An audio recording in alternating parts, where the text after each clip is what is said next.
Eh. I forgot that there's a cinematic cutscene. I was sitting and waiting, and I I forgot that the cutscene. There's like the, you know, if you wait too long in the menus and it plays a thing. I forgot that it's the, oh hey, we're gonna have the creepiest version of Twinkle Twinkle Little Star playing while you watch Isaac and other people get ripped apart. It's like, oh yeah, that's impressive, disturbing, impressive. I appreciate it. Let's see, where was it? Save 7, yeah. Here it is.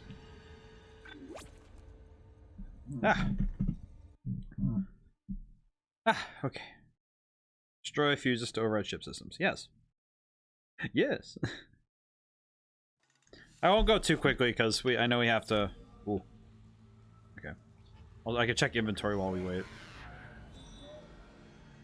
Okay. Sorry, are there any messages I missed? No, we have the.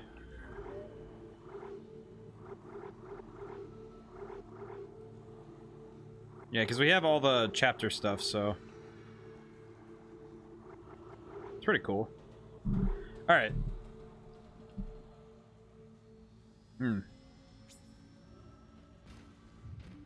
Have to remember how to play again.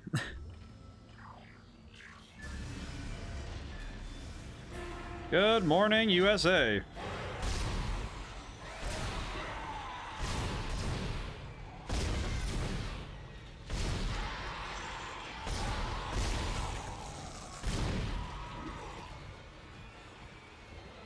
Oh, that's a big guy. I haven't played since last we played, so I don't really need Ripper Blades, but we can take them and sell them at least. So I have a lot to say about Scorn because I did finish it. I almost feel like it's because of the fact that I'm so hardwired to finish games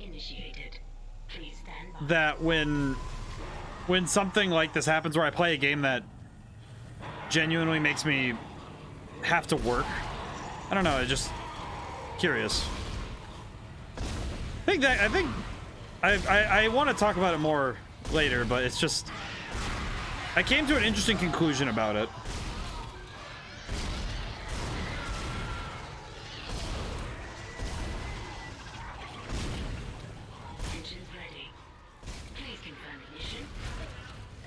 I'll confirm it in a moment, but thank you. There we go. Whew, that was easy. I'm so happy we're doing this on New Game Plus because I feel like this is actually just... Not that it's nice, but it's definitely a little bit less worrisome for me. But... everything's shaking now. Alright.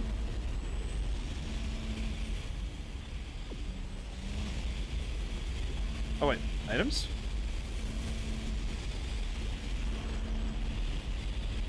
Ooh, power node. Good thing I didn't miss that. That would have been really awkward. I'll take that, and I'm gonna go. Take that and leave. I'm gonna take this, and I'm gonna get out. I'm just gonna go. I'm good. I don't need more of this. Oh. It's working. We're online and functional. I hope the game's not too loud. Finally, some good news. Get a tram to the bridge, Isaac. I'm gonna take us back into a geostation. Wait, we're not safe yet. Ship's asteroid defense system is offline. On the way up, the ship's going to pass through a debris field thrown up from the planet crack. We'll be ripped to pieces unless you restart it. God damn it. I'll start working on it from here. Definitely. Yo, I love this game. Hey! Yeah, I love this game. This game is fantastic. A long time ago, I played it on my YouTube channel. It was really cringe, but I did have fun playing it. That was actually, I think that was my first time playing it too. I deleted it though, but you always redeem first and second. Gotta take them both. I feel like I don't know how to set it so you can only take one if you can, but it's weird. Oh, Nicole's here, huh? That's worrisome. But regardless, good you took them both. Yeah, today I wanted to play this more. I played Scorn all the way through, and I'm gonna play it again this Thursday because I wrote a walkthrough for myself, so I can. Oh, hi.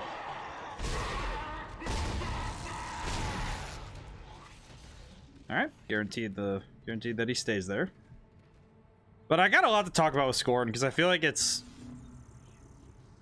the more I've dealt with it, the more I've realized that it's what it is, and I feel better about it. Use one of these. Let's see. Get rid of the Ripper blades and the. Yeah, we can leave those. That's fine. Tell me a video that isn't cringe when someone uploads for the first time. Yeah, see, I feel like it's not even the like. I remember hearing an argument once that, you know, the age matters when somebody uploads their first videos. I don't even know if age is what matters. It's like the first 4 or 5 videos you make, I don't think are like, they're not really made for public consumption. You know what I mean? Like, I don't think that those are the videos you want to show people when you're talking about, oh, hey, here's what my channel is. It's like, ah, well, you know. I mean, even my own VODs, right? My first YouTube videos when I was 16. Yeah, mine was 17, I think. And I remember that even back then, I had really strict rules for what was allowed to be, like, said. It was me playing Assassin's Creed 3. I was playing, I think one of the first videos that ever went up. How old am I?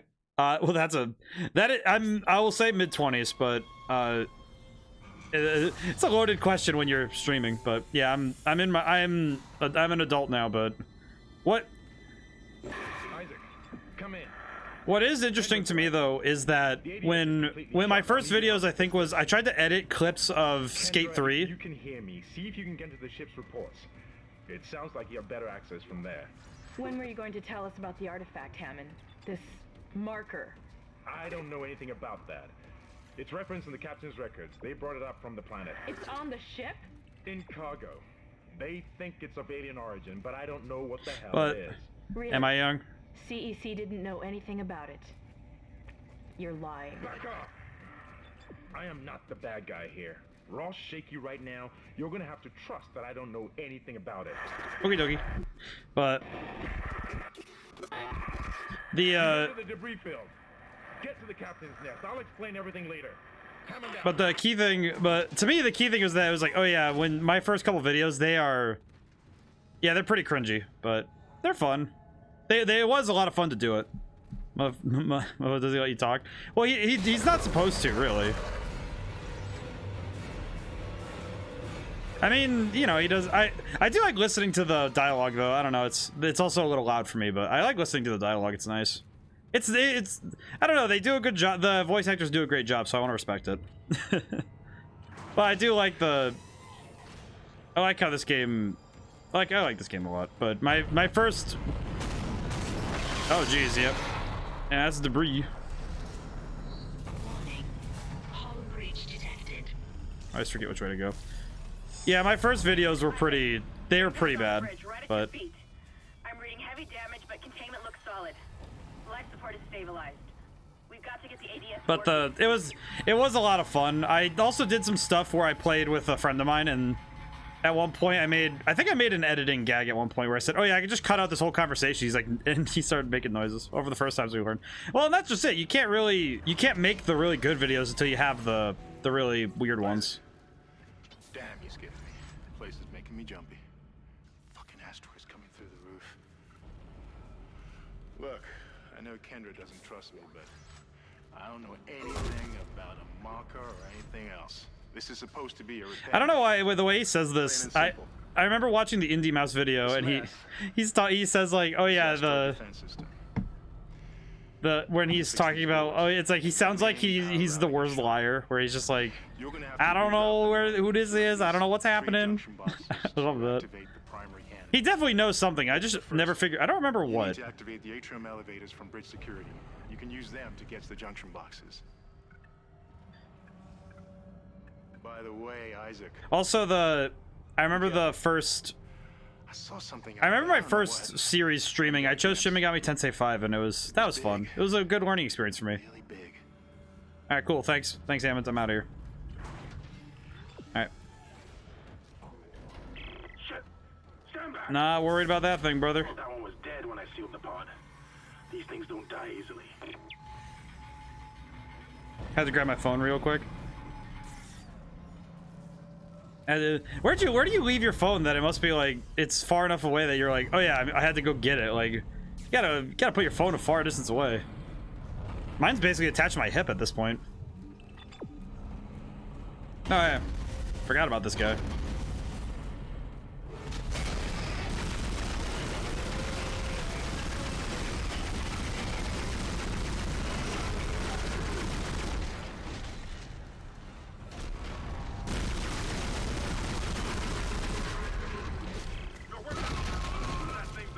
Oh, my bones.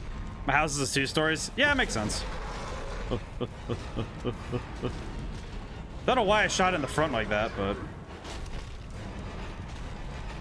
Hello. Ow. Ooh. Yeah, let me get away for a moment. What was it again to heal? Nope, that is my rig.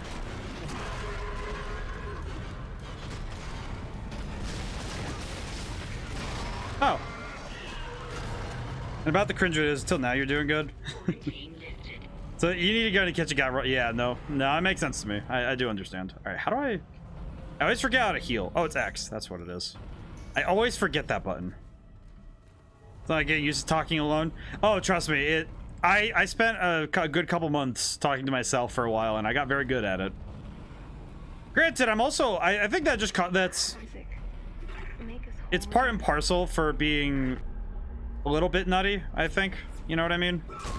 Like, I think you have to be a little crazy to do this kind of stuff, right? Where you're streaming and you have to talk and stuff. Like, you do a big commentary in the game while I'm there focused.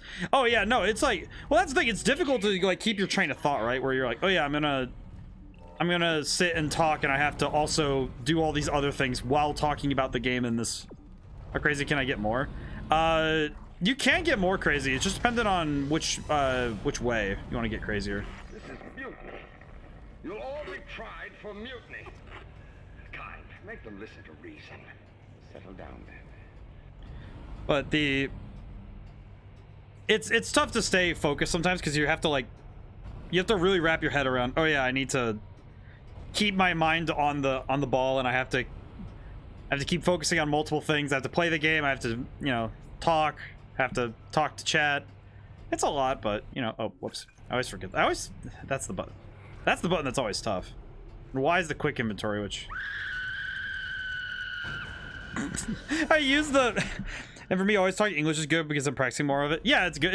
It's well, especially for you. You must be like learning an extra language must be like even tougher on top of all that. It's like it's not easy. And it's good to practice. I need to learn more languages. I have like an app for learning it. I've just been very bad. This year I've been talking more English than Albanian or Greek. Interesting. It's interesting. Well, it's interesting how much you notice it when you're doing it more. It's my third language, so yeah. So, well, I think past 3, it gets quicker, from what I've learned, from what I understand, from what I remember from school. Ooh, schematic, contact beam. I will almost never use the schematics, by the way. We don't really need them. No, I'm not getting turned around. Don't worry. Oh, good morning. Forgot about you. Want to learn a 4th one now? 4th language would be fascinating. I don't know which one would be 4th though. You could do anything really. Learned English by video games. That's kind of like how who was it? Jean-Claude Van Damme learned some of his English from watching. I think it was Yogi Bear. Forget. I remember he watched one. It was like a cartoon in specific. Might have been the Flintstones. I know it was a Hanna-Barbera cartoon though. There's music playing, but I don't know where the enemy is. Hello. Good morning. Oh, baby.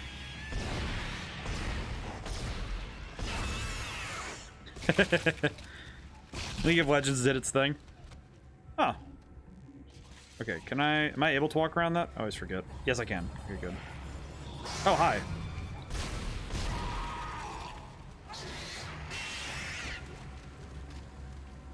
All right then.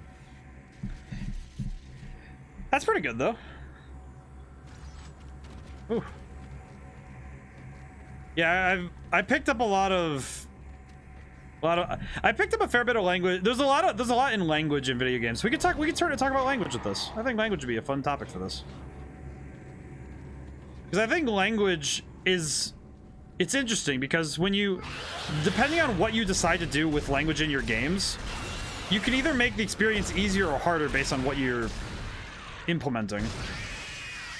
Also, there's a lot of, it adds an additional layer to your design process because say you're designing a game with a lot of languages, say, I would say a good recent example would be stuff like Genshin Impact, where they have to consider, oh, we have an English voice actor and a Japanese voice actor whenever they add a new character. So when you're programming characters, you have to have it set up to be able to handle all of that. You have to handle, oh, I'm adding all these voices. Also adding... Nice shot. But language also goes into text, you know, stuff like, heck, I could even talk about this stuff where what makes a game designer decide, what makes the art designer or the, you know, the game designer, what makes them decide what language they're going to put in the, like in environment stuff, like all that text there. Because sometimes it's best to have a foreign language, like an alien written one. Oh, hello, good morning. Ugh. Good morning, my good sir. You had your vitamins yet?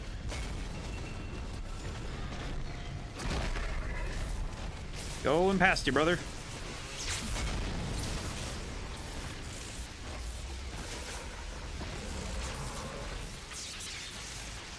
Huh.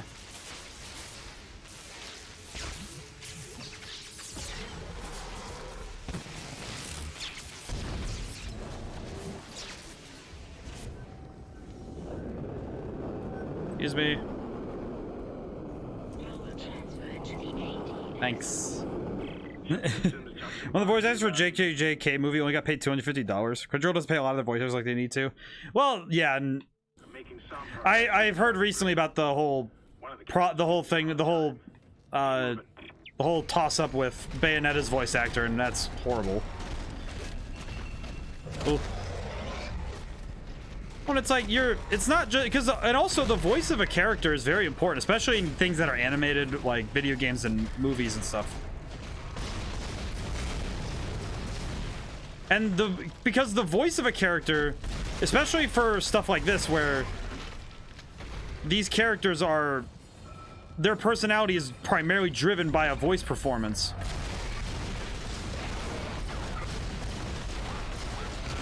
Oh, my bones. Hey, Echo, how's it going? And when your performance is based primarily on your voice acting, it's very poor taste to pay them poorly. Perish.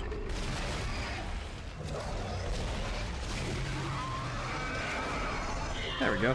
How was the second attempt at Scorn? Well, here's the thing. I haven't done it yet.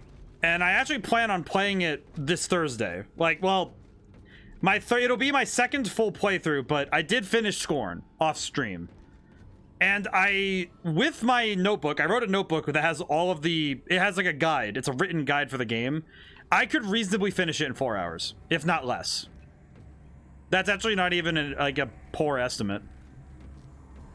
And you know what? That game has me thinking a lot. It does have me thinking a lot. Because it's an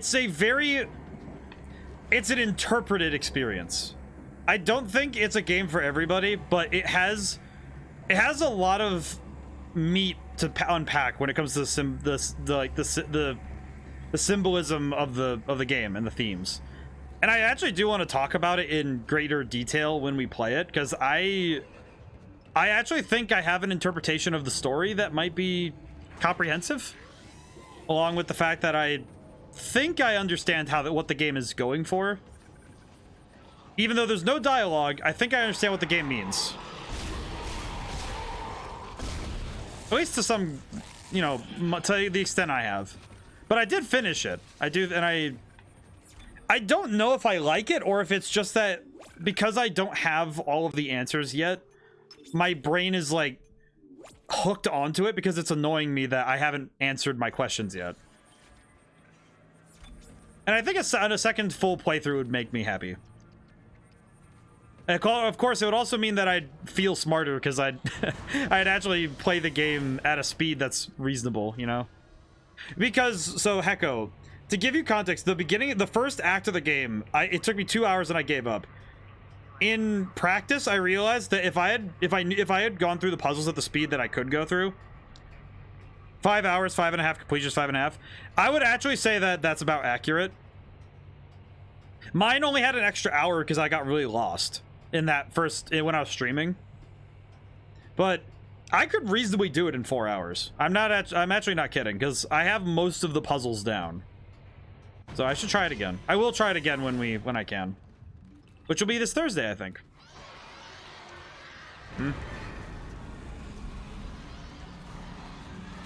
Where are they? Oh, there he is.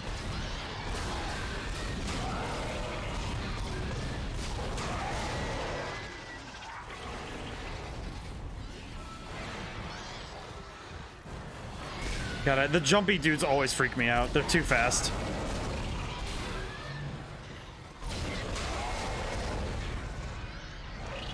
Oh, geez, hi.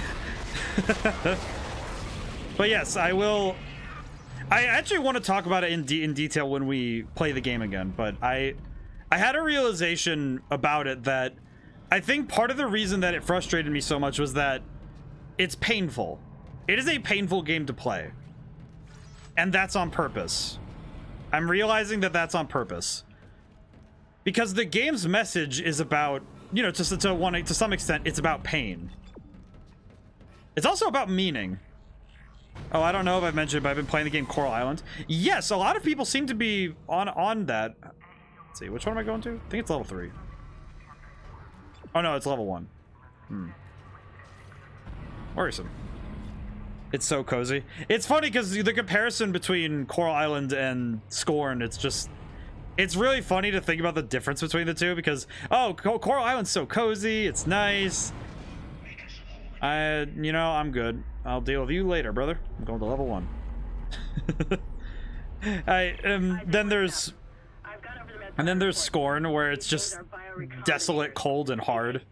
And it's just sad. And it's you know what though? A lot of the horror of it seems to be both about ambience. Yeah, exactly. It's funny when you talk about ambience. There's cozy ambience. There's, you know, like quiet ambience. There's, yeah, different vibes. Yeah, different vibes. Yeah, exactly. Yeah, I was talking. You know, it is funny. I just had a realization also that because we were talking about voice actors before you came in, Hecko, and we were talking about like the choices to use dialogue, how you use it, and you know, that kind of thing. One of the things that I do remember though is that different cultures also have different vibes, and they have emphasis on different vibes because some cultures have this like a colder, you know, they have colder, more frosty types of social encounters, whereas some cultures have warmer, more, you know, open social, you know, environments. So when you have those two in contrast, it's really interesting to look at them in that light. Okay, let's see. I want to upgrade. The plasma cutter is done, so I don't need to do it anymore. The pulse rifle I want to upgrade because I would like it to be better. I have 3.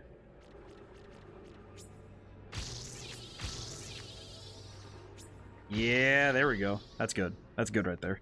Metroid's a good example of characterization to silence. Yeah, exactly. And even I remember even in Metroid Dread, they did a fantastic job of doing that, where they made her character come out through how she acted, along with how she the very few things she did say.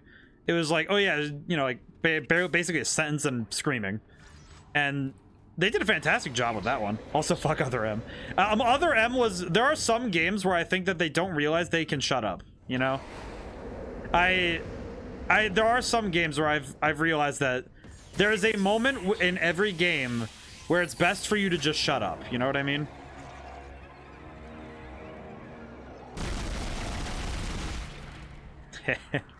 Uh-oh.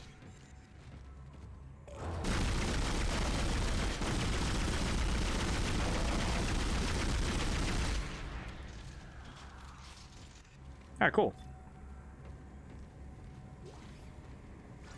But there's a certain point with some games where the best decision is silence. And it's very hard to tell when that's the case. Similarly, in writing music, there's moments where you don't need notes, you don't need ambience, you don't need anything. Just turn it off. You know, just let a moment rest. Breathe. Let it speak for itself, you know? What is this guy doing?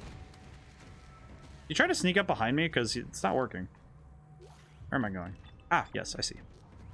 So much bullshit, another M. Yeah, no, I do understand, Hecko. Control system suction box rerouted. I get that. I don't think I've played other M. I just know its reputation, and it upsets me greatly. My good man, you must stop.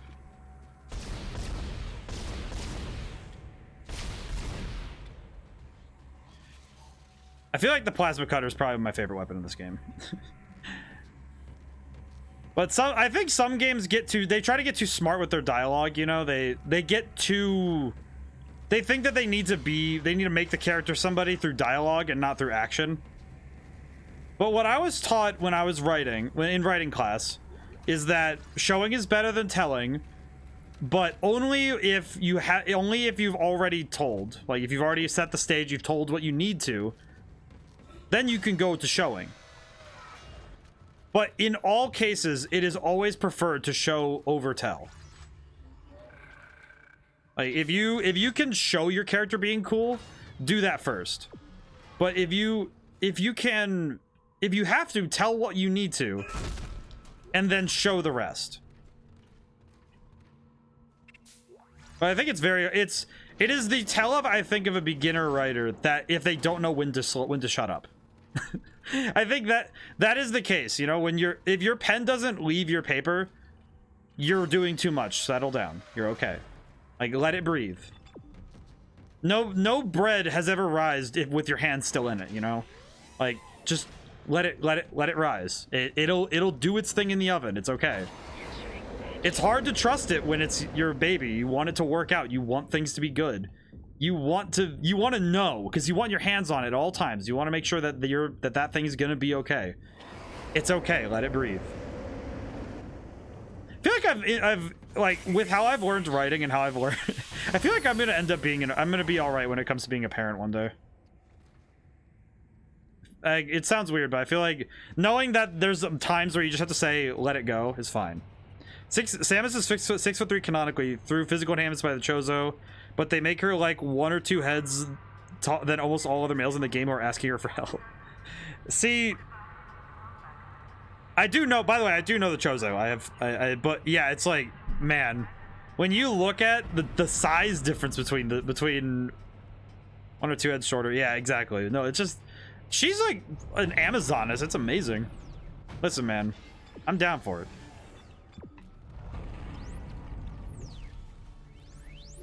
Schematic inventory full. What you mean my inventory's full? What you talking about, Willis? That's outside the suit. See, I'm just amazed by the sheer scale of that woman. That's impressive. All right, save. But I really like Samus. I like it when Samus is good, but when you're writing stuff though, it's hard to do that, to just say, yeah, just let your readers figure it out, let your gamers figure it out. It is not easy to take your hand off of that, you know, to like say, yeah, I'm gonna trust that they'll get what I'm saying, you know. Oh, good morning.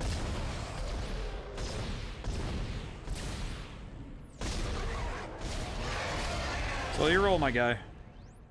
There we go. And they make Samus use double high heels because they want to make her look cool. I get it. Oh, hey, how's it going, brother? Switch out to the GAC for this one.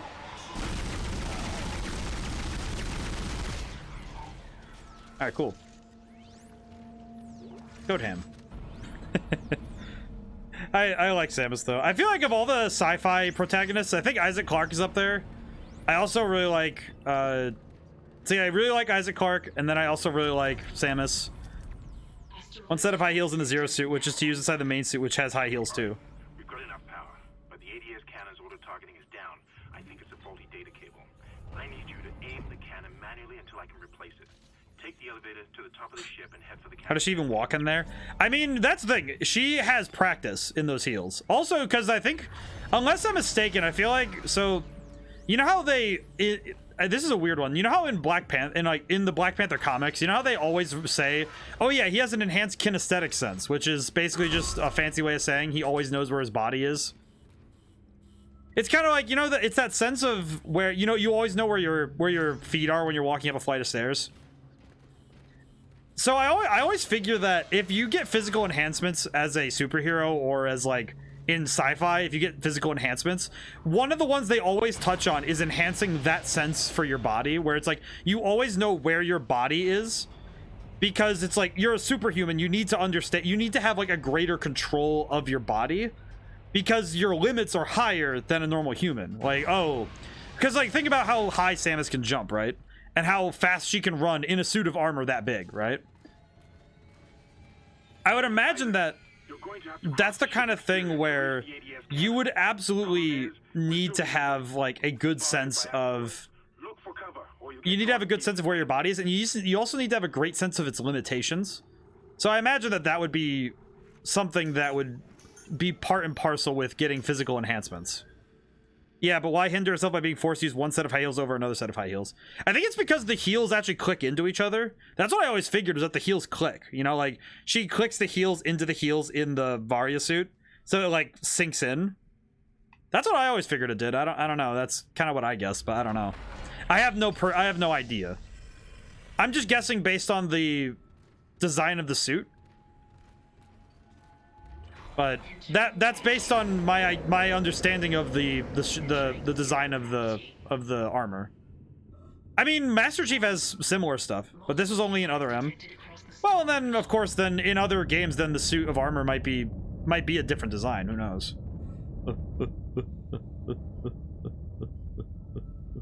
Okay, I know that I can cross 2 each one. I think. Yes, I can. How much time do I got? Okay, yeah, you get a couple seconds, so that's good. Just how dead is this space? Viceroy, I will tell you right now, it's dead. It's hella dead. It's excessively dead. It's almost too dead. It's as dead as my dating prospects, really. That's sad. No, that's lame. That's lame. No, it'd be more dead than my dating prospects are fine.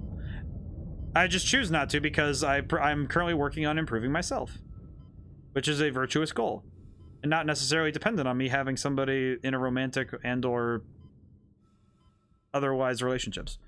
Did like a British parrot? That's a good one. Oh, a British parrot. I haven't heard that term before. That's impressive. All right, inside we go. Oh.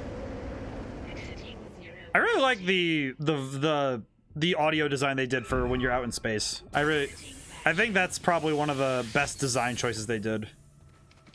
Oh boy, it's not a mid-2000s game without a turret section. You're in the pit.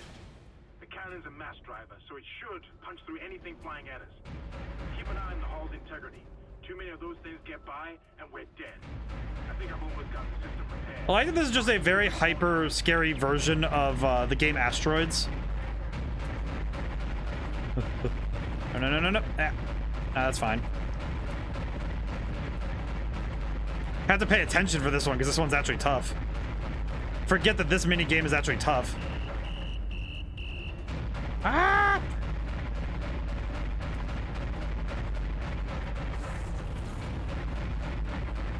Oh, come on.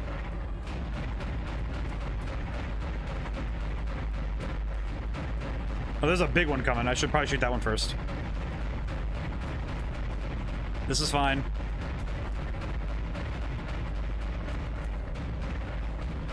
Just one more minute, and it should be fully operational. Well, that's not great. Time to feed dog. Got a question if you can answer it about the emotes. Throw it down if you can. Like this type of stuff in game, though I suck because I suck at it, or you hate it. I'm not the best at it, I will tell you that much, but I'm trying my best.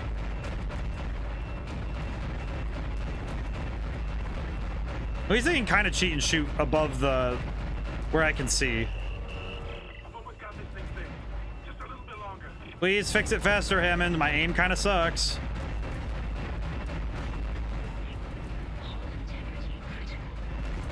Yeah, that hull integrity do be looking critical. I think we're about to die. Hammond, anytime now. Hammond. Oh boy. Okay, got it. Got a question. Where do you make yours? I use a Photoshop equivalent. I use a Photoshop equivalent and I make them myself. What I did do for my current emotes is I took images that I've made already. What's the name? It is called Photopea. It is very nice. It is a website, so I would look it up if you can. I will not officially endorse it, but I will say that I do use it. But yes, it's very good. But it's I can put the name down really quick in chat if you wish. It is also very good for those who wish to practice Photoshop, like when you're out and about, because it's a website, so it's pretty nice. But I do really like the on PC. Yes. I'm pretty sure that I have to. I think I still have to avoid the asteroids still. Forget. Oh wait, no, I don't, because we're good. That's why there's enemies here. That's right. I remember. It is nice though. I've also been making. I try to make my own art assets when I can. I really like doing that. It's fun. It's not easy, especially because I'm not a trained artist. I mostly do things based on what I learned in school. Because I'm at least proficient in digital art, but I'm not fantastic. I think I've gotten much better though, especially if you guys have seen my my music albums and the. Like, I do the cover art for those, and I also do I did the emotes, so I do think that I've gotten much better at my artwork, but I'm not perfect. And my art style is kind of like a specific one, if I would say so.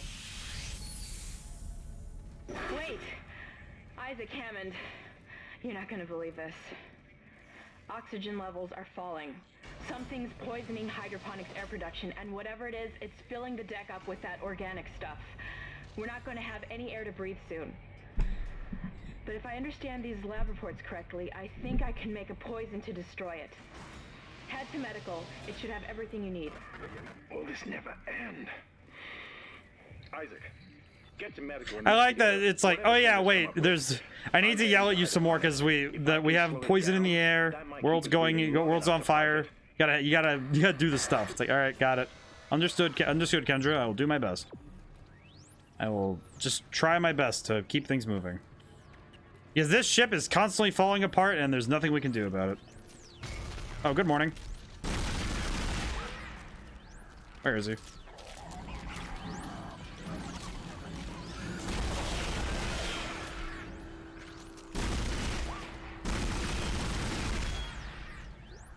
Okay, good. Everything worked out better than expected. Whew. Yeah, horror games though have been. I actually think that the horror games have been keeping me on edge more because it's been nice for me to be a little bit more urgent, I guess, in some games, because these games have been keeping me very urgent. Let's see, level 2, I think. And I appreciate being forced to deal with stressful situations like this. It's nice. Which is weird. I feel like, you know, most of the time you're like, oh, I don't want to deal with stress of, you know, like scary stuff. It's like, well, it's nice now and then to push what you're down to try. Because there are some times where I'm playing games and stuff and it's just like, oh yeah, I know I'm fine because these games aren't like scary or, and the power levels are about the same, you know, when you're playing stuff like. When I play Cyberpunk, I'm not worried that I won't beat an opponent because I can generally deal with any threat. But when it comes to certain games, there's a tension in really good horror games especially, that I don't think can be replicated by other genres. That's because horror games revel in the power gap being wide. You know, and I think I've talked about it a few times, where the power gap is what I refer to when I talk about the distance between the abilities of the opposing force and the player's force. And horror games are at their best, I think, when those two things are at the furthest extremes you can reasonably push them without making the game impossible to play. I am of the mind that you should definitely be striving to make your horror games, like, it doesn't necessarily mean that you have to have like horrible monstrous enemies. You need to have threats that cannot be dealt with naturally. Like, I would say stuff like, that's why ghosts are scary in video games. Like, oh yeah, you can't physically harm them, so how do you deal with them? And that's what makes them scary. That's why, like, Phasmophobia is scary, because, oh, the ghost is coming. What can you do? Run. You know, it's like, that's what makes it scary, is that there's no, you can't really fight the threat. Yeah, you can use the cross, but that's a one-time thing. You don't really get that very often. And I think greater horror games have that gap in power if you're there for the fear factor. Like, obviously, not every horror game, like this game, obviously, you know, I can fight everything, but... Isaac, I can smell the contaminated air from here. It's spreading faster than I expected. I'm trying to isolate it, but it's not going to buy us much time. We have to get that thing off this ship. I kind of forget, is Kendra, does Kendra... I'll hack the door. I always wondered if Kendra was purposefully making this happen. Because I feel like she could have very easily turned off certain things to just keep the air from flowing, but she doesn't talk about it. It doesn't seem like that'd be... I don't know. Let's see. I do not need as many med packs, and I do not need air cans because they're not helpful. Plasma cutter, no ripper blades. There we go. Excellent. All right, we're doing good now. We're getting up to speed. But good horror, I think, is... It also has to... And I think the power difference in the Necromorphs is that there's so many of them. And also the fact that they show up out of nowhere. They just... The fact that they can show up anywhere is scary. You know? It's like, that's freaky. You can't stand in the way of God's plan. The natural order. Are you blind, left to rest? Why does he sound like someone I've known before? Looks like someone has reprogrammed the door locks on this deck. And recently, too. I guess we're not alone here after all. Someone doesn't want you in this part of the ship. Makes sense. Can we... Oh, that door opens now. Huh. But there's... Well, I think this game does it in a different way where... Because there's a lot of factors that go into making good horror, but I think... It's not just making a scary monster and, you know, calling it a day, right? Because, yeah, you can make the Necromorph scary all you want, but... It's not just making the Necromorph scary. It's giving them a great environment to be in. Obviously, you guys can see that. It's like, this place is dark as heck, you know? The fact that that more often than not, you do not see the full monster, and even when you do, you're seeing multiples of them. That's scary, man. That's fantastic. You end up with a far more effective horror by having great control over not just gameplay, but your aesthetics, your light. I think I would actually say that light in a horror game is a game mechanic. I think that would be a good way for me to put that. Because light and the control over what you can see affects the difficulty of a game. And I think horror games, it is especially important. I almost wonder if that's why Scorn stopped being scary for me and more just, okay, I understand what's going on. Because more often than not, I could perceive and see most anything I was in contact with. So it wasn't ever a problem of, oh, I don't know, I know what's going on. But it's not that I can't see the thing. It's, oh, no, I do see the thing, and that's kind of a problem. Let's see. 2, 3, 4, 5... 6, 7. So I need 7. Well, I need 8 nodes in total to finish the machine gun. Okay. I want the damage output first, so I'm gonna go across this way. I think that's the quickest way. So let's see. 1, 2, 3, 4, 5. 1, 2, 3, 4. Yeah, it doesn't matter. So also, so this is a weird one. I learned how to do this stuff in school, like doing like node graphs and doing this kind of logic where you have making paths where you rank paths based on a value. And in video games, that's how AI often get programmed, is by using pathfinding that's based on optimizing paths and following nodes. And what they'll do, what a lot of AI does, what a lot of AI will do is they'll take a graph of nodes. I think Half-Life actually visualized it very well, because in the Hammer Editor they give you a literal visual placement of it when you're building in the Hammer Editor.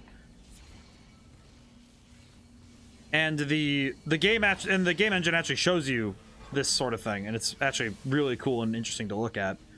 But so let's say that I don't know how this game would do it, but I'm gonna theorize a little bit, just for the sake of discussion, because I think you guys might like, people in the future and anybody here might enjoy hearing about this. It's really cool. I think it's really cool. It's one of those things that I learned pretty well when I was working in college, was theoretically about AI programming. I'm not very good at it, and I have done very little in like Unreal Engine or anything like that. I haven't worked as much as I want to in that kind of thing.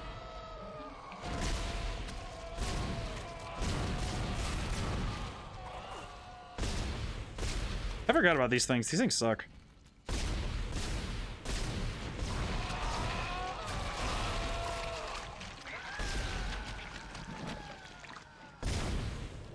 You dead now? Okay, good. Whew. Back from dog feeding. Oh, very good. I was just talking about programming AI, because I was just about to talk about like the visualization of it, because I was talking about AI stuff. I don't know, I just got on the topic of it. It's interesting. But because in all of the areas of the game, there's like sections of the game where the floor could be drawn out with a graph, basically. And every time a necromorph is chasing you, it's taking into account where it's trying to get to, which is you, and how it's going to get there.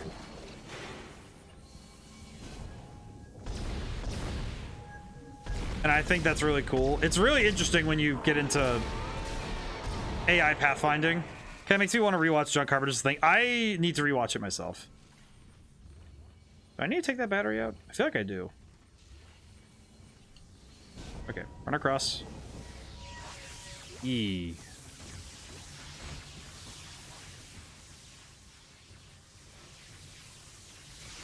Go, go, go. You're close to the chemistry station. Once you get the chemicals... Oh, that's right. I remember that I have to go through that section.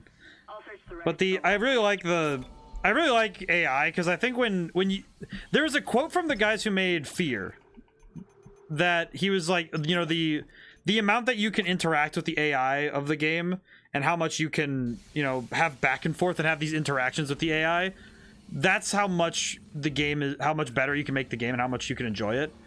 And I don't think necessarily that you need to have the AI be hyper smart, but by designing the AI your game needs and making it as good as you can, whatever your games require, I think you end up with a better game. I think the way they did the AI in this game is really good, because the necromorphs don't think about preservation, which I think is a lot scarier, because they don't take side paths unless they absolutely have to, like they can't go around, they can't go through a wall or something.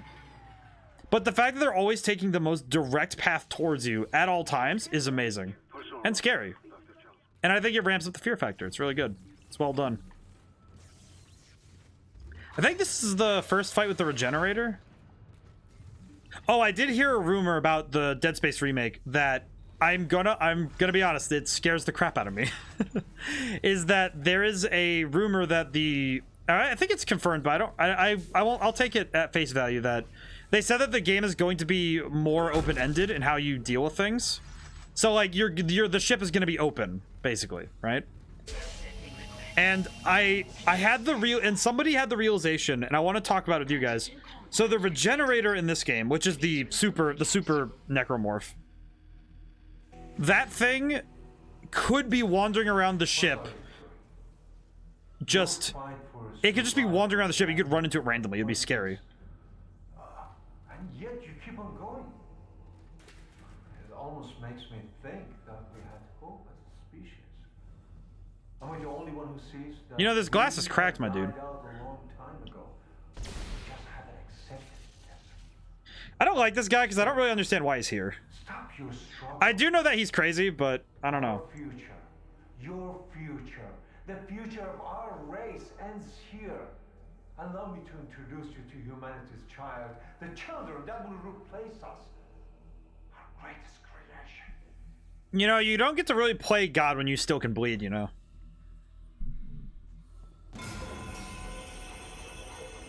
How's it going, my guy?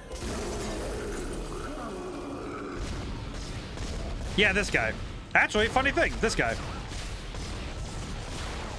Okay, well, I need to get out of this room as fast as I can, because, I don't have much time. Door stuck.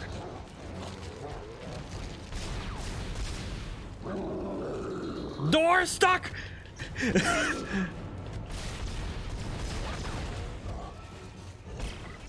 it, Isaac. It's just gonna keep regenerating. Get out of there, run! Yeah, I figured. Thanks for the help, Kendra. Why was the door not unlocked earlier? Freaking dork. Swear to G. Let me out, let me out, let me out, let me out. Thank you. One there. Come in, Isaac. Kendra. Ah! Hammond. I forgot. A breach hydroponics. It's bad down here. Really bad. Can hardly breathe. You're getting Alice growing everywhere. Eyes are stinging. Must be seeing things. Oh yeah, well, he's going crazy. That's not great.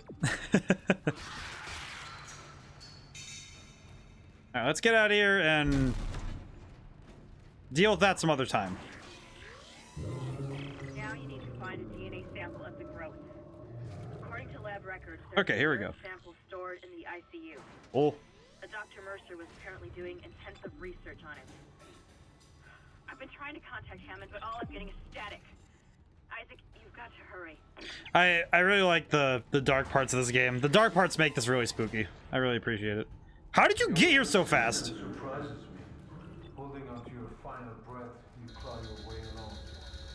You hold on Let me out! to your wall. But now, belongs to the children. Be glad of the knowledge that your death will break their birth. Listen. See, I don't quite understand what this guy's trying to do with that, because I don't think he... I feel like this guy's a little too crazy, because I don't think he realizes that the ship is gonna, like, fall out of orbit if this doesn't... I feel like maybe that's why he takes on his plan now, but... Because he knows that the ship's okay, but... How did you get here so fast, other guy? The plot needs me here. Yeah, exactly. He's quite good at warping. I'm kind of impressed. He's in here, isn't he? Oh, good morning. Yeehaw!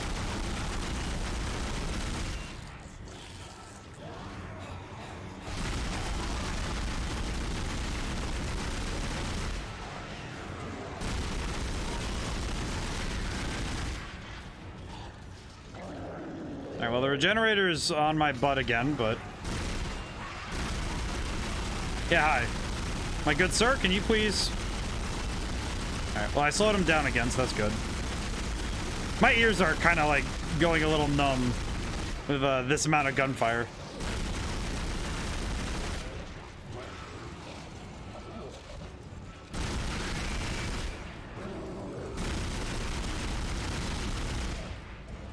At least I can just take his leg out and leave him, because that's fine.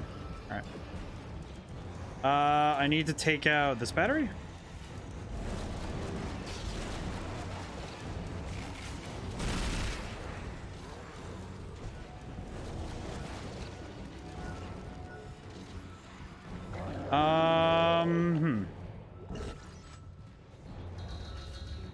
Okay, why is this... Why am I not allowed to pull this out?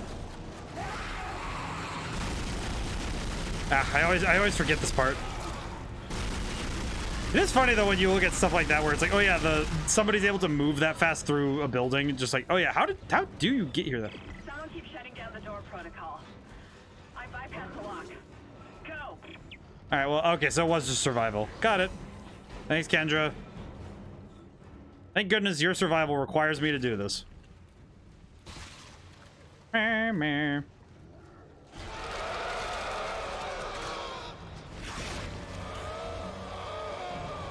I forgot it does that. Okay, well, that one I forgot. I forgot that that's what that thing does. What do I have to do again? Oh, did I get past him?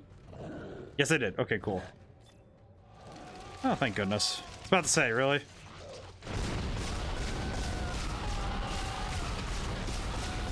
Ow. For some reason, I remember my first playthrough through this game. I think I died to this thing more than once. I think it's because it kept shooting me from a distance. Ow. Rip. Oh well, you know, you get one. Everybody gets one, you know. Eh. I feel like every time I die in a game, it's just now it's instead of it being just, you know, like frustration or anger, it's just, oh yeah, okay. It happens. What are you gonna do? Hi, sir. Can I use your stuff? Howdy doody.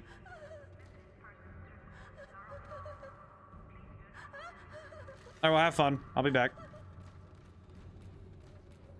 And every game you die at least once. It's okay. I feel like zero death runs are...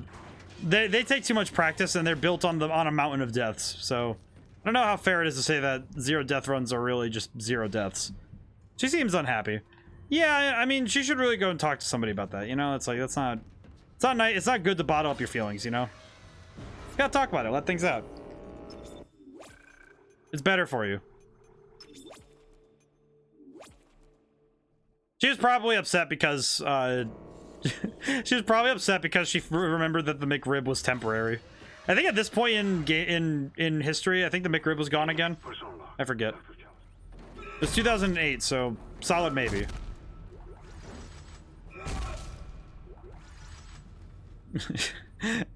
I can easily have a zero death run in Katamari Damacy, but then again, anyone can since nothing gets you killed. See, and that's reasonable and fair. Now, with no failures and making Dad of Cosmos upset.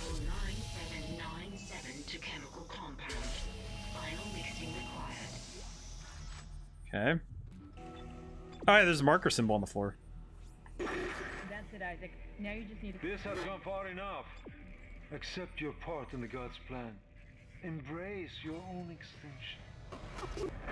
Warning. Life support system failure on medical What the deck. hell was Please that? evacuate immediately. Isaac, he's decompressed the entire deck, and I'm being locked out of those systems. I think Gribbon always makes returns, so who knows, might have been back by then. Yeah, I don't quite recall. Station, but you don't have much time. Wilco. Thank you.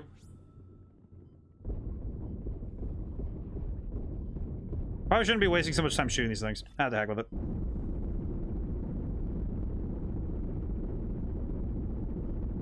Excuse me. Excuse me, little bug dude. I need to go. I have like 90 seconds. Oh, more spoopy time. Yeah, exactly.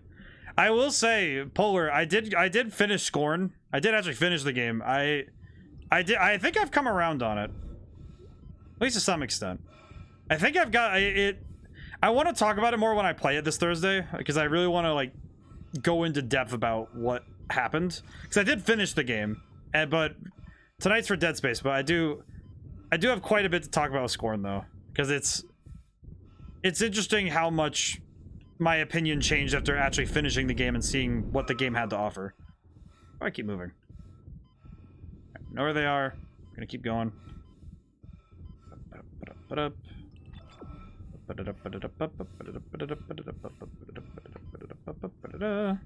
here we go.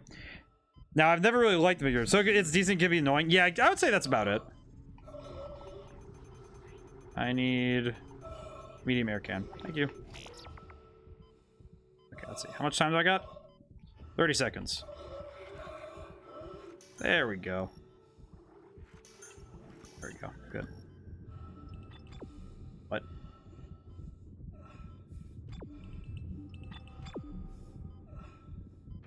Ooh, there we go. Okay, good. I've never had the McRib, but I need it. I feel like I should try it at some point just so I know, but I also don't like McDonald's as a default. But yeah, Polar, the game was pretty good. Like, I think at this point it's good. It's no big deal. Yeah, it's okay. What, you've never had a McRib? No, I don't eat a McDonald's very often. It's really weird. But Granted, I don't eat fast food a lot. It's really weird, actually. I don't eat a lot of it. I'm honestly surprised with that. Well, it's weird because like when I go to McDonald's, my usual go-to is like getting the chicken nuggets. I don't tend to get burgers from McDonald's. Just not my go-to. It's a good point though. Yeah, I mean it's just. Oh. Huh? What the heck is going on in there? What the heck going on in there? I guess chicken nuggets for life. Chicken nuggets for nuggies for life. I've got more intel on the atmosphere. A survivor's report says a massive... The nuggies are impressive. But Polar, yeah, Scorn was from what I came to the conclusion of is that it is a solid game that took a lot of risks, and I think that later in time it will be referred to as a McRib is about a 5/7. 5 out of 7. It's decent, but not overwhelmingly amazing. Yeah, it's about mid, from what I understand, from what people have said. But yeah, you know what? Scorn. To me, Scorn is about the same. It is the McRib it will be the McRib of horror games. It is pretty. It has a lot to its name, but honestly, it's just okay. You know, it's not too bad. It's pretty good. Okay, where does it want me to go? That way. Got it.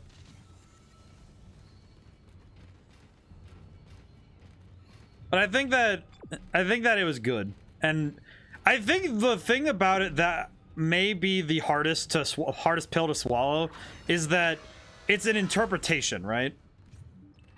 Where you need to actively and critically think to come to a conclusion as to what it all means, because the game literally hands you no answers. It just says, "Here you go, score in the McRib of horror games." That's such a great way to think of it. I think it's a fair point. It's also been in development for 6 years. How do you feel about Fatal Frame 2? I don't think have I ever played Fatal Frame? Let's hope that poison works. I don't think so. Head back to the tram station. I don't think I've ever played Fatal Frame. As fast as you can. Still no response from Hammond, so be careful. There's no telling how contaminated that deck is. I'm beginning to truly admire your spirit. Like how 6 years? I think it's about 5 to 6 years since Scorn was like first announced and like discussed, from what I remember. And it wasn't as long a life cycle as something like Duke Nukem Forever, but I imagine the game has taken quite a number of changes to get to where it is.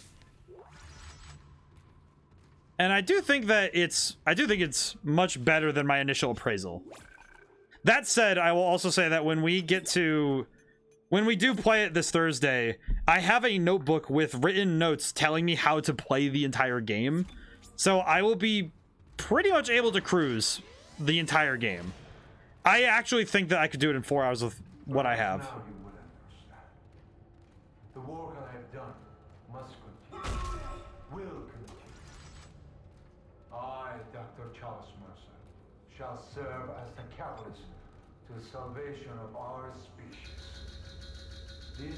Now, the first Silent Hill on PS1 was a solid spoopy. I also need to play that. I have the... I want to get the HD remake, if only because I don't have access to the original games. But I do want to play... Oh, hey, how's it going, Regenerator? How's it going, brother? Oh, geez, hi. I forgot how fast this dude is.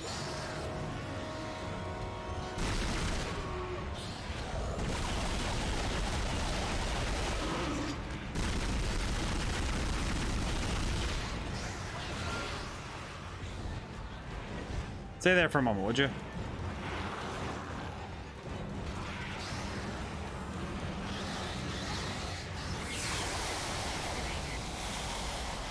I think I got him. Oh, I did. Do not get the HD remake, it makes it worse. Yeah, I've heard. It's one of those ones where the remake is definitely not worth it, but... The trouble is that there are some times when... There are times, though, when the HD remake, because it's the only thing that's available, even though it's not the best option, it is my option. But we'll see. I as God complex characters. You know what's funny, Polar? Earlier I said that it's like, you know, you can't... I don't think it works to have a God complex if you can still bleed. And it's just like, yeah, if that dude is one stray... That dude is one stray splice, like... He's one straight splicer shot from getting just turned into mulch. Like, that man is about to be turned into, like, a chicken pot pie. He's gonna be looking like the inside of Stroganoff for a moment, I tell you what.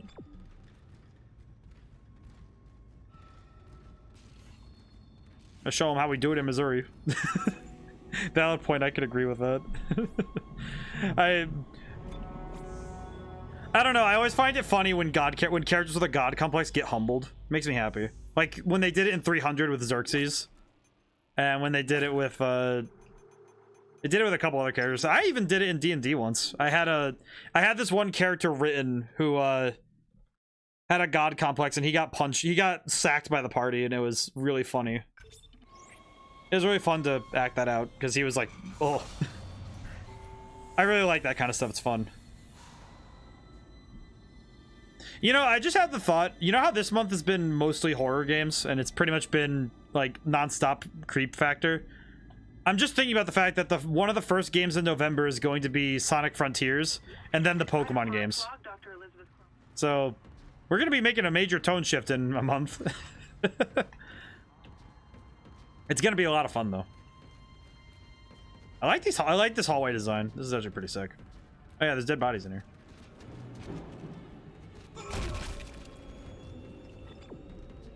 I'm gonna deal with that in a moment. Is there any items in here? There are items in the bathroom. Hey. What? Oh, bro, there's creatures inside of the toilet? Oh, dude, I don't like that. Nice. When does new Pokemon come out again? I think it comes out the 18th. I know it's the week before Thanksgiving, and I know that means that I'm going to be making a Friday stream that week again. They died. Historians will say that they're best friends. But the new Pokemon game comes out then, and Sonic Frontiers comes out the first week of November, the Tuesday, I believe. It's the 7th, so it's a Tuesday. I do know that much, though. But I'm gonna be playing that and the new Pokemon for November. The only thing that's gonna be tough is that that Wednesday and Thursday of Thanksgiving, like, because the Friday I'm gonna be not doing anything. The Thursday is Thanksgiving, which I'm not doing streaming on a holiday. So I'll probably be moving the streams that week to Tuesday and Wednesday, so that I can still stream that week, but it will just be much earlier in the week. Watering cycle initiated. Well, that's nice. The new Pokemon game looks very fun. I know that a lot of people have grown cynical. Isaac. Pumpkins. See you in one piece. Now it's the spooky time. Take your helmet off. The hair's rotten. I gotta look at it. But the new Pokemon game, it looks very fun. I happen to have I know that some people are cynical about it, some people are really into it. I just still really like Pokemon, man. I think they're what's poisoning the air. They've been transformed. I saw one of them. But I really like Pokemon still. And the Sonic game looks fantastic. I think it's gonna be a lot of fun. We need to take him out where we can still breathe. Hammond! I thought you were dead. You need to get to cleaner air. You're not going to be able to help Isaac in Why your are those? condition. Why are those? Isaac, I just realized that those are I'm the cleaning the area now. He's right. There's something really big in food storage. the subtitles are a little bit blurry there. Interesting. Don't know about Sonic with a skill tree. I am looking forward to seeing how it works out. I think it's gonna be a lot of fun, but you know, you never know. I want to play it myself and find out. And of course, I just like that they give you big open areas to run around in. That's the door to food storage. But I can't override the integrity lockdown. You have to destroy the pods to bring the air quality up. Then you can go through and use the poison on the Leviathan. I suppose I should be glad that Ham's alive, but I still don't trust him. I think he's hiding something about the marker.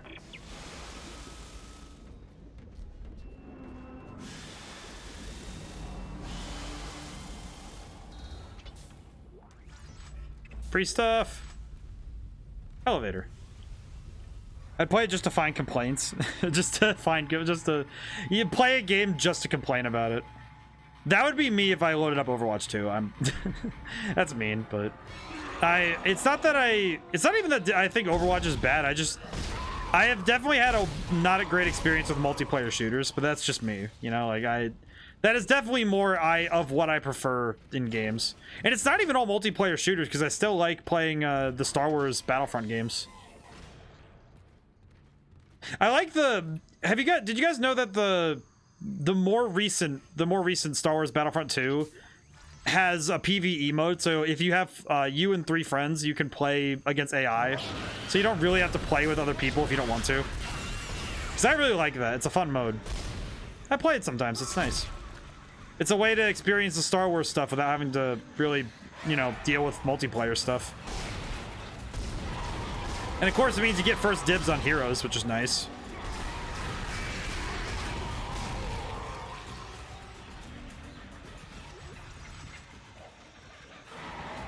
Good morning. Why do I say good morning when I see an enemy? So does Fortnite, but Epic has it super hidden at this point. The new Super Battlefront 2, the old one, the old one is such an amazing game. I still really like the old one. I need to play it some more. It's a lot of fun. Polar, I just remembered Brian's famous quote. I won't say it here, but I just remembered I remember the quote. I won't say more, but I slipped there. I apologize, but I just remembered a quote that we have about Battlefront 2, and it's man, that quote still sits in my head rent free, huh? I slipped there. That's my bad. If your name is Brian, you get a shout out. I don't know which Brian, but all of them get a shout out now. Yes, sir, that video still exists. Oh yeah, you know what? That's right. He was there for that. I remember that now. I remember that video now, and it's like a vivid memory coming back. He'll the exceptional shout out Brian. Yeah, oh my god, can you imagine? Just if there's a guy on Twitch whose name is Brian. Good morning. Keep saying good morning. Who's out there? Hello.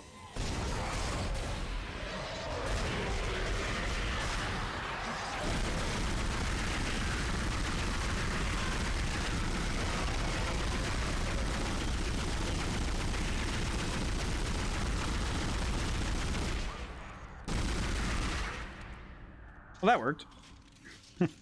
Try to find it, put it in the Discord. Don't, Polar, no. I remember now. It's so long ago. It's so long ago. It's fun though.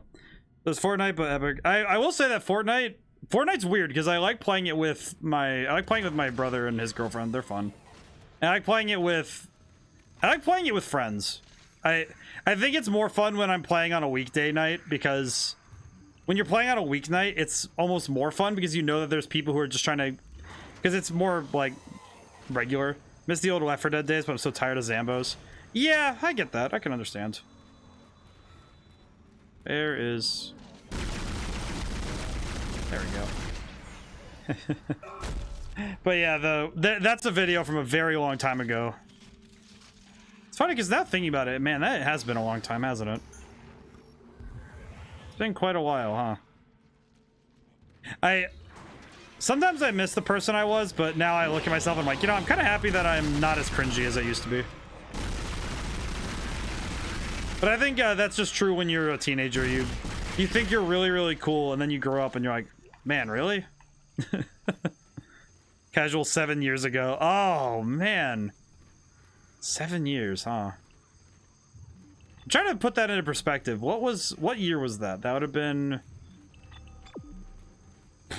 at least 7, so 20, maybe 2014. I also don't miss my younger. 2015. Wow. See, it's not that I don't miss my younger self, because I miss the innocence, but I don't miss me being as uninformed. September 1st, 2015. Oh. Man, that's weird to think about. That's wild to think about, though, because I'm thinking I remember my voice was so much not higher, but it was so much more undeveloped because I hadn't quite figured out how to have a presence, you know. I still wasn't there in terms of my ability to speak in front of people Can't believe I took it slow that clip down twice for emphasis.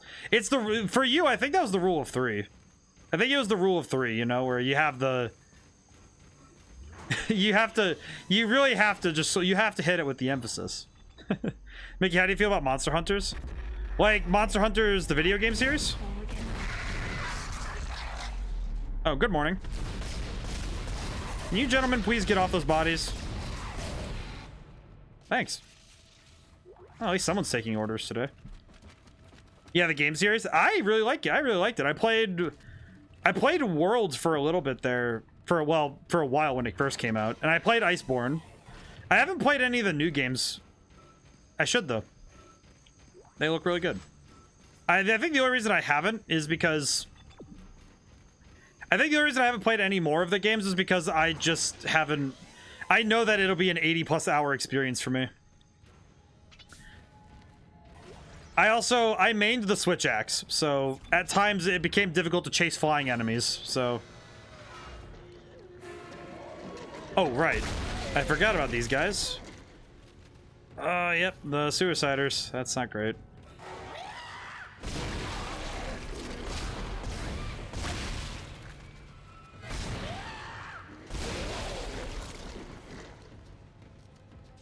All right then.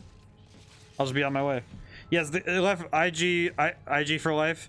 If you get to, I'd like to join you on Rise. I would really like to play Rise. I think I should really get Rise. I don't know what systems is it on? I always forget. But I would really like to play it. I really like the Monster Hunter series. It has a rewarding gameplay loop because it makes the idea of go out hunt into a fun grind. PC and Switch. I'll probably get it for. I don't know. I think I would get it for Switch, but I don't know. I have to think about it. I am a very tactile person when it comes to video games. I really like playing with controllers, and my keyboard's a mechanical one, so I really like I like feedback when it comes to my controllers and stuff. What the heck? Oh, that's right. This is a zero gravity area.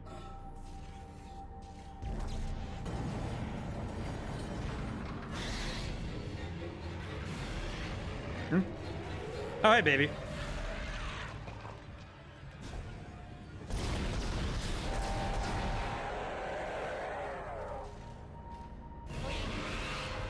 Whoop.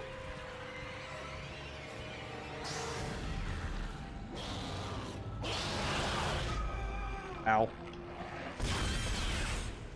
Freaking babies.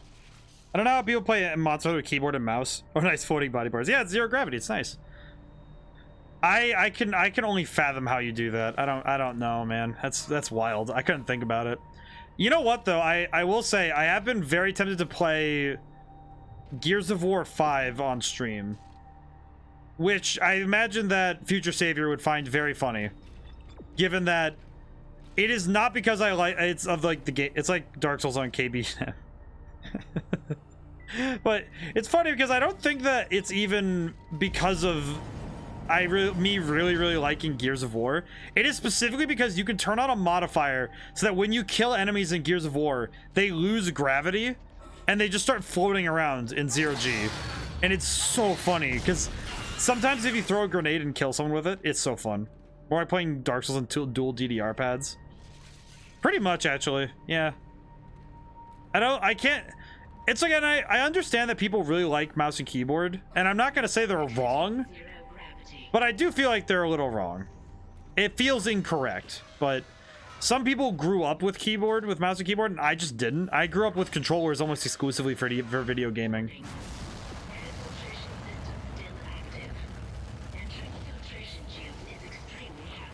Thanks for the tip. Hello? Hello, security? KB and M for FPS for sure. See, I think that there are some games that keyboard and mouse is just better at. I would say stuff like Civilization, while it can be done on a keyboard, it's not very good. It's a little bit tough to muster, you know what I mean? Oh, I should probably figure out where I'm going before I go through, huh? Like, what's another great example? Actually, you know what? Anything that has hotkeyed abilities. Or like RPGs or some MMOs. I would say something like Elder Scrolls Online or I am going to get clobbered, aren't I? Something like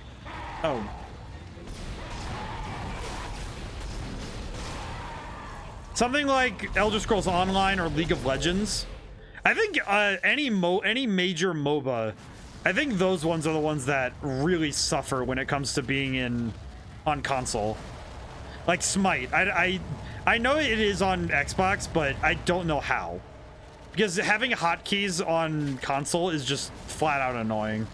I played Elder Scrolls Online for a time on Xbox, and I really love that game, and man, having hotkeys just is annoying. It is very frustrating. And but that's because those games are built with the PC gamer in mind. Which I would not say is a bad thing. It's just a matter of their audience. I think MMOs fit in there too, because a lot of MMOs do the same thing. Where they have hotkeys and special abilities based on that. Weird thing, the Sword Art Online, or it was the Sword Art Online game that was based on the Gun Game Online anime. That particular game did a good job of making that game feel like it was a real MMO without it having the MMO UI, because it built it more like an RPG that existed. Yes, it did. I played it for a bit because the guy I game share with, me and him, he has a lot of anime games, and that's one of them. It's actually not a bad game. It's just I just don't know Sword Art Online very well, so it's kind of like 10 kiloton mass detected in food storage. Just realized I need to buy a lot of ammo when we get back to the shop. I am pretty much out of ammo, actually. That's not great. Oh. Shoot to maim. Grabbing that ammo first. Wait, 10 kiloton? What kind of food source would be that massive? One that ate the entire ship's food supply. It's not even a food source, by the way. It's the thing that ate the food source. Because what happened was, so Polar, what happened is that there is a giant mass of flesh that is currently in food storage. This ship is supposed to be for, I think, 1,000 people. If I remember correctly, is that it's 1,000 people it's supposed to be for? And all of the crew is dead, basically. I think like 1 or 2 people are alive now. Maybe. And most of them are dead, and they became the necromorphs we see. And then all of their food supply, which was being grown on the ship, was probably eaten by the thing that's in there. So, okay, so I need 3 to, well, I can get either capacity or reload. Actually, if I do this is the most immediate upgrade to the gun. Oh, nice. Yeah, it's pretty good. I like it. It's a big creature, but it's most impressive. All right, so now we have a lot of ammunition. Space for ammunition. Is there anything in here?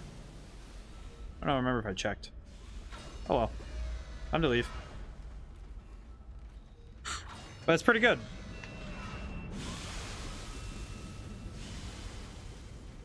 I've been appreciating it. Hopefully I'll be able to see the big mass before we leave. Oh, hey, store. That's what we needed. Okay, let's sell first. All right, so what do I have? What do I have in my safe? Thanks. What do I have in my safe? Okay.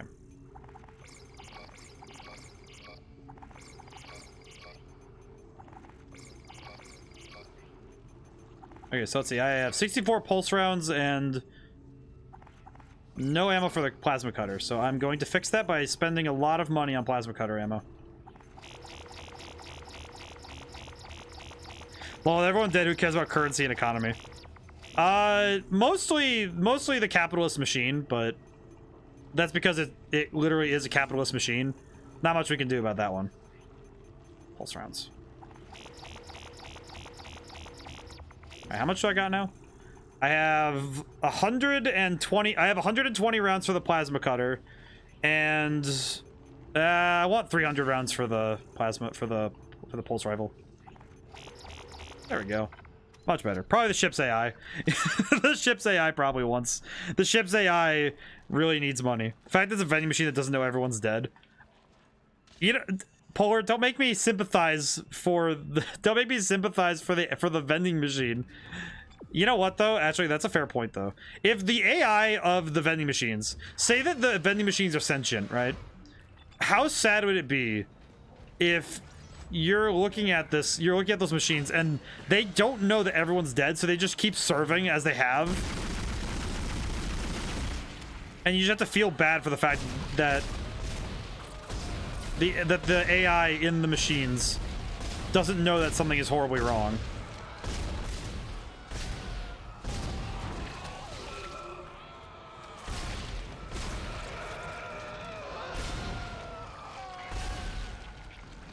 Alright, I think it's dead now. I feel like I would feel really bad if I found out that those vending machines had AI. Because that would make for an interesting story though. See, I feel like that would be something that would be a very sad book to read, which would, or like a short story where it's like, oh hey, I'm a vending machine.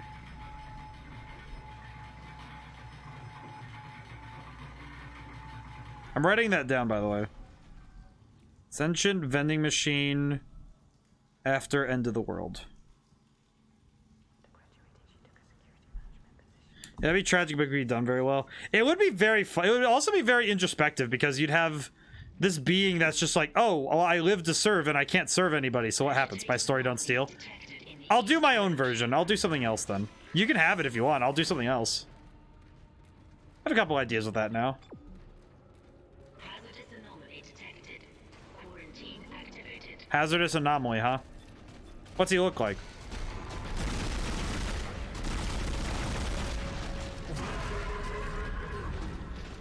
That would indeed be a hazardous anomaly. I mean, I came up with it. I don't care. It'd be another story for me to read.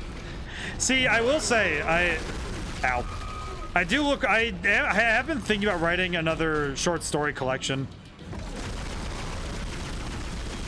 If for no reason, then to give me an excuse to write more, because it'd be fun for me.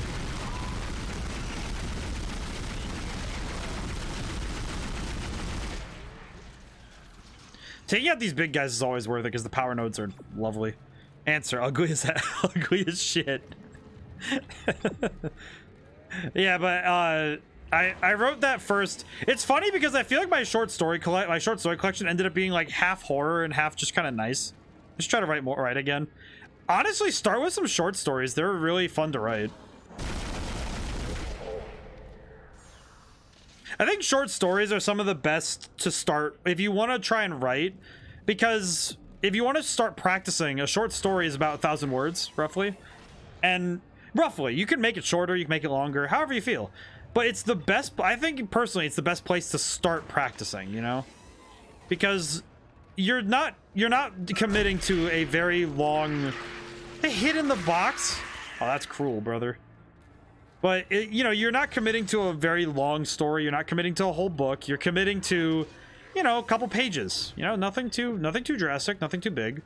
And by committing to this little piece of writing, you've created something really nice without having to sit and just, you know, you're not taking months to make a thing, you know? It's just, you're just taking like maybe a couple hours and you're writing something out.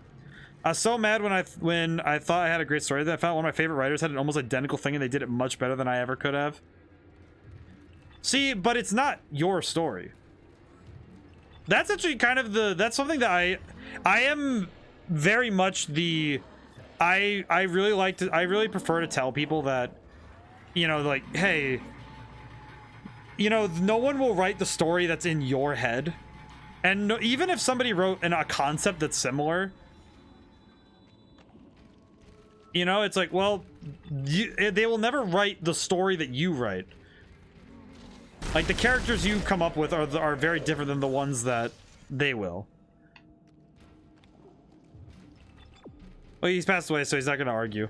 Well, I guess that does mean that if you do have a beef with him, you can win the argument by default. So that's kind of helpful. It does help when the person is dead, so you don't have to argue. Is that a little morbid? Eh, kinda. Where am I going? I guess down. Convenient. But either way, I think that even if you see a concept that you want to do, and even though someone else has done it, take a spin at it. The gracious thing about writing is that nobody owns the words you've made. They don't own your words and they don't own your work around. But I'm so sad because they is around because I love his work so much. Which author was it again?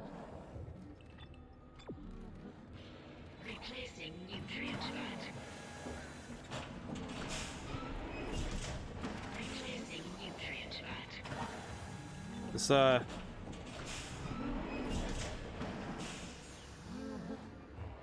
we good?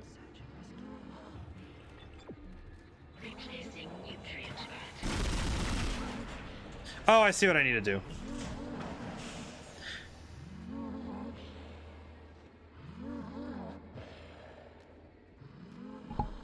Oh, I had to sneeze there. Terry Pratchett? Oh, yeah. Okay, stay there for a moment. I just realized what I needed to do. Nerd was hiding down there. Alright, cool. I forget how many of these guys there are, but it seems to be quite a number of them. Let's feed the beast even more. Just feed a million of them. The thing about writing is the words have already been invented, so all books are just remixes of the dictionary. That is true. Technically, the guy who wrote the dictionaries is the one that, in theory, owns all of knowledge, all of books, all things. Truly. I actually really like the. I remember Terry Pratchett a bit now. It's interesting because one of my favorite authors now is Herman Hesse. I really like Herman Hesse. Steppenwolf was very affecting for me. Or all just plagiarism. Technically, everything is plagiarized from either the Greeks, the Romans, or William Shakespeare. Technically. But yeah, Herman Hesse. If you ever have the time to read Steppenwolf, it is probably one of my it's probably my favorite book of all time now.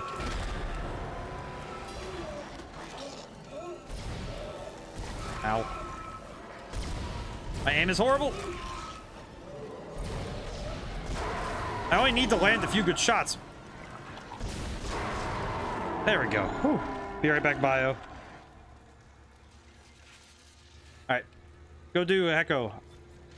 Yeah, I really like Steppenwolf though. It's a story that affected me greatly. It also affected my own mindset about myself a little bit. To some extent.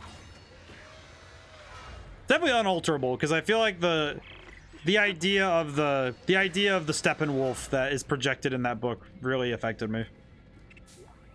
It did make me think very. It made me turn in on myself and introspect a little, because I was thinking about myself a lot, and it affected me.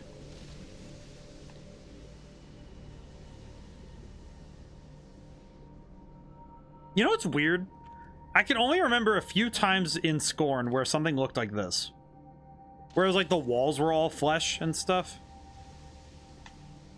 I don't know, it's surprising to me that there's not that many like flesh walls in that game. Like there are, but not as many as you'd expect. Alright, now where do I go?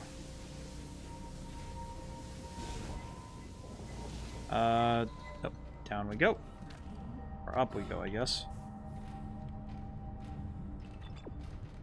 Yes, I see. Ah! I got electrocuted. I wasn't expecting that to turn back on so quickly. that was actually that was scary. That actually got me a little bit because I was like, oh hey, what the heck? I wasn't expecting it to turn back on so quickly. Whoop. Whoops. Polar, that's pretty much what I was thinking when that happened. It was just, oh, whoops. Ah, whoopsie daisy. Got zapped by the giant electric coil. Let's see. Jump quickly. Reorient. Jump quickly. Yes, I'm in the right spot because there's enemies to shoot. Oh, baby.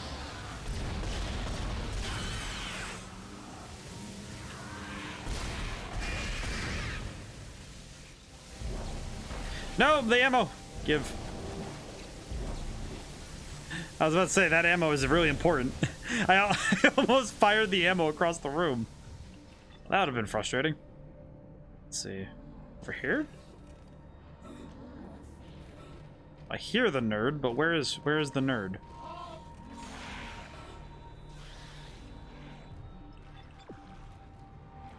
Oh, there she is. I don't know if it's a she. I shouldn't presume.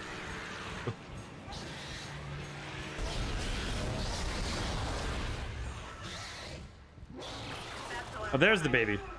There's a switch in atmosphere control to restart the oxygen recycling. Once the air's clean, you can get into food storage. As you guys have been reading these reports, the crew all began having mass hallucinations. Ooh.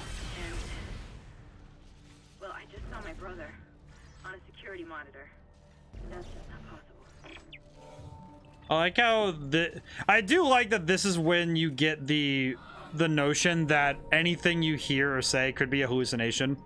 I think this is probably the thing that it's both a mechanical thing that I think is really cool, but it's also a storytelling thing that it's referred to as a Chekhov's gun. And I know a lot of people have heard the term, but I don't know how many people have ever heard about the origin of the term. Because I actually read the story that Chekhov's gun originated from. I read the short story that was written by Chekhov. And it's actually really interesting. That is a negative.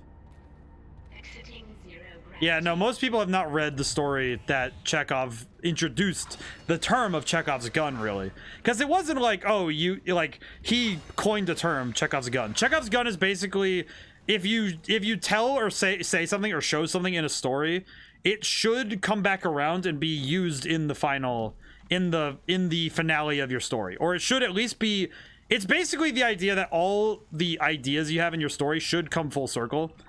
Not all stories need this, but it's generally a tool of good writing. In the story that Chekhov wrote, it's literally a gun. There's a gun on the wall that it sits in. He mentions it in the beginning of the story, and by the end of the story, it is fired. The idea is that if you introduce a gun into your story, it will fire by the end of it.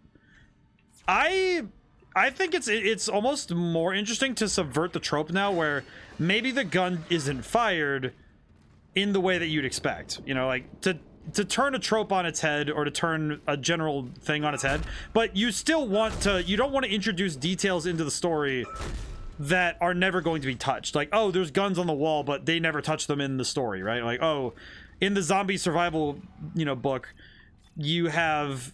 All right, which way is this going? Up or down? I think it's going down. But you won't have something like that where you introduce guns in a zombie story and it doesn't pay off. It's basically a form of setup and release, and by properly using this rule, you can set up expectations. I feel as though I did subvert that a few times. Interesting. Yeah, and I think that it's good to subvert the expectations at times. I think it's a great way to keep storytelling fresh. And not all stories should fire the gun. In some cases, it's almost more interesting when the gun does something different, or if the gun isn't the important part of the detail. The key thing is that you have to introduce the detail before you use it. Similarly, Chekhov's gun, like as a rule, refers to the idea that you can't introduce a gun without hinting at it first. So, like, you can't just have somebody walk in with a gun and just randomly show up, you know what I mean? Like, you can't just have that, where, oh, this guy just shows up out of nowhere with this firearm and just starts blasting, right? That the details added to your story should be, generally should be, the gun fires itself. That'd be an interesting shift on the approach. But the key of it all is that if you should have lead up, but you also need release to your lead up. Think of like in a horror movie, right? Where you have a monster that keeps showing up. He keeps showing up in the background, right? Like, it's just these little hints of what the monster is. Imagine if they never showed the monster. They did all that build-up, and then they never showed it once. How confusing would that be, right? It's like, in music theory, there is the, your root chord. That's the one that you start the song on. Like, that's the one you start and end on. Say, like, you're listening to the end of your song, and you're coming up on the end, and you're at that last chord that's going to release into that last chord of the song. Cut off the song right before it happens. That's what it would feel like if you take away the buildup of the gun. It loses satisfaction. It's not good. It infuriates. It infuriates everybody with a brain. Which is why some people aren't mad when stories don't do that, because they don't have a brain. You know, it's pretty simple. But the key is that maybe unsatisfying, but it would be entertaining. It would be. But I do think that there are stories that have subverted the expectations of having an expectation set up and then pulling the rug out from under your readers. World War Z, when the doctor slips on the ramp and shoots himself, that is such a, like, what do you mean he shot himself? That's so stupid. But when you think about it, how exciting is it that the story has suddenly been capsized because you think the doctor's gonna be this important character and then he just dies? Like, he's dead. That's it. Game over, man. Like, that's a great way to do it. That's a fantastic way to handle that kind of thing, right? Where you have a storytelling beat that it turns it on its head, really. But also, you can't have the firing of a gun without the introduction of the gun. Say, like, say you're playing a game and it's like Call of Duty game, right? And suddenly a dude whips out like a magic spell or something, right? And he just, like, this guy uses a magic device that just blows up a guy. Okay, but where did it come from? You know, there's no hinting at it. No one talked about it. Just, oh, hey, magic. Like, what? You know, like, how unsatisfying would it be if it's like, yeah, it would be cool if you think about, like, but think about it from the perspective of the player, where it's just, what do you mean there's magic now? This is, you know, you just introduced this. This doesn't make sense. So when you take stuff like that into account, it is important to keep expectations in mind. Like, don't make so far a leap like the Wonderwaff from COD World at War. Yeah, it's like that, but imagine that in the campaign of World at War, where it's just, oh yeah, this is definitely what happened in the World War. Absolutely. Just don't worry about the fact that it's an electric Tesla coil gun that is capable of absolutely deleting a soldier. You know, like, something back here. Oh, right, Hammond. Well, hopefully he's asleep now. But the key is that if you're going to, it's still good, even though it's good to subvert expectations, it's good to lead up to it. No matter what you do, like, lead up is important. Hydroponics log, this is Dr. Cross. It's hard for me to believe what I'm seeing here.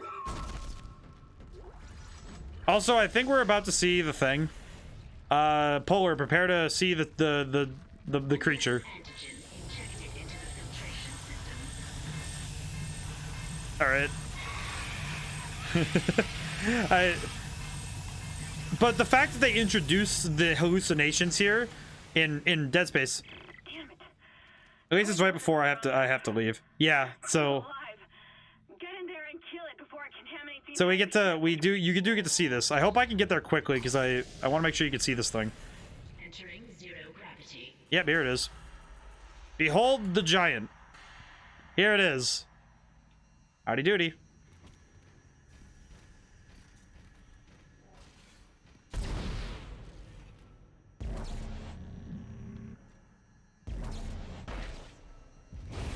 Wake up.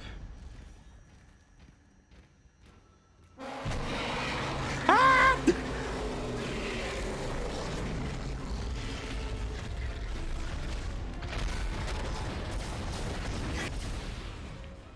Oh god, it's hideous. Yeah, exactly. This thing is insanely gross.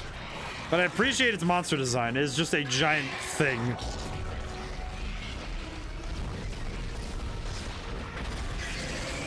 I also appreciate that I have a maxed out plasma cutter, because man, this thing is really helping me out. This thing, the maxed out plasma cutter for this fight is just broken. It's amazing.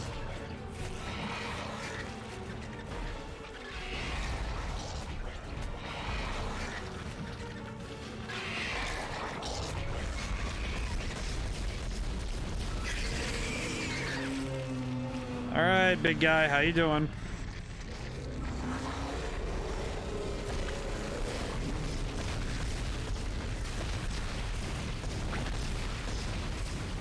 Yeah, I can imagine some people being really terrified of this, as like growing up or seeing this earlier.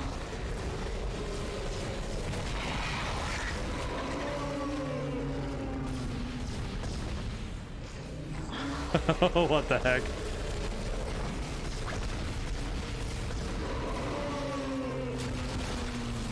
Did I just... Oh, no, I was about to say, did I just die from that?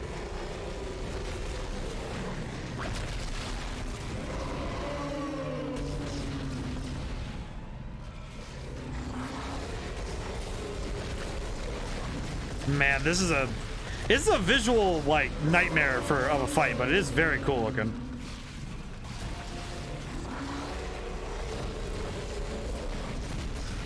The screen is flashing a lot. My brain is kind of overloading, but there we go. Huh. Everything went better than expected.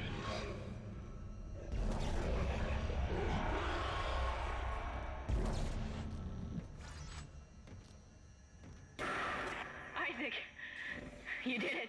All right, cool. I feel kind of weird that I took that so in stride because it just... Oh yeah, I was just able to just shoot it. Man. Damn it. He's gone again. No sign of his rig anywhere. It's up to us now. I've got a plan to get off this ship. I've located an SOS beacon on the mining deck. If you can get down there and activate it... Okay, did a good job. Oh, nice. Nice kilotons of waste. Yeah, look at how... 10 kilotons. I don't know how much longer the turret will hold. Zero gravity. Imagine 10 kilotons of flesh just in a hole. And that's where it is. Just 10 kilotons of just giant meat. That's pretty gross. Impressive, but gross. All right, I'm out of here. I did my job. I'm getting out of here. As I recall, there's 12 chapters in the game. I forget which one I'm at right now. Hey, we did a good job, though. I'm pretty proud of that. I will say that the plasma cutter, my plasma cutter, is carrying me hard. This thing is just stupid. I love this thing. I love it. It's so good. I probably shouldn't be so reliant on it. I should probably try using the other weapons and upgrade them some, but I kind of want to upgrade each weapon to the max and then use the next one and try to add each weapon to the repertoire if I can help it. I think the military suit also helps because the military suit absolutely just makes this just kind of redundant. I need to stretch my neck controls. Well, that must retire. So my week off has come to an end. It was good to see you on and can't wait to catch next stream. Good night, man. All right, thanks, man. Thanks for coming by. Great to see you as always. Hopefully you'll be able to catch Thursday. I really want to talk about Scorn with a lot of people because it's gonna be a lot of fun. I think that will be a far more introspective one, but it'll be fun. It'll be interesting, at the very least. And I'm grateful I get to share it with everyone. Well, I will have to try. No guarantees. Of course, of course. All right. Go get good sleep. Need that there good sleep. Let's see. Save my progress. So, let's see here. 6. So, we're halfway. So, that'd be halfway through the game. Okay. Not too bad. Doing pretty good. We are definitely making faster progress than I anticipated.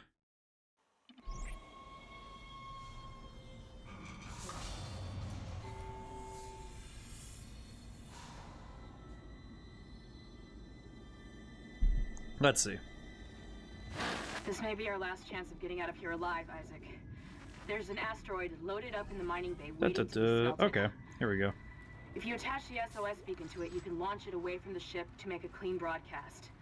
The beacon's on the maintenance subdeck. You can launch the asteroid from the control room. Okay. Well, that looks like it'll be easy. The control room is locked. It looks like they keep an emergency access key on the processing subdeck. Couldn't be easy, could it? I don't know how much more of this I can take. You know, Kendra, I definitely understand. I definitely get it. It's like, I don't know how much more of this I can take. That has been 80% of us in 2022. I don't know how much more of this I can take. I don't know how many more it is what it is I have in me. I saw that picture of Maine from Edge Runners, so it's like, I don't know how many more it is what it is I have left in me. Oh man, that's sad.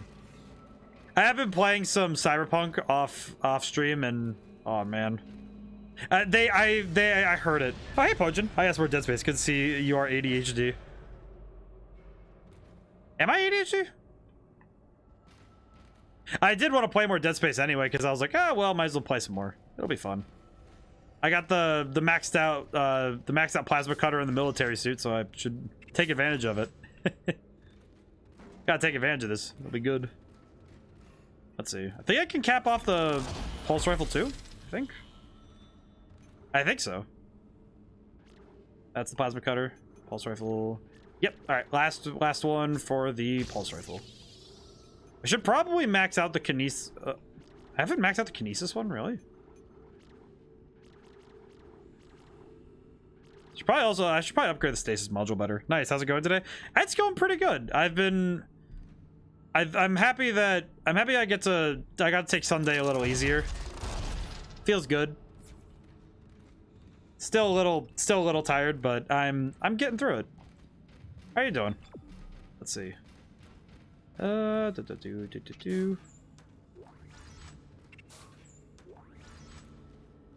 grab all the stuff. We're gonna need it. What is happening over there? Interesting.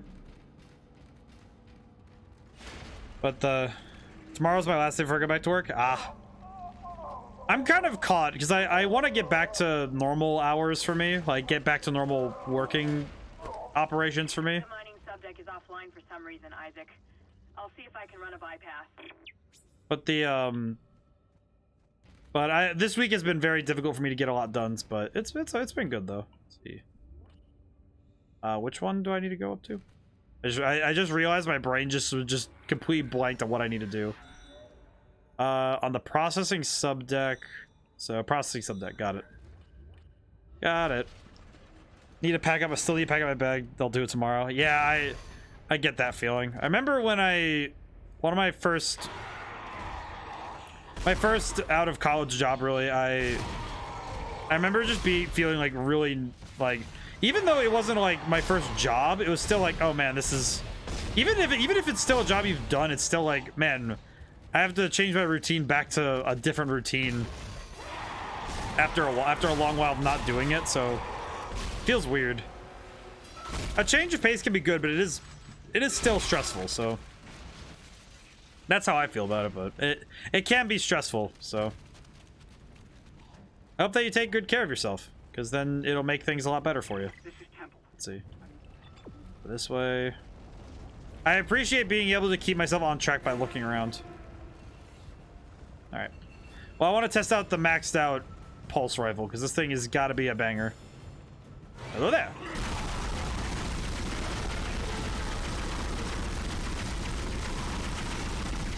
Oh, hello. You guys can have some too. My job, we like to say the guy who needs to go on vacation the most is the guy who just got back from vacation. That makes sense. That's a good quote. I like that. That makes sense to me. For some jobs, I can definitely see it too. Oh man, the maxed out pulse rifle's just as good. Wow, this thing's pretty good. I like this. I like it a lot. I still prefer the plasma cutter, but I do appreciate that the pulse rifle is a solid backup and alternative. I like it a lot. I've also been trying to, I tried to take this week a little bit easier, but it didn't help.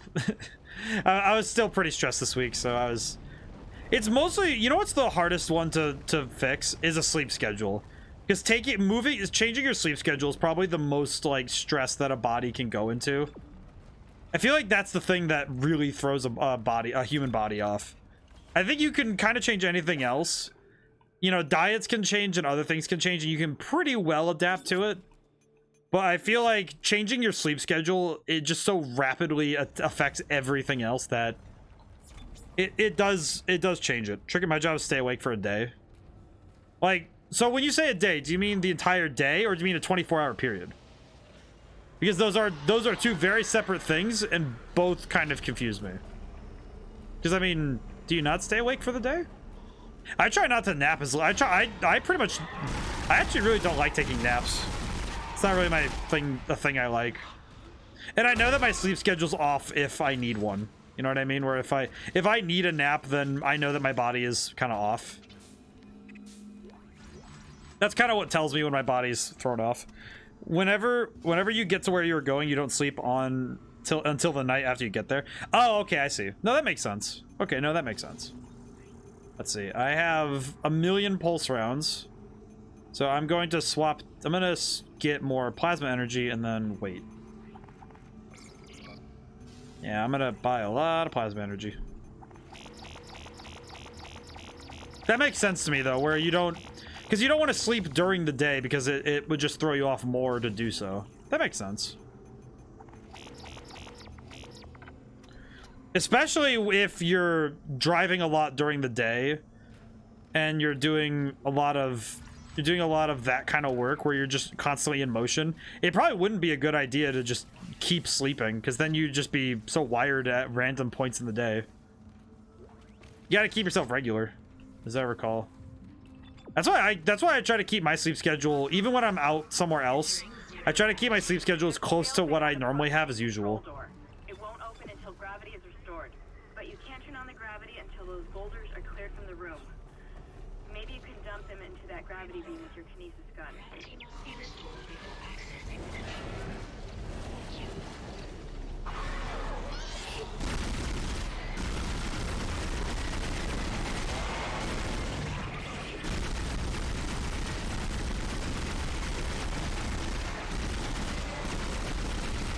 Oh, you got a little too close. So if I travel... Alright, I need to... Let me finish these guys off before I respond to chat. So if I travel and get there at 1 p.m. local time, I'm going to be there a while, so you go to sleep at 7 p.m. the next night. Oh, it makes sense. Howie.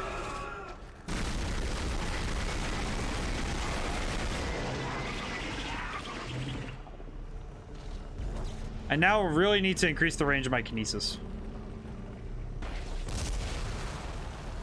Woo! The anomalies are just big floating rocks.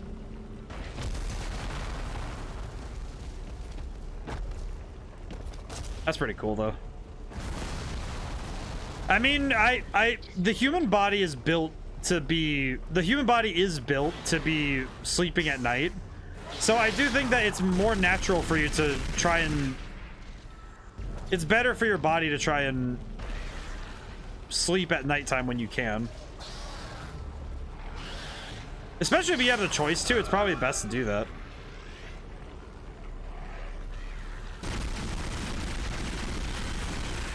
Yeah, no matter what the time, I'd argue that.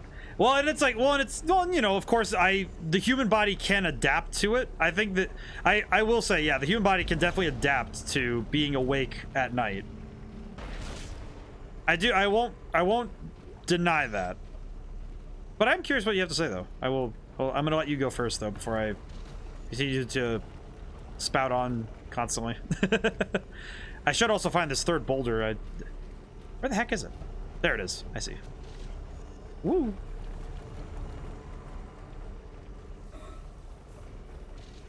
I appreciate the rule of 3 because it lets you know that you're always going to probably need to find 3 of a thing if you need to.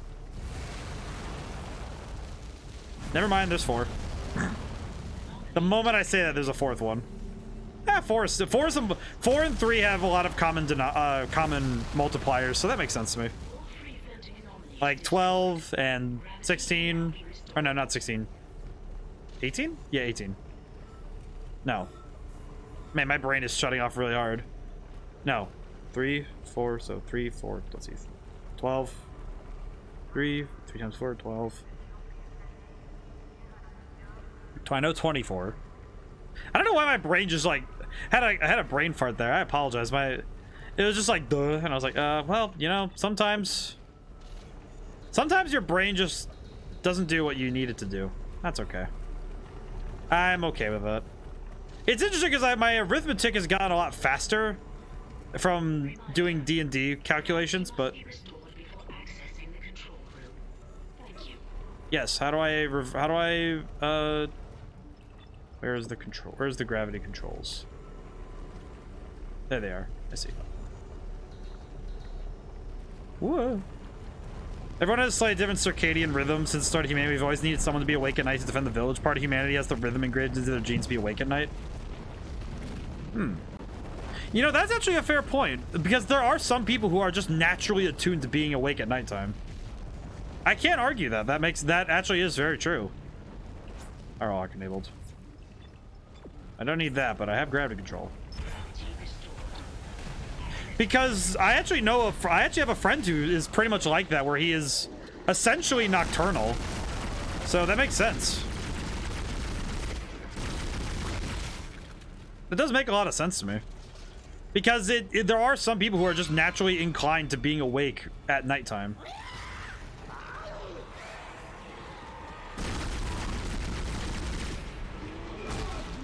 I knew it was coming too, and I was just trying to run away from it as fast as I could.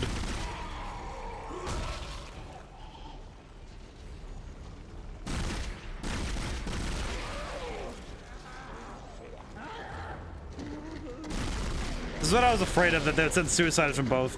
It's a little instinct to defend others while the rest of the world sleeps. I can see that it does make sense to me. I do agree with you. I will concede on that, Pojin. That makes sense to me. Because some people are naturally inclined to the nighttime. So it would make sense that some people would be genetically predisposed for it. Because that is true for a lot of things, where some people are genetically predisposed for certain, basically they're predisposed to certain jobs, like roles in society, on a more base level. And, you know, there's funny haha jokes there, but in all seriousness, there are like a lot of roles in what would be considered like a more basic and primitive society that the human body would be predisposed for.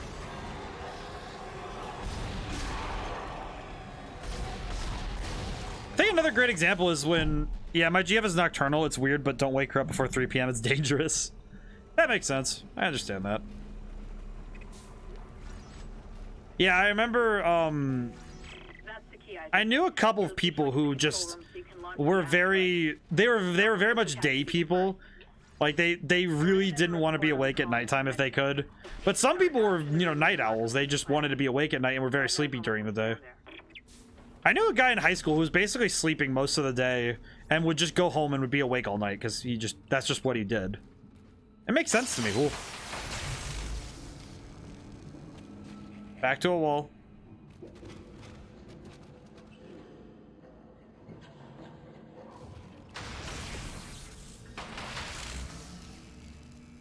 All right, then.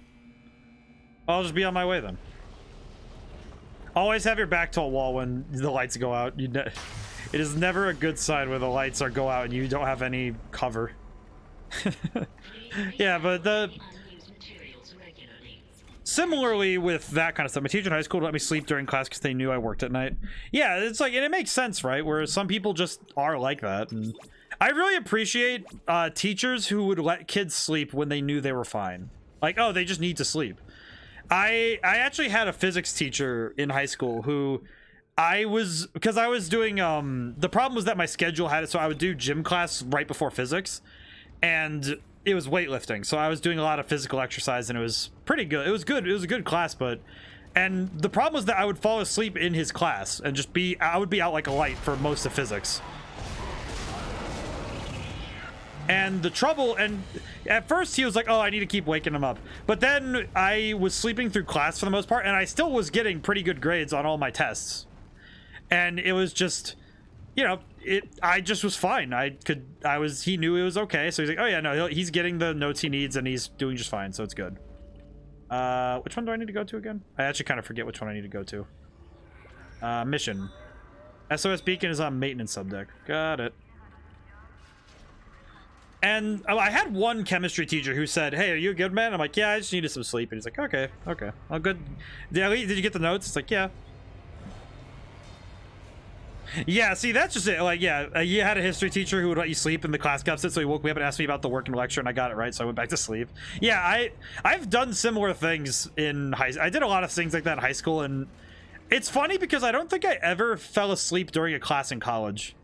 I think in high school I was able to fall asleep in class pretty regularly, but actually no, there was one class in college that I fell asleep in, and I realized it was,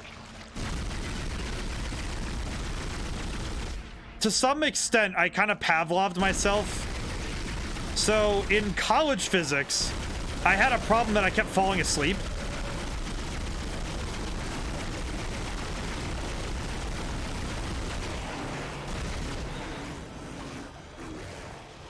What are they doing?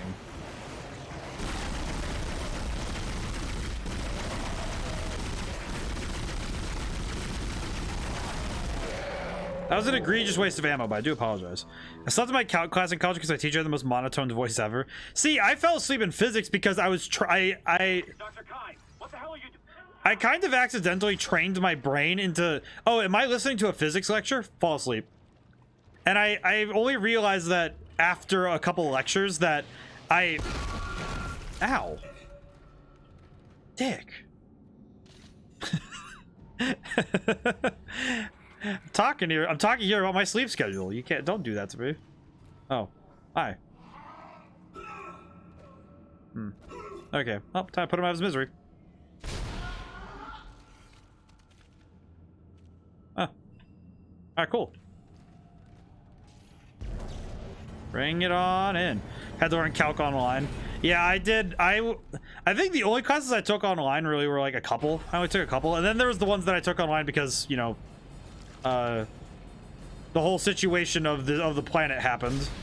It was my last year of college, by the way, was all of that happening. Was the pandemic starting.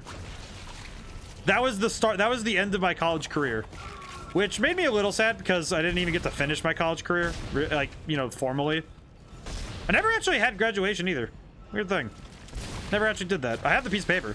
Took calc in person, just slept in class, so I needed to learn calc to pass the class. Ah, that makes sense.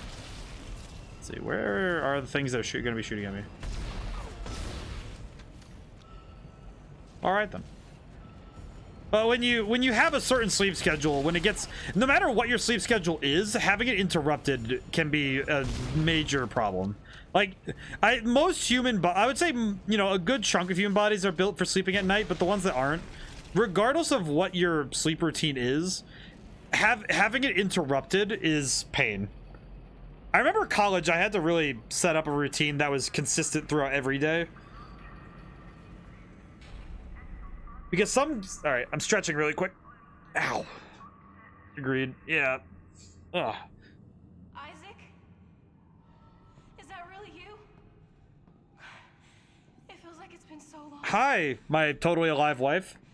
But I can help you now. Come with me. Okie dokie. Thank you, my totally alive wife.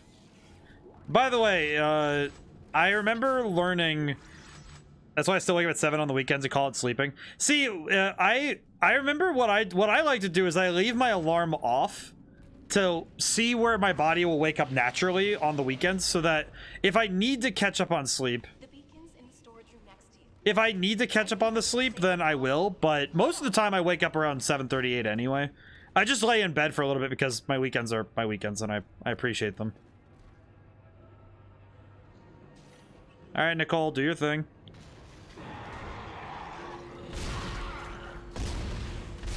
I'm not trusting the life of, I'm not trusting Nicole's life to the pulse rifle. I think, actually, you know what? No, the pulse rifle will be fine. Nah, it'll be fine. There we go. Normally I wake up around 4, so 7 is sleeping in. Ah, makes sense. Makes sense to me. Yeah, it is good though. Back, are you winning? Yeah, I think so. Piling up these bodies really quickly.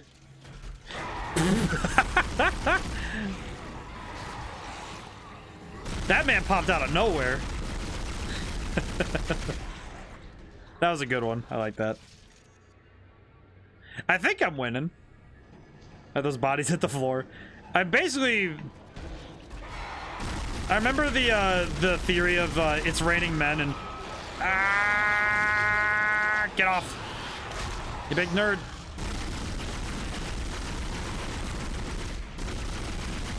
Hang on, let me save Nicole. Got her. All right, we're good. All right, cool. Did it. Everything was under control the whole time. I remember the idea that let the bodies hit the floor. The door's unlocked, Isaac. I can't get over to you, but I'll find a way. I love you. This will all be I just realized the typo in that text box. Nailed it first try. So I just realized there's a typo in that text box. And the only and it's Raining Men. Yeah, Let the Bodies Hit the Floor and It's Raining Men are two songs are the same event told from different perspectives. But I just realized, so I don't know how many of you would have seen it. You know when it said I'll find a way, and on the bottom part of the text that came up during that little cutscene, did you guys notice that there was an additional space between the words a and away and way? Did anyone else see that, or am I just like too much a grammar like totalitarian that I just spotted that? Because I'm so used to spotting that kind of error that when I see it in video games, it is very obvious to me. Like I can see it from a mile away. Kerning is important. It is something that my brain just catches very rapidly. Isaac. Hey, I lost your signal for a while. You had me worried. But yeah, that is something like the fact that I've been running trajectory calculations, and if we launch soon, there's a good chance the asteroid can reach a safe distance to begin transmitting. Still no sign of Hammond. But yeah, I have spotted those kind of things before in other games. There's actually another error like that in Gears of War 5 where they forgot a period on a sentence in like one of those random barking text boxes. Like, oh, it's like, oh, I'll drive. And it's Dell saying it, and I just remember seeing it, and I was like, why is there no period? Who forgot the period on this sentence? And that's the kind of thing that just, my brain is hardwired to catch those kind of things. Because I do not like it when those are left alone. It frustrates me greatly. Now get out the baby gat. Light the baby up. Shoot the baby. Ow.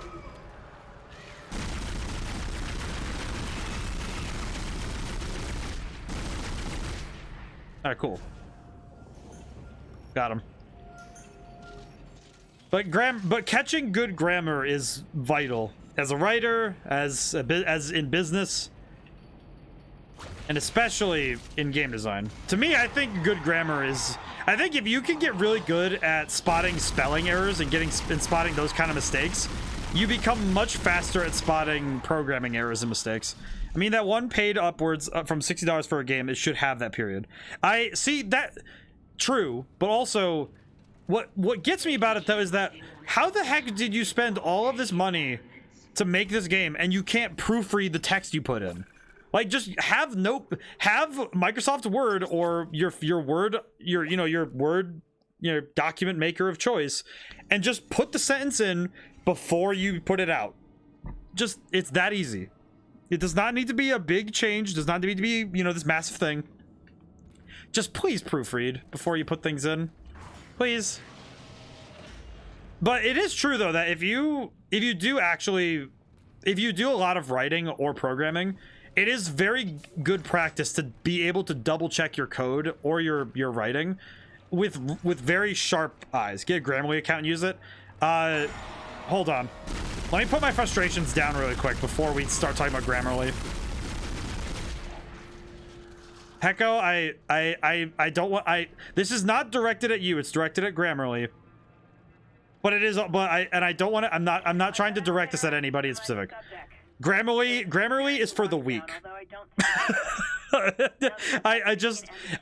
Every time I see an ad for Grammarly, as a writer, I just get so mad when I see it. It's like, why in the heck do you need this app to be able to tell you how to properly write. Do you not learn this at school? What do you mean you have this thing? What do you mean? Which level am I going to next? Plant the beacon. I don't know which way I'm going, but we'll go there. Preparation? Oh, no, it'd be mining. Dang it. Ugh. I think it's mining. I think I made a mistake. Well, I've accepted that I am feeble. Listen, I feel like it might be just because of how they advertise it.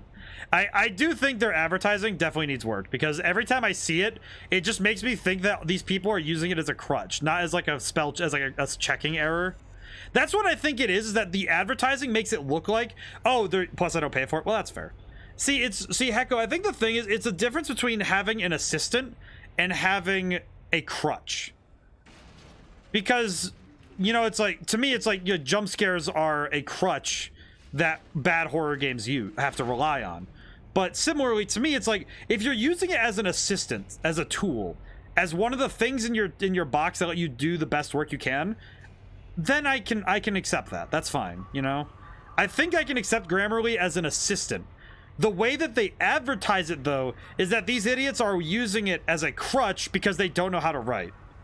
And to me, that's just weakness. That, to me, is just like, that bothers me. Because, like, what do you... So you're just lazy. Like, come on, dude. Just learn. Practice. Learn. Work.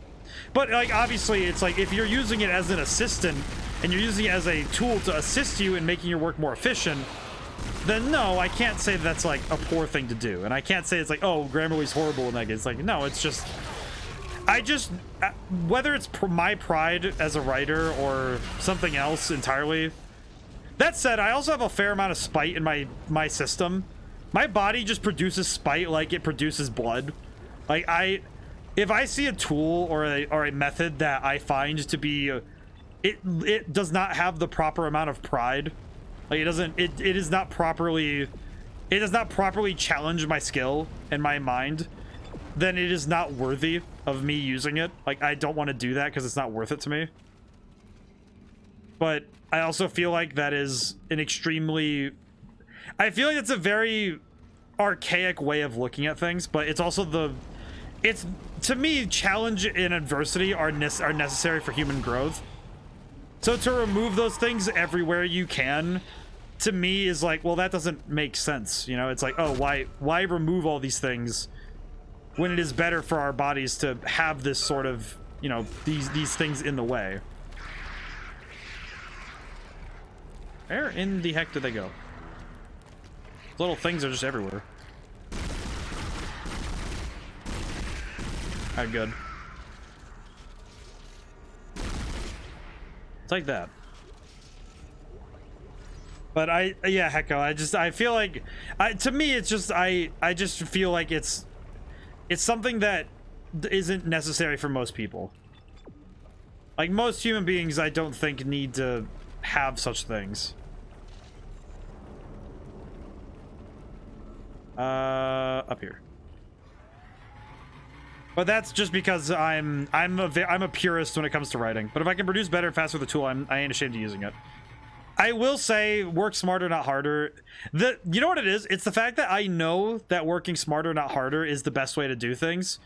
But then I also have the mindset of, but if you need to do the hard work, then you should just be willing to do it. And learning how to do it the old way teaches you why the new way is important and why it's faster. Because if you learn how to do something in a more archaic fashion, then to me, it's like, well, that's important to learn that because of how it works, because you learn how it works.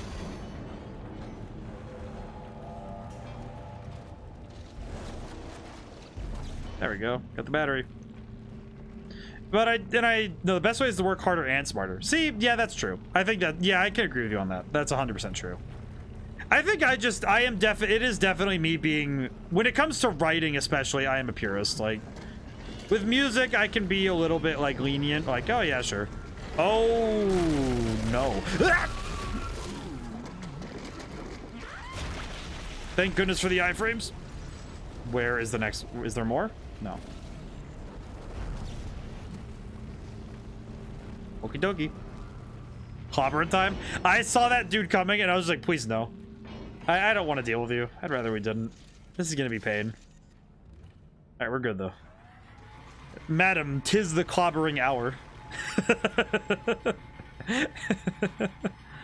I love that meme so much. That's a really good one. But I do appreciate the tools. I appreciate tools that make things faster. I do appreciate those kind of things. I just know that I like the fact that my eyes are trained to catch these kind of things, so I prefer to keep it that way. Because the only thing that I think Grammarly does that I don't think benefits the writer is that it removes stylistic choices. At least from what they showed in the ads. Obviously I don't know, but because I know that you can just hit ignore if, you get something that you don't agree with, but it does feel like, oh, you're removing the agency of a voice. Well, boast of what you're good at. Yeah, well, I don't think it's necessarily boasting. It's just what I'm good at. It's what I was trained to do. Now, what am I trying to do with this again? I always forget.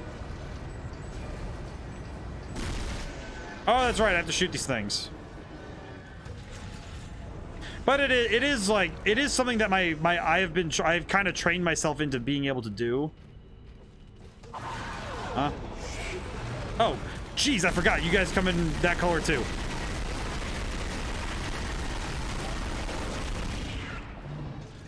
Thank goodness they only give one of you.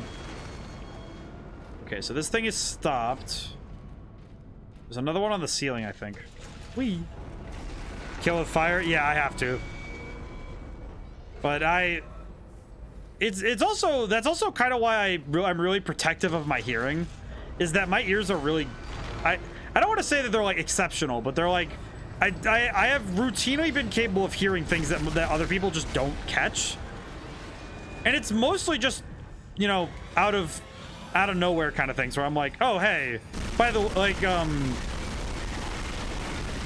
remember at one point in specific, I was out at Magic. I went to go play Magic the Gathering with my group, and they're like, one of the guys who was playing works at the store, and I was just like, oh, hey, by the way, someone came into the store, and he was just like, what? And he looks over, and there's just two people like coming in. It's like, I just knew they were there because I could hear it. It was just like, oh yeah, I could hear it. Peripheral vision, I could see them. Okay, so I broke the doodads. How do I stop these things again? Because I know that I can't place the beacon with them operating like this.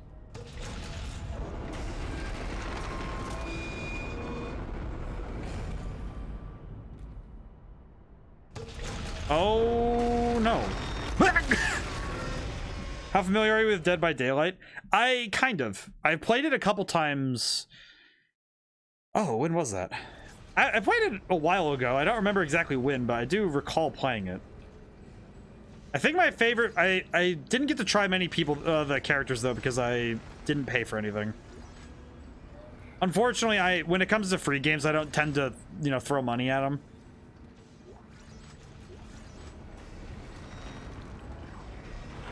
But I would if it meant I could play as Pinhead though. I like Hellraiser. Hellraiser's probably my favorite horror movie. So I probably would want to play as Pinhead if I could help it. But I do like Dead by Daylight. It's pretty cool.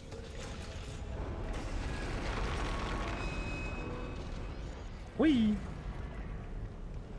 I'll break the doodads again. I think Dead by Daylight also is another game where it has like a really cool gameplay loop. Because I think that one has a lot of fun with it. But no, I'm not super familiar though. But is there anything cool? Is there something cool going on there? I'm curious now. I do like Pinhead though.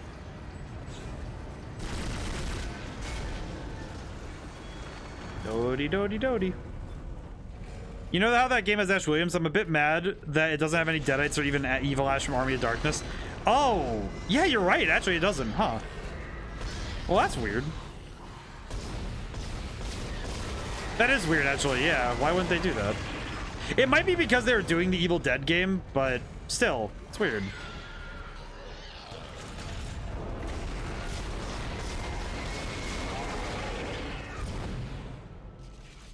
Okie dokie. Got him. Interesting, though. I'm surprised that they wouldn't have done that. Okay, now what do I have to do to break this thing again? Okay, wait. How do I break this again? Mission. Plant the beacon. Destroy the gravity tethers 2 of 4. Okay, so there's... Where's the other 2? Huh. What am I looking for? It is weird when horror games tend to omit certain things. Like that one, like with that, where it's like, sweetie, I just started by for had quite a weekend, so I'll probably be heading to sleep soon. Hope your weekend's gone well. It has gone well. I was able to relax a lot. Thanks, sweetie. Thanks for stopping by. No matter how long you're here, it's nice that you got to stop by. Was the real Ash would have gone in, messed up, and then won the game. Yeah, that's true. But yeah, sweetie, this Thursday I am gonna be doing a full. I'm gonna let you know right now that I'm doing a full playthrough of Scorn this Thursday. So if you don't get any good days to play it in broad daylight, I will be able to offer a full playthrough because I have a written guide for myself. So I'll be kind of going through the game, talking about it on a deeper level. Because I kind of had a weird... Oh, I'll have to catch that. Yeah, I hope everyone can, because it's... I actually think it's probably going to be the most philosophical this is going to be me going into writer, game designer, and musician mode. Because I'm going to be, like, hitting all of it. Because I actually have to talk about this game in a different way. Because I have a lot to say about that game now. It's going to be... I think it will be a lot of fun. Okay, how do I do this again? I always forget this part. This part always confuses me. What do I do? What do I do, Lord? Doors? Oh, let's go all in review. Yeah, it is going to be a very comprehensive review. Okay, do I need to break something in here? Exiting zero Nope, gravity. not in here. Okay, go back up. Entering zero gravity. How do I break these things? I remember solving this a long time ago, but now I'm forgetting. But it is a game that I'm going to be talking about extensively because I feel like my first initial play of it, I was very frustrated. And then playing it again and finishing it and seeing it to its end, break all the things. I need to break all the things, Hecko. I just don't remember how. How do I break all the things? Maybe it's over here. Maybe the answer... My brain's kind of melting also because of the zero gravity, but... Those are the tethers. How do I break? How do I break? Doors. Door? I don't remember. Ah! But I have had quite a time with that game because I think I came to realize that the beauty of the experience is metaphorical because it's almost like when you read a book that is contested, right? Where, you know, when you read something or you partake in a movie where the ending is very hotly debated. There's some platforms I saw, but I couldn't point it out where they are. Let me get to a brighter perspective so I can see better. Let's see. The other trouble is that running around to this place is very difficult to get an orientation. How about I go here?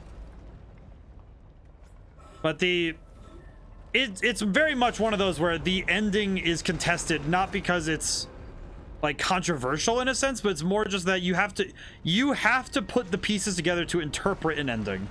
And even that ending might not be, it's not about a correct ending. It's more like this is the conclusion you have come to based on the evidence you have. Okay, can I do anything from in here? Maybe. I am uncertain. And I think that kind of ending and that kind of gameplay is very hard to parse in your first playthrough. And not having a guide or somebody there to talk about it with, and not having a means to be able to figure it out is very abrasive to the mind. It's like what happens with sandpaper, where yeah, you have to. It takes a long time to get for sandpaper to do its job and smooth things out. And when it does, you are happy with the result. But oftentimes there's friction and pain in doing so. And there will always be something lost in trying to do so. Okay, what do I need to break here? Maybe. Can I cast stasis on that?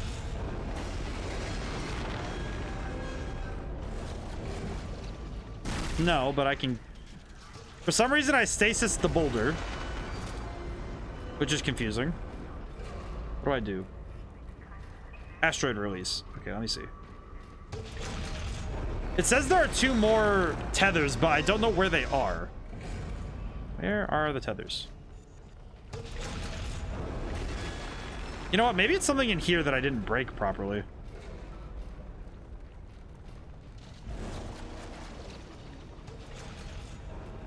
Maybe it is. Which piece have I not broken? I know the pieces fit. I watched them fall down. You know what? You know what though? You know what I could actually say pretty well? I am absolutely, at some point, whenever me and my brother finally get around to covering Tool songs, I'm covering Schism and putting it over Scorn footage. I do not care if I have to beg the developers to let me do it. I am going to do that at some point. Okay, what am I? All right, wait, no. I'm looking for the... I'm an idiot. I just remembered where they are. Whee! Go, go, power Isaac. No! I made a mistake. Okay. Ignore that one, but I do know what I needed to do. I kind of forgot that the other 2 are outside. I forgot about that. Let me go and fix my problem. I landed on it wrong, so what I will do is go do that one first. Actually, wait. I'll just wait for a moment.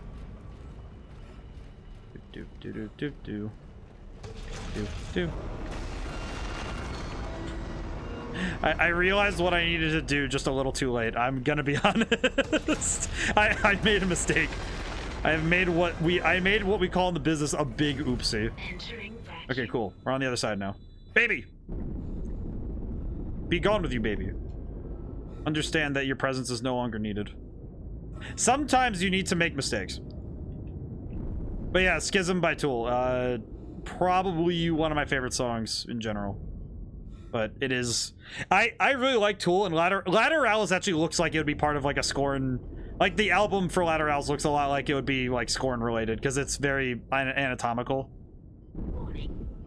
Payload 8772 is no longer tethered. Untrained personnel should leave the area immediately. Lady, I don't think you understand. I have always been an untrained personnel. You do not tell me what to do. Time is a flat circle. My advice is meaningless. Chew your gum. I'm going to do this anyway for the funny. Okay, so it's untethered, right? So I don't have to break the other 2? I'm gonna double check that and make sure.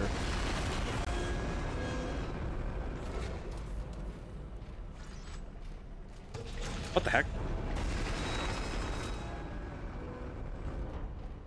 This foot does have rotational force. Why the heck is it spinning? I just tapped it. All right. Okay, so these are broken, right? Yes? Yes. Excellent. So I think this means that I can... Can I just put the tether on the outside? I just realized, can I just do it out there instead? Because if I can, I'll just do it over there instead. I don't need to be inside here to do this. Okay, let me go inside. Entering vacuum. Okay, put it down. I don't know why so I just needed to go outside. Touch grass. Makes sense. Okay, where am I going? Huh? Well, this has been educational, so now what do I do? Nothing is better than when the stream is educational. That's when we get really spicy. Whee! Alright, down we go. I appreciate it when the game... I appreciate it when a game makes me have to remember things, or when it makes me have to disengage my brain from being kind of stupid. Okay, so I have put the thing on now, so now I need to just go back and send it. Because every now and then, I get a little bit lonely. Sorry, I had to. Oh man, I can't say every now and then. I can't say every now and then, or it happens every time. Oh, hi.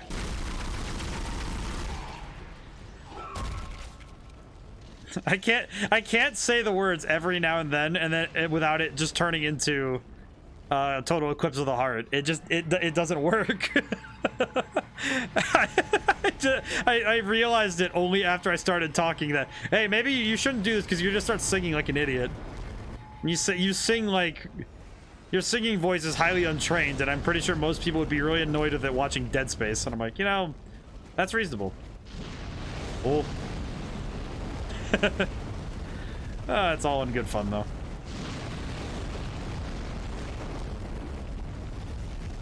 That's what it's like coming out of the basement after I make a new album. Just that's what it looks like. Just pure fire coming out of my house. And thankfully I keep the fire extinguisher nearby. Wait. I need the battery from the other side. Of course I do. I forgot. That's my bad. Let me go back.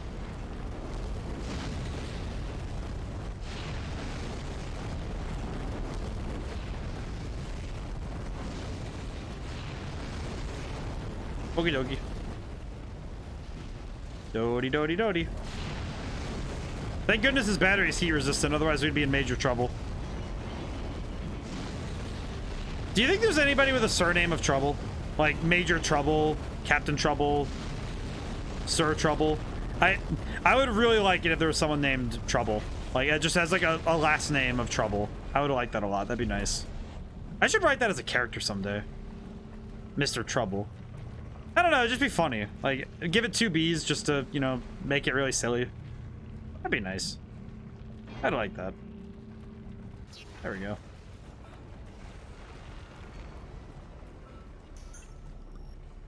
Ah, jeez.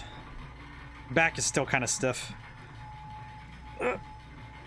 We are making really solid progress, though. I can't remember the last time I think when I first played Dead Space, obviously I have upgraded weapons, so it's kind of unfair, but... Okay, wait, how much ammo do I have? Oh, more than enough for the plasma cutter. Yeah, we're using this from now on. Locked, huh? Alright, I have the key.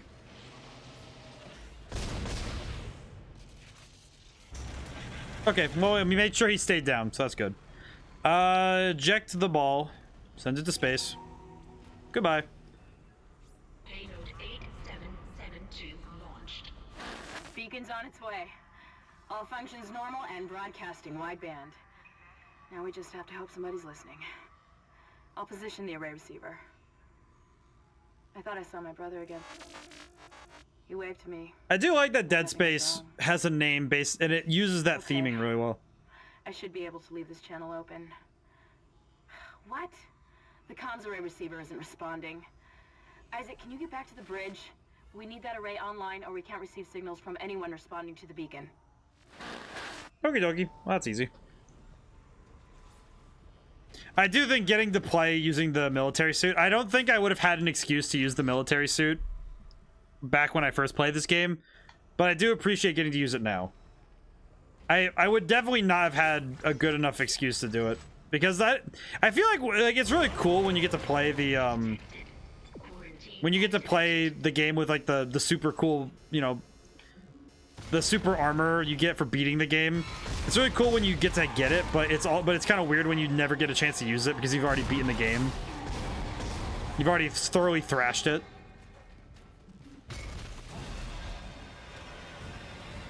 So I do appreciate the chance to get to use this thing.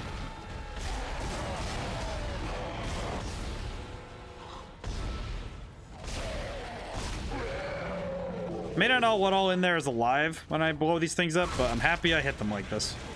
There we go. Excellent. All right. I was definitely reminded of my place in the universe today because I listened to music before stream every day, and one of my favorite songs of all time was came on, and it reminded me. It centered me again, and I really appreciated it. It's Peace of Mind by Boston. I don't know, just getting to, like, listening, that song is kind of like my, I don't want to say my anthem, but it's definitely my, like, it's definitely the closest thing to a song that describes me pretty well. At least as a person. Because it is outdated and talks about the ideals of freedom. And it also has a lot of really good guitar parts. And I say dated as in a loving way. It is my favorite song. But it is from the 70s, so it's an older tune. I think I'm going up to processing, maybe? I forget. But I really like listening to that song because it grounds me mentally, you know? It's a good one. Ugh, I need to adjust my posture. Nope, need to go higher. A speedrunner I am not, so unfortunately I made the mistake of going to the wrong one again.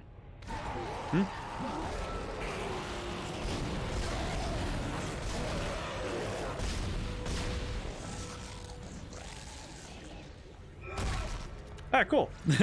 I just look over like, huh? Alright.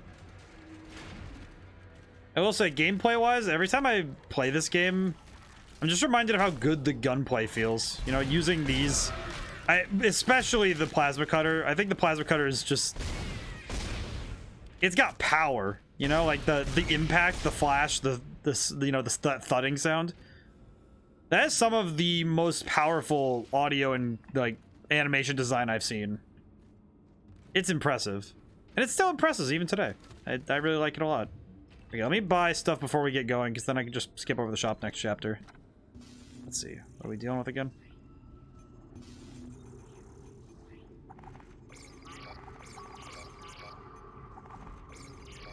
$100 shots. 100 and... Oh, it'd be 100 and... I think 43 now? Sell the line racks. I got 200 pulse rounds. Try buy more pulse rounds. 1, 2, 3, 4, 5, 6, 7, 8, 9, 10, 11, 12. That should be 300, so I should be good to use the pulse rifle for a little while.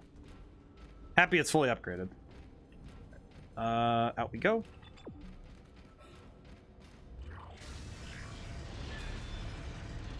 Alright, cool. Also, the system of tracing the line across the ground is really... I think it's very good for leading the human eye to where you need to go. And the way they programmed it is very solid. I really appreciate it. Very good. Ooh, need to stretch the shoulders again. Neck and shoulders have been out of whack last week. So hopefully this week I'll be able to do... Oh, no, not over that one. There we go. There we are. Excellent. All right, very good. Very good. Search and rescue.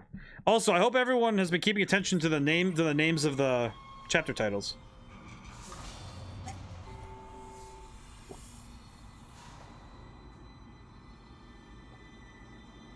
Ah, I had to drink some water. But I remember that was a... Things are looking up. A military ship just docked in. The USM Valor. I don't know what it was doing out there. It must have gotten our distress signal. We can't talk to it until the comms array is fixed. I'm gonna hack the door to communications for you. Get in there and find the comms control. Got it, Kendra. But the... Ayo?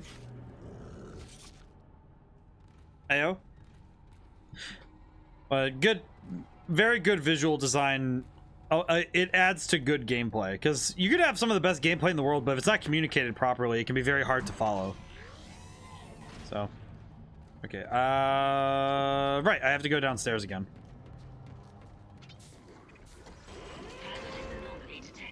Oh, jeez.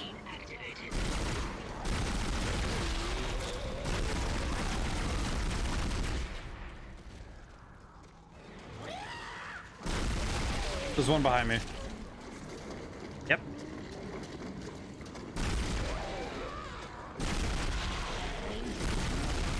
I appreciate the fact that my brain instinctively knows where things are based on binaural audio. By the way, good binaural audio is very good. It's good. It's great for 3D games, especially. If you're designing a 3D game, consider binaural audio, even if your game might not need it. Like, it's good for games where you're moving like this, where you have 3D space in this fashion, where you have enemies behind you and in front of you. It might not be good for, say, like a 3D platformer where you don't necessarily need to know that there are things behind you. Like, Like Mario Brothers, where it's modeled in 3D, but it's more specifically as in if you're playing a game like this where you are moving in full 3D and you're able to move and you have things that can appear behind you. Good binaural audio is great for that. And it means that you don't need to waste time with stuff like, oh, we have visual indicators to tell you when an enemy's behind you. Like, you don't need to waste time on that. Just you know, have which way am I going? I forget which way I'm going. Not level 1, so level 3. But it's good design if you have the audio being able to be behind a player. Because if you're able to give an auditory position, most players can pick up where someone is. Especially if they play Rainbow Six, because apparently those guys can spot, they can hear a pin drop like 30 meters behind them. Because they'll know where you are. Doesn't matter what you do, they're already coming. Oh man, I have played a fair bit of Rainbow Six Siege. It was my brother who usually likes to ask about it.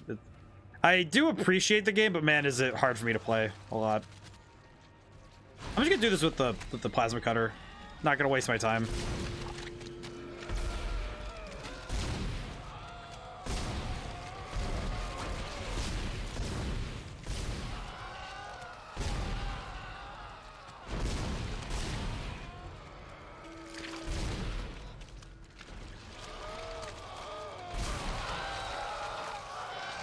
Okay, well that worked out. But great audio, I think, for 3D games especially is important.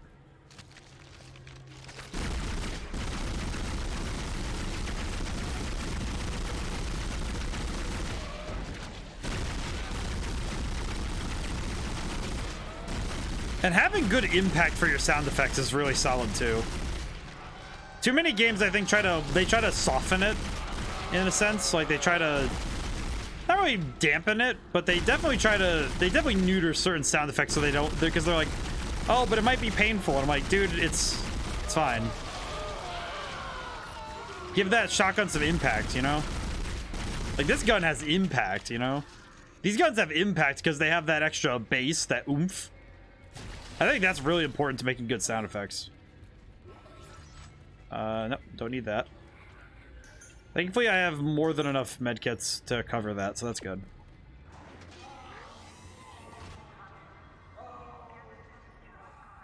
Hello, sir.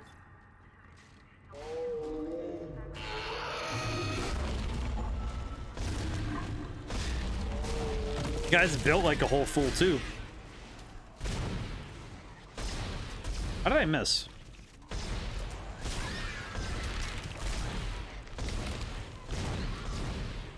Oh, that thing's dead. Okay, got it.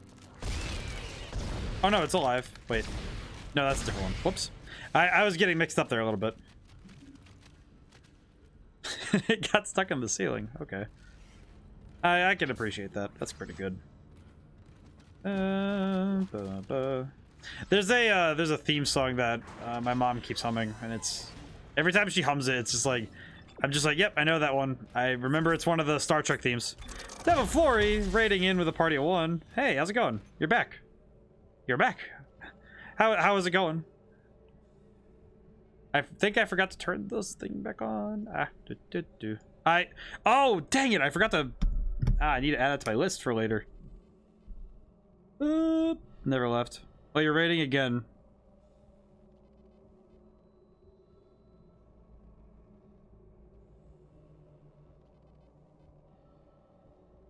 Very good, though.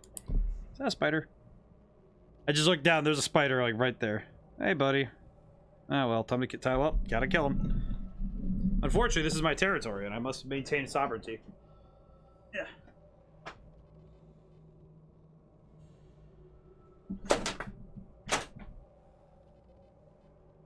Where did it go? Oh, it's over there.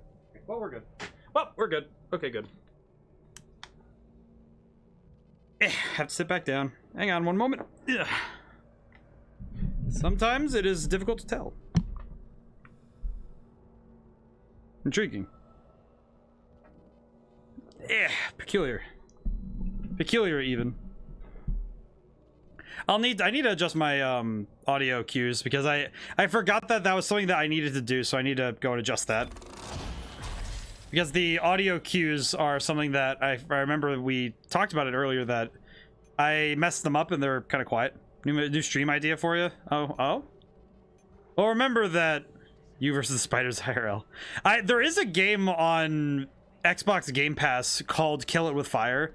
I should probably go play that because I feel like it would be a necessary play for me. Because I feel like, given how often I'm dealing with spiders, I feel like it would be funny to throw that in.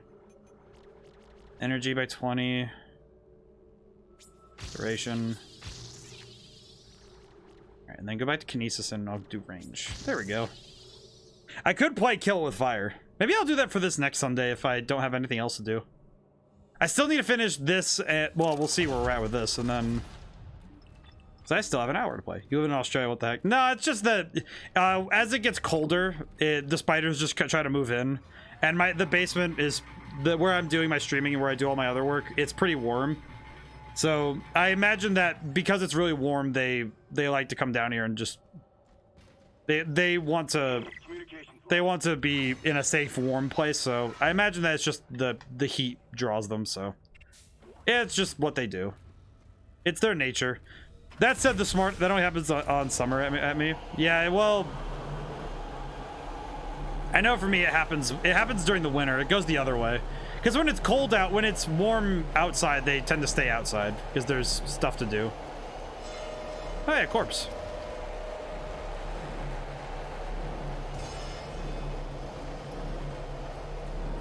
Yes, you have spiders. Spiders are evidence of a healthy ecosystem, so it is good to have spiders, even if you don't like them. I gotta deal with spiders, scorpions, and snakes. Do you? Kind of surprised. I'm kind of surprised by scorpions. Snakes make sense because I also do deal with snakes, but That comms array is in bad shape. We need at least 6 working dishes for a strong enough signal. Make sure they're aligned symmetrically so there are no power gaps.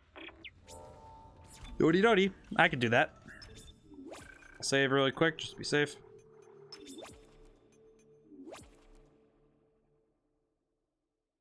Okie dokie. Communications rate offline. Let's see.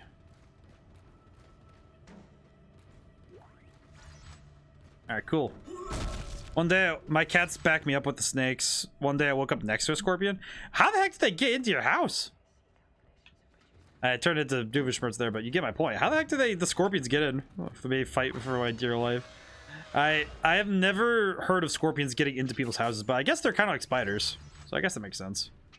You know what's actually, you know what's a curious thing to me is that there is a video game I own that I have never actually finished or seen the end of.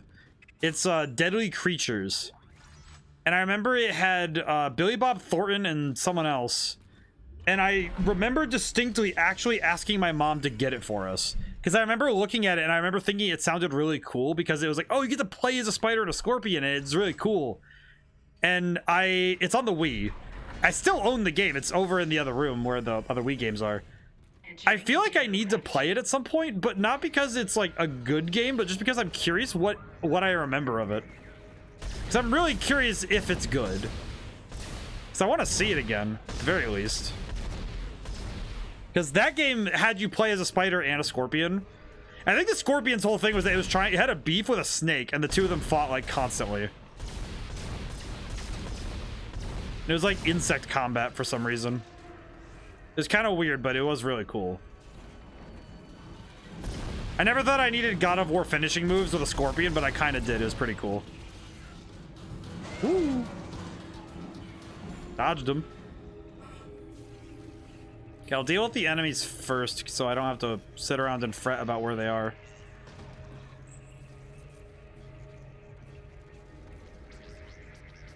Oh, there he is. Ow.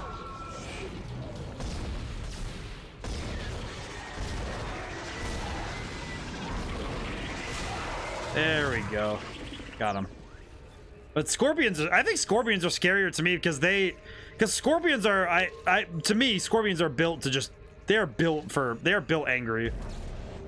Like, I don't know how best to describe it, but it's like, they are straight up built mad. I don't know how to describe it better, but It really does feel like they are just built to be angry, you know? Okay, let's see. What am I going for here?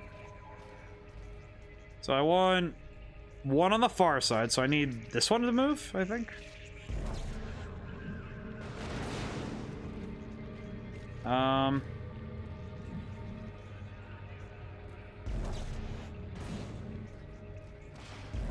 think this one needs to go in here. Okay, so that one's in the right spot. I don't know what I'm trying to do. I don't really know what I'm trying to do. I just know that I'm gonna do it. Okay, what if I go over here? Grab this one. But scorpions are scary. I do think that they are pretty worrying. Because they all they have is like an internal instinct to hate everything. I don't even think scorpions do anything besides kill other things. Like, I might be wrong on that, but I don't think they do anything else. Oh, come back. Okay. Stay. Okay, so which one is the good one? Okay, so I need to pull that one, I think. And put this one where it is. I think this is the correct solution, but don't quote me.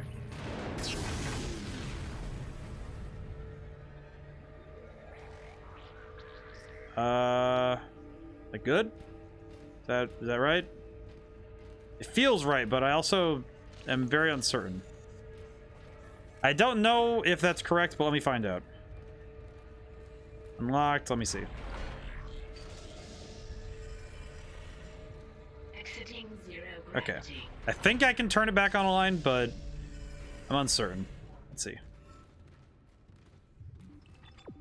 Oh, whoops. Did I think I did it right? Entering zero gravity.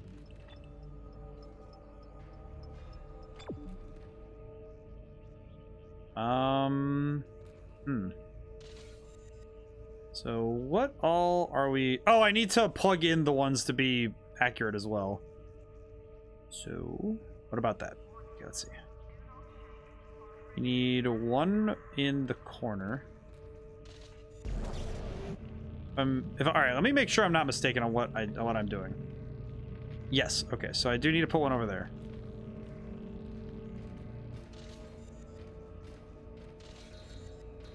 This zero gravity stuff, it's interesting how well this game did it and how other games kind of lacked the ability to do so.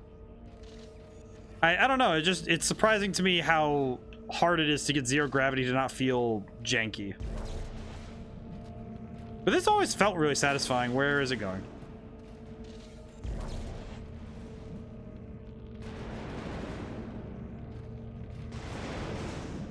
Okay.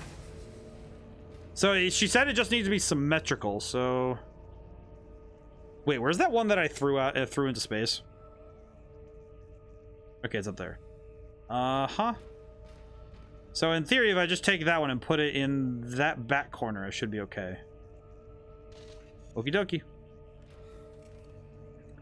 I do appreciate... I think in shooter-heavy titles where you have to shoot a lot of things in a horror game, I do appreciate these kind of things where you have a puzzle section. Because in these kind of games, it turns into variety. In other kinds of games, they're necessity, which I think is... I don't know if that makes it better, you know? Like, making a puzzle just because, oh, we already have a ton of puzzles, but we should add more because of the nature of the game. That doesn't sit right with me, but having a puzzle just as part of the game, but it's part... The key thing is making it, like, necessary, right? Where it's, oh, yeah, this is a... Okay, wait. Where am I? Am I on the right side? I think I'm on the right side. Let's put it in and find out.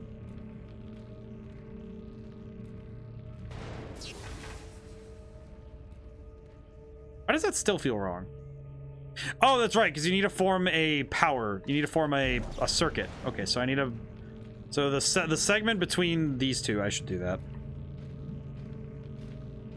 Actually, there are a number of animals in the animal kingdom that they seem to be quite built for violence rather than being built for anything else.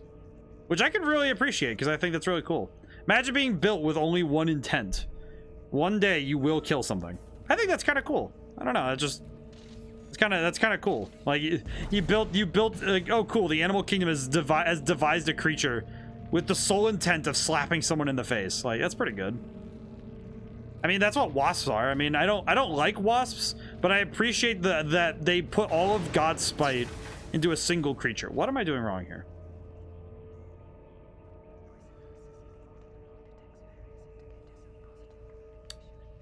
What did I do wrong? I feel like this puzzle is one that I always forget. She said, oh yeah, put them all symmetrically, so... Maybe...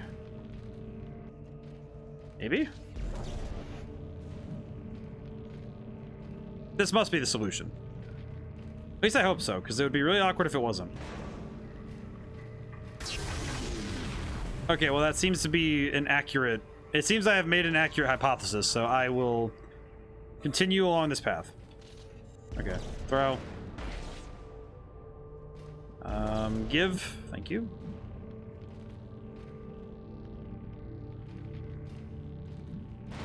Ah. Me when my phone plan finally turns back on. It's working. Just when somebody finally pays off their phone plan, so they're able to set their messages can now be received again. Just. Alrighty, out we go. I like that. That was pretty, you know, just light combat, nothing too crazy. More of those, the darker enemies. Oh.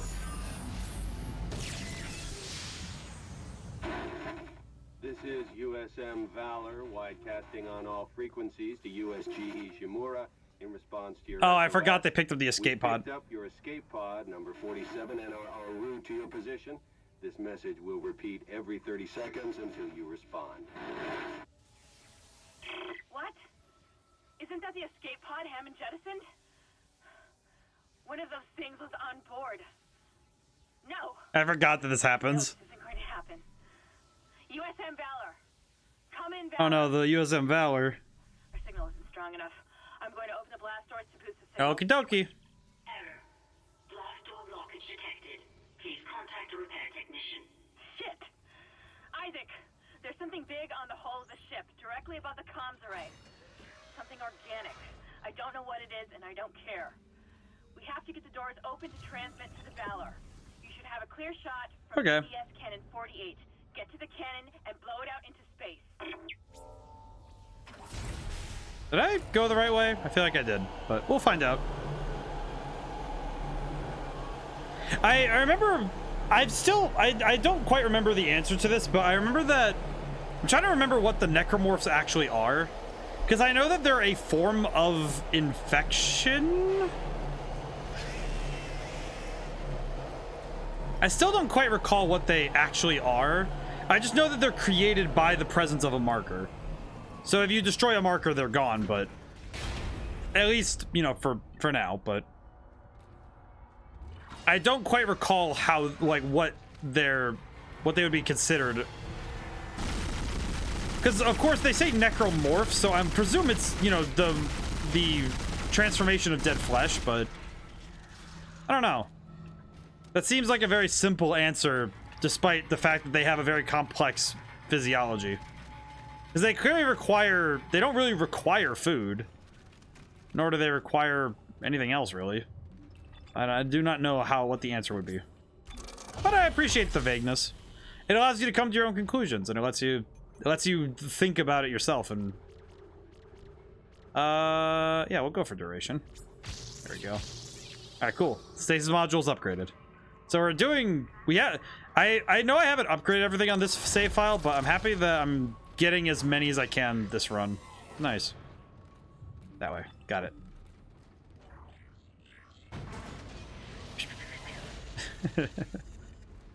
Alright, let's see. Oh man, I'm looking forward to the remake. I might need to play that when I can. I really want to play the Dead Space remake. It looks so good. I love it. I think that and I think that game And obviously the November games that I'm planning on playing for stream, I'm looking forward to, but there's a bunch of other ones that like those little games that are coming out onto Xbox Game Pass that I'm really looking forward to. Kind of got a lot going on at the end of this year, so hopefully I'll be able to keep up and see all the really good titles. Okay, I'll save here really quick because I know that this is the part that I need to save at. Forget how long an average playthrough of Dead Space is, but I kind of forget. I just kind of remember that it's not like a super short game, which I appreciate. All right, so where's the thing? Here he is.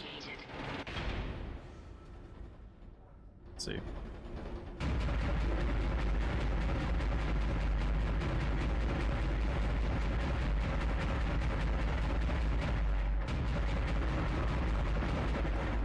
Ah, nope, that's not good. Oh, it does not help that my aim is not very good.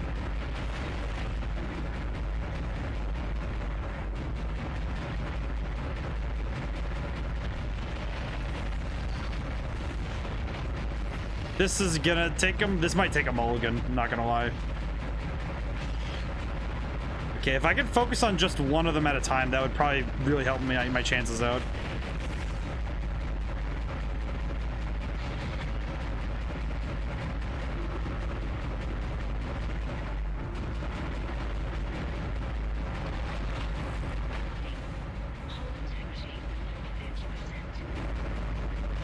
Yikes. Okay. I definitely have to be a little bit better at with my shooting. At least the mass driver doesn't have a reload this time. I do appreciate that a fair bit.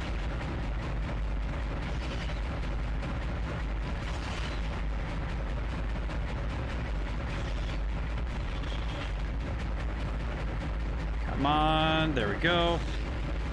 Oh, sawed off. Come on, there we go.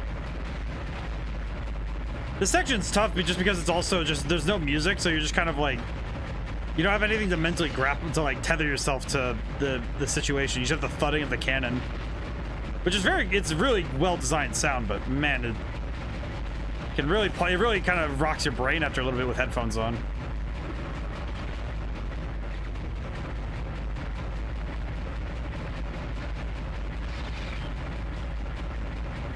It's interesting because my aim isn't bad. It's weird aiming this thing because its acceleration is different than Isaac's. Feels very different when you go from aiming Isaac to this. Ooh, okay. All right, we did that. It's dead now.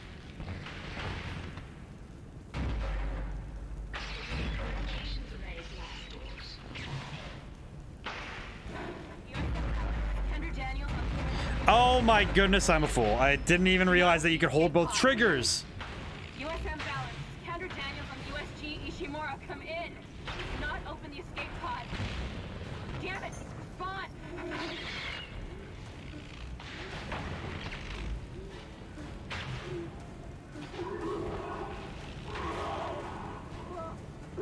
Oh, well, he's dead. Damn it.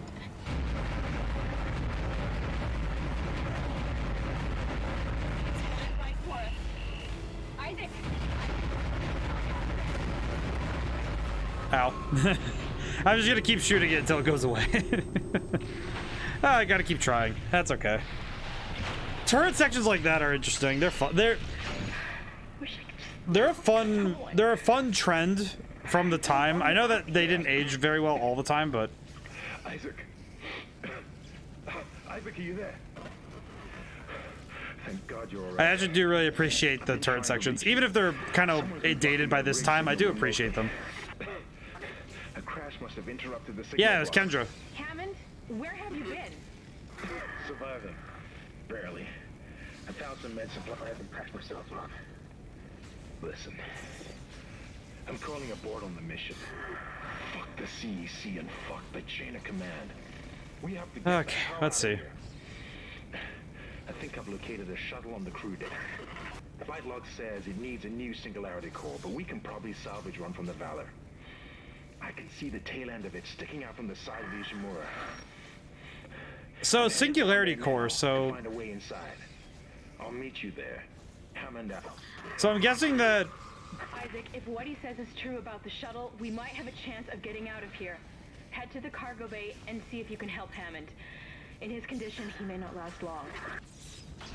as I recall, so a singularity is a small black hole. So are they using singularities to power ships? That is pretty dope. I don't know exactly how it would work, but a singularity drive would be kind of interesting, because would it be in theory capable of generating massive amounts of energy? I don't quite know how you would harness a singularity, but I mean, it's all sci-fi, so you could suspend. I could suspend the disbelief. Just accept the premise, you know. Just like, yeah, you use this. You use science as your basis, but you don't necessarily need to have it all make sense, you know. It's good though when your science can check out in theory. Even if it doesn't check out now, it could check out in 100 years. That'd be kind of cool. It'd be nice. It'd be funny if that was the case in this the case of some of the science. Oh, hello. All right, and on the ceiling. There we go.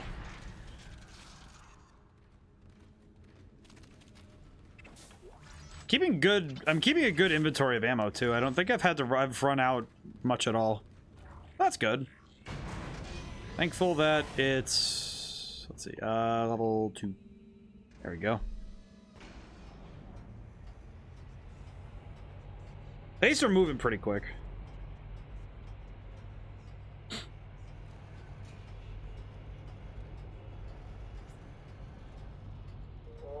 Ah, more big monsters. I think this is the first time you run into one of the darker variants of the gorilla dude. Maybe? Where is he? Oh no, but it's that dude. Oh, hi.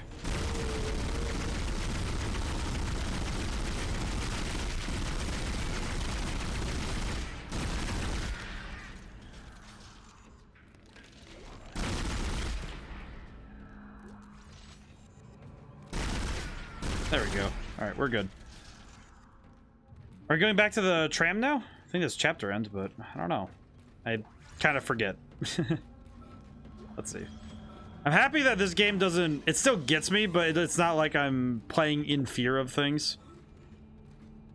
I feel like that gives it... Keeping a level head in these kind of games is nice, because it lets you just appreciate the grotesque nature.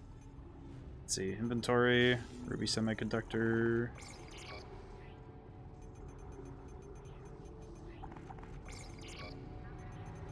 River blades.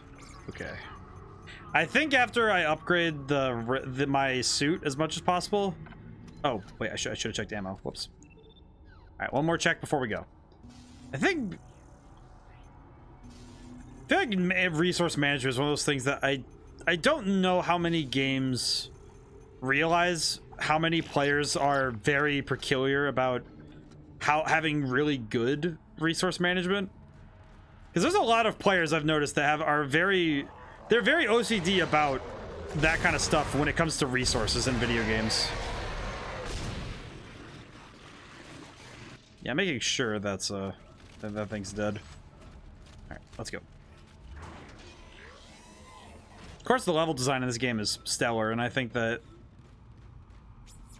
just had a thought that the reason I don't get particularly lost unless it's in the zero gravity sections is because the lighting of the game does a great job of push and pull, where it pulls you into places and pushes you away from others.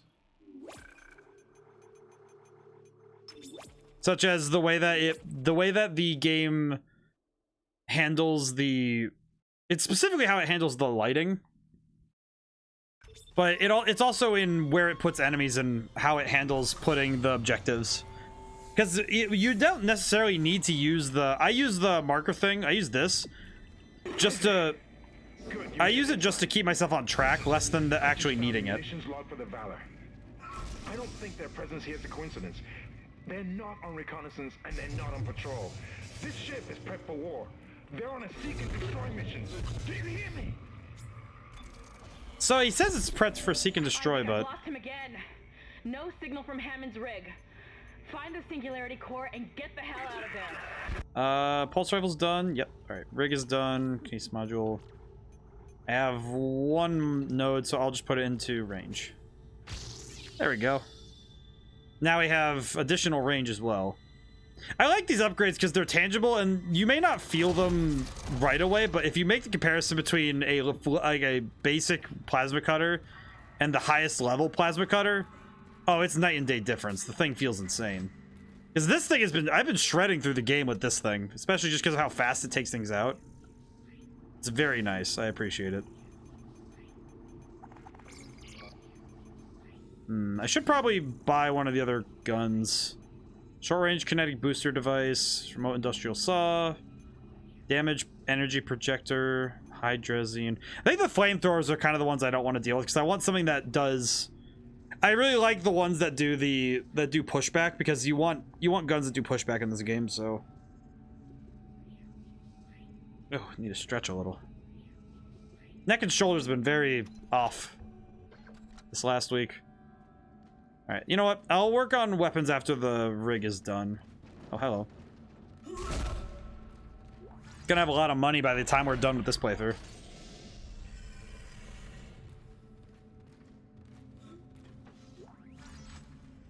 I wonder how hard it would be to learn to walk in zero gravity. I know that astronauts do it, but I wonder like this, where you have the ability to create kind of a like a... Isaac, one of the Valor's weapons ripped open in the crash. Those green orbs you see are highly radioactive, and the Valor's airlock has sealed itself. You're going to have to throw those into space before you can get into the okay. So are you talking like I'm going to lose my virility by being near them radiated, or I'm about to be like in one of those really sappy TV, like made for TV movies, kind of radioactive? Because both don't sound very good, to be entirely honest.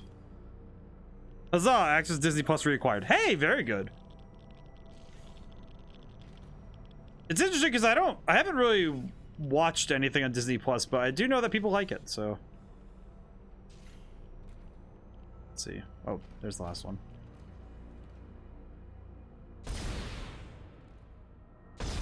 Dodie dodie.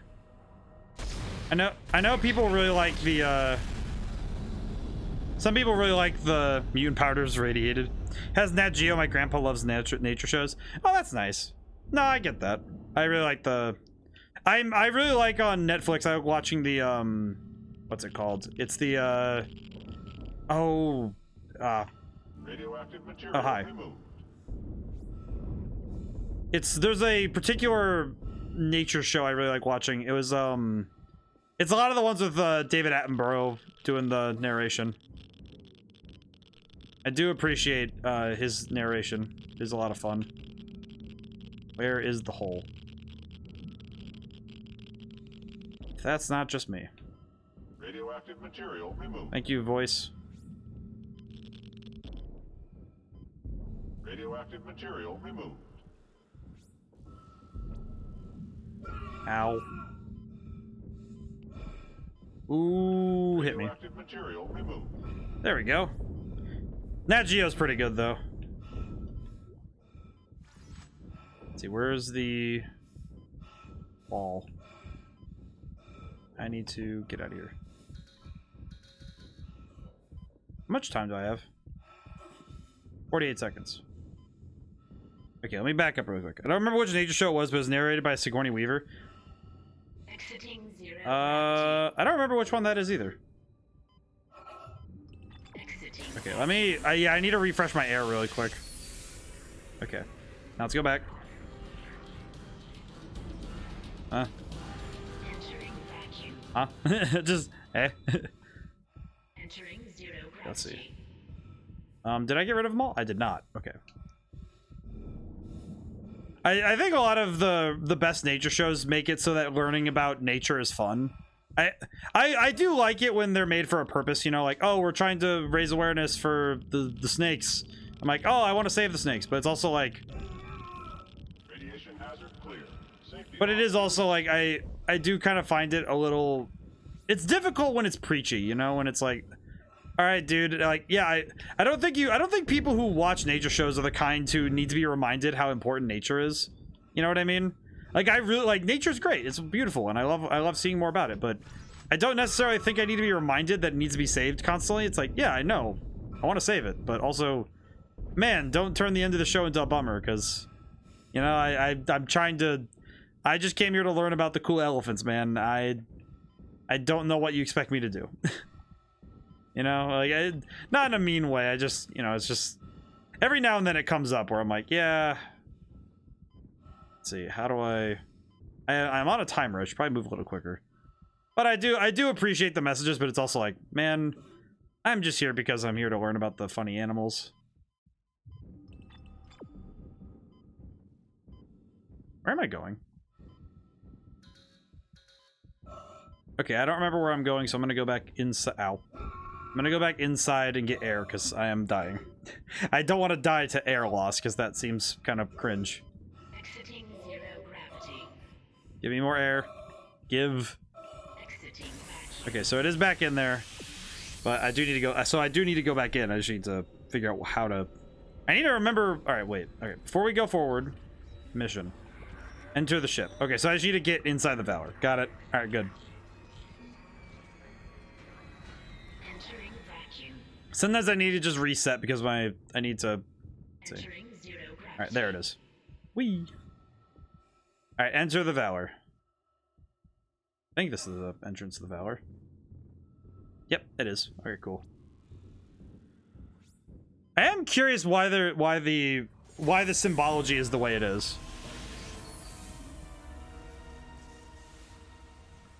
The symbols everywhere are curious. Also, the fact that this ship has propaganda inside of it is also interesting. Engine room at the back of the ship. I'm reading massive damage, so you may need to find an alternate route to get there.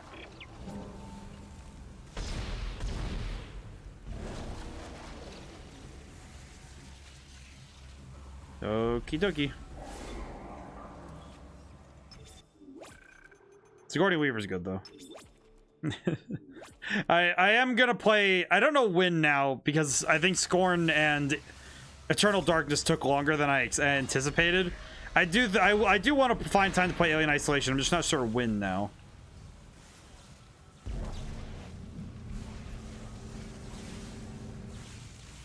I would like to play Alien Isolation though. I like it a lot, and I really like the Alien franchise, so I should play it at some point, for sure. I might just have to do it when it's not spooky month. The infection process is doing something strange to these soldiers. They all have built-in stasis units in their body armor. The infection is merging the stasis unit into their flesh or something, making them move fast, real fast. Be careful. Oh, that's right, the super soldier guys. I forgot that these guys are basically superhuman.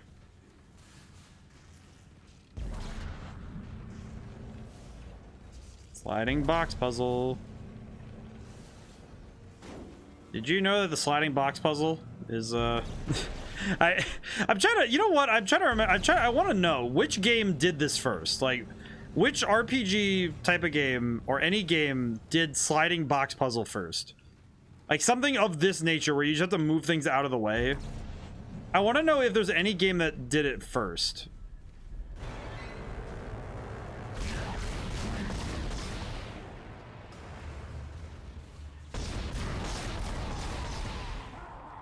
Oh, I forgot how fast they are. Like, I know they said they're fast, but that's really fast. You know what though? How insane is it though that these guys got infected not just an hour ago and they're already at this stage of being a necromorph?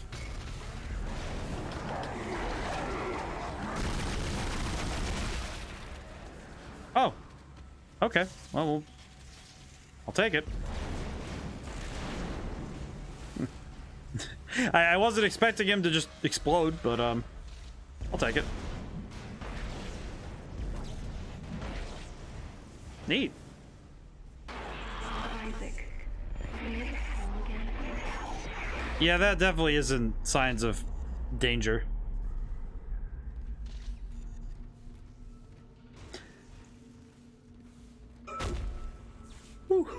Oh boy.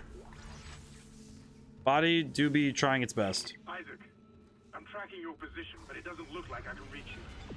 This damn ship was nearly shared in half. I made it to the bridge. It's a mess here. These poor bastards didn't stand a chance. I'm going to override all door locks so you can get to the engine room. I just realized he says sheared it in half, which is actually the proper term, because it would have been cut horizontally in half, not vertically, so sheared is actually a good use of that term. Good job, Hammond. I appreciate your proper word usage, even in stressful times. I appreciate your candor.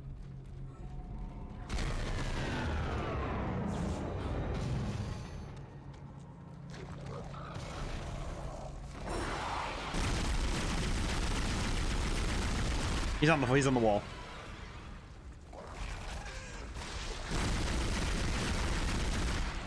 Oh no. One of them. Oh, he got one of them.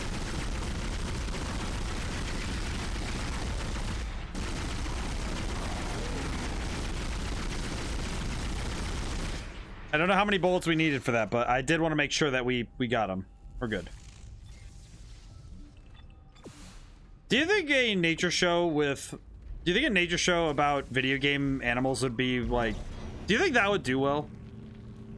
So like, you know, like having maybe not necessarily having, you know, like experts, but maybe experts, but it would be interesting to have something like a David Attenborough kind of nature show, but you're looking at video game animals. I think Monster Hunter would be the first one to do it with, but there isn't much time. There's a good number of other like worlds you could do that with too. I don't know, I was thinking about it now and it's like, You must understand, the forces at work here are greater than you can imagine. If you leave now, you condemn all humanity. The planet will never stop, never rest unless the marker is returned. Don't you see? The church is wrong. This is all a trap. I've seen it. Please. Okay, so the idea is return the marker to the surface. Got it. That's easy. That's easy. That's the easy part.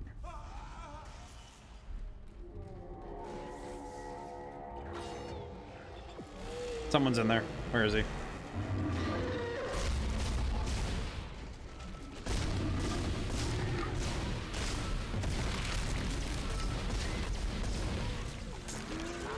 Something else is in there and I don't know where it is.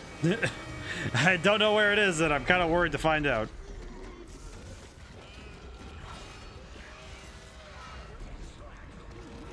Oh no. You know, despite realizing and registering what that enemy was, I still shot.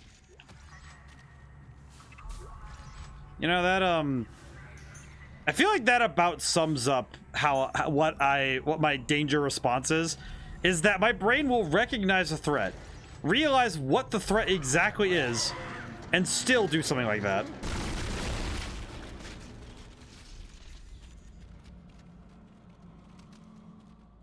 All right then. I'll just be on my way. I have other places to be right now, and they're not here.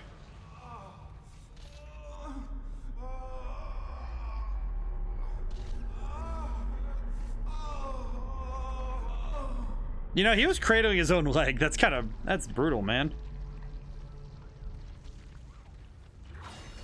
I forgot. Sometimes you just forget how brutal the game is, you know?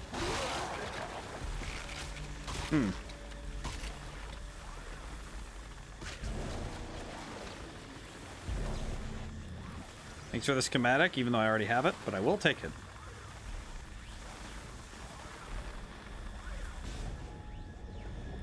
Go, go, go.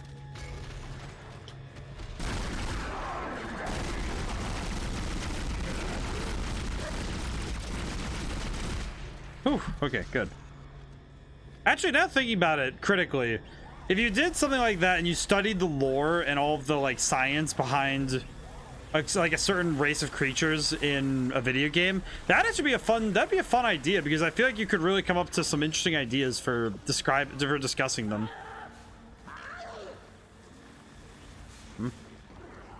Because I'm pretty sure you could talk about like, oh, how would a creature like this form in a real world scenario? How would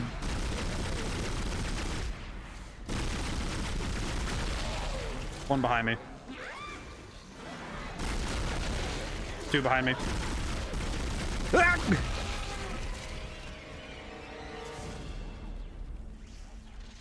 Okay, well that worked, even though it didn't feel great, but it did work. And I feel like I need to throw up an epilepsy warning. This game has a lot of flickering lights. I feel like the flickering and flashing lights, while they are effective, they do sometimes get a little like, oh geez, it's painful in the eyes to stare at for too long, you know? Just okay. Gotta stare at something else for a little bit, you know? Gotta look away at something that's not moving too much.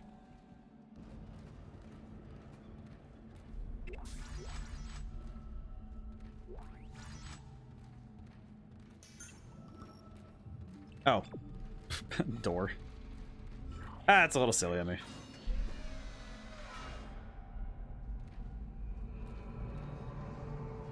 This is very Warhammer-esque.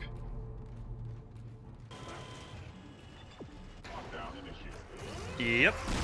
On cue.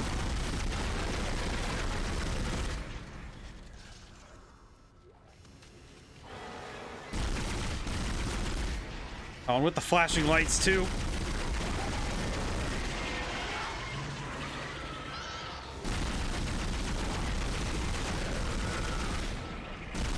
Kill the baby. Baby dead.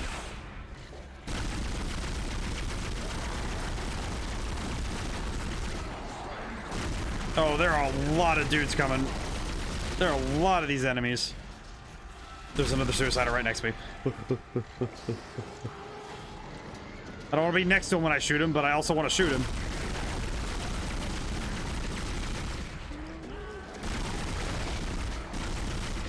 Yeah. Oh my goodness, there's so many. It's really dark too, so it's really hard to even tell where they are. Lockdown lifted. Whew. Well, at least I kept my cool for the most part. Alright, health's back up to full basically. Grab up everything I can. Cool. Somebody brought up a good point earlier that why is there currency on this ship to buy things?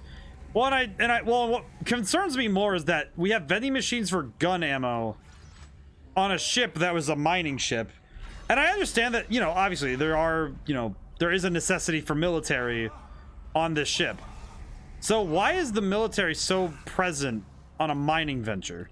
Like, do they really, like, I know it's 1,000 people, but do they really expect there to be that much of a problem in this universe? I don't know, it's curious. It is curious, though, how many vending machines they have that are made for serving ammunition. I understand the medkits, though, because I feel like this place is an ocean nightmare, right? Where there are way too many problems with how things work. With just the notion of technology. Did just realize, I hope I didn't still have I thought I turned off a lot of the restrictions for chat. For like first time chatters, so I hope those were turned off properly. So I know I had some on, but I know that I turned them off, so I hope that those aren't still on, because that's really awkward. I need to turn those off. I need to turn it all off. I feel like I need to adjust some things on stream tomorrow. I got some work to do tomorrow, so that'll have to be one of them. Because I feel like there are some things that I feel like I've just been I haven't caught up on. The last week of work has not been good for me to catch up on things.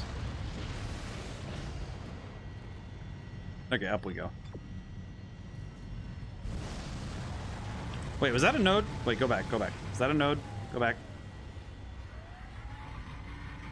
Yeah, that's a node. I want it. Or whatever it is, I want it. It's ammo, but I'll still take it. I want it. Whatever's in here, I'm taking it. That's mine. Thank you. I do need to catch up on work this week. I have been very bad about my work.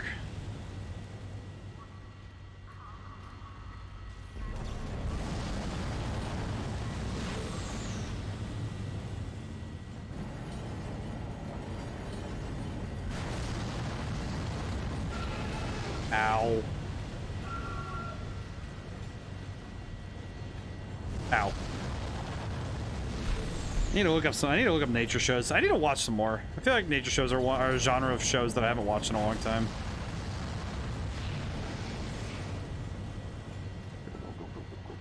Okay, we're good. All right, well, we got the thing. We're almost at the thing.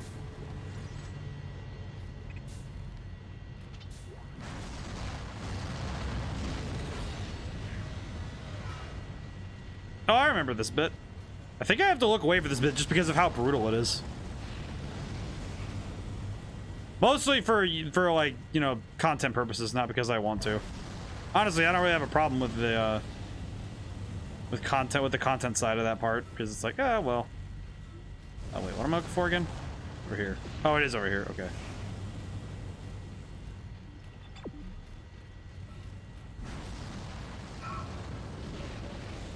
What? Wait. Oh, I missed something. I missed something. Go back. Whoops. That's my bad. I must be getting to the end of my rope because I'm slowly starting to get more tuckered out. Let's see. What do I need to do up top? I remember there's something I need to do up top. I just forget what. Go upstairs. Let me see. It's pointing me in that direction, but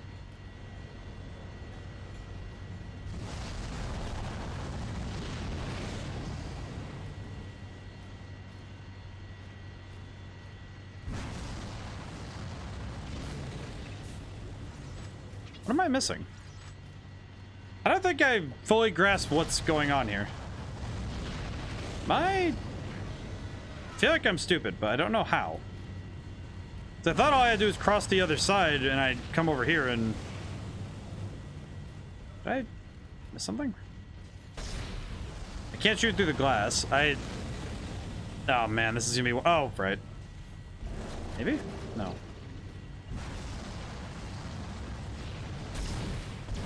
Yeah, I can't go through or down.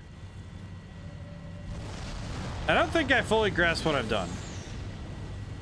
Ah, classic getting stuck at...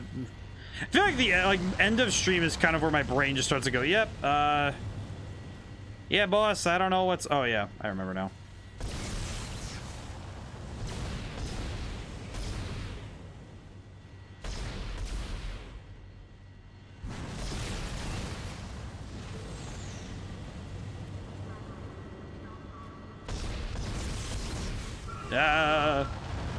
At least I could be on fire for a small period of time.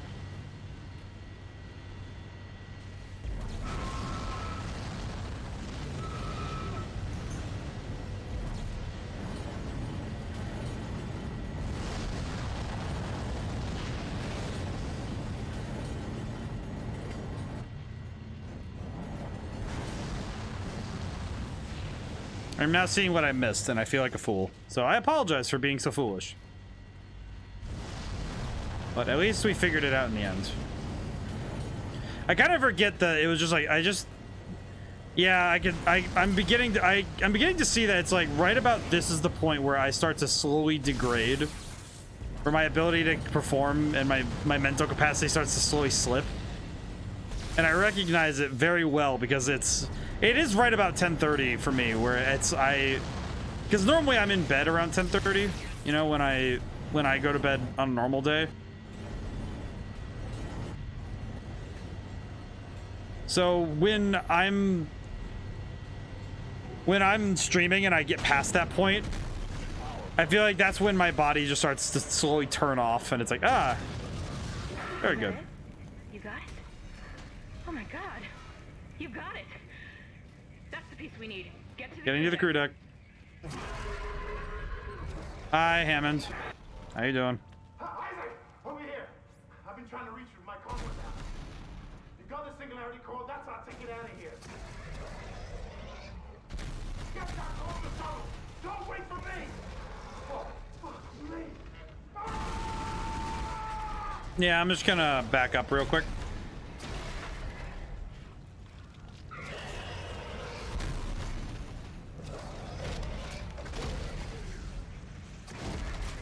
All right, Hammond. All right, Hammond. I'm gonna beat him for you.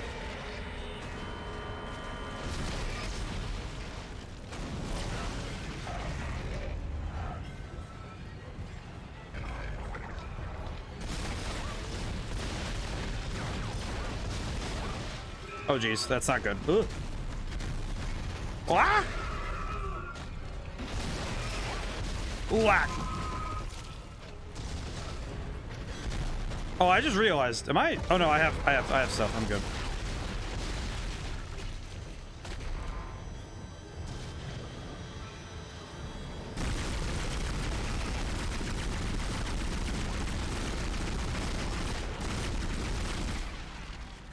Wow, I actually got him. I'm actually thoroughly impressed.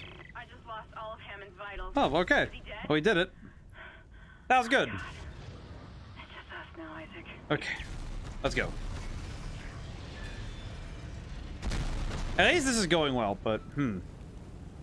Catastrophic failure of fuel containment. Let me grab this stuff really quick.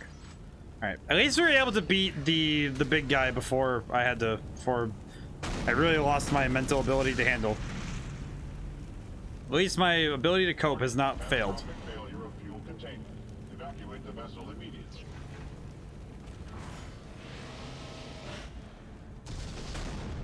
Out we go. Ooh. All right. Whew. Warning. Catastrophic failure of fuel containment. Evacuate the vessel immediately.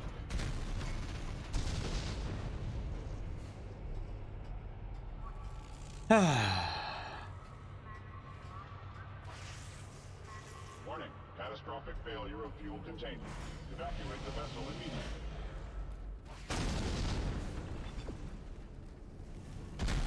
Get outside.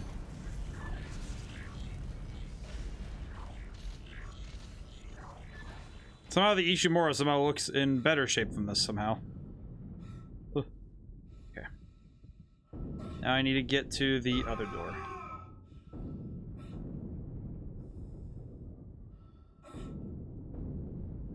Alright. Let's get out of here. Did a good job today though. This game has been a treat to play again. I haven't played it in a long time.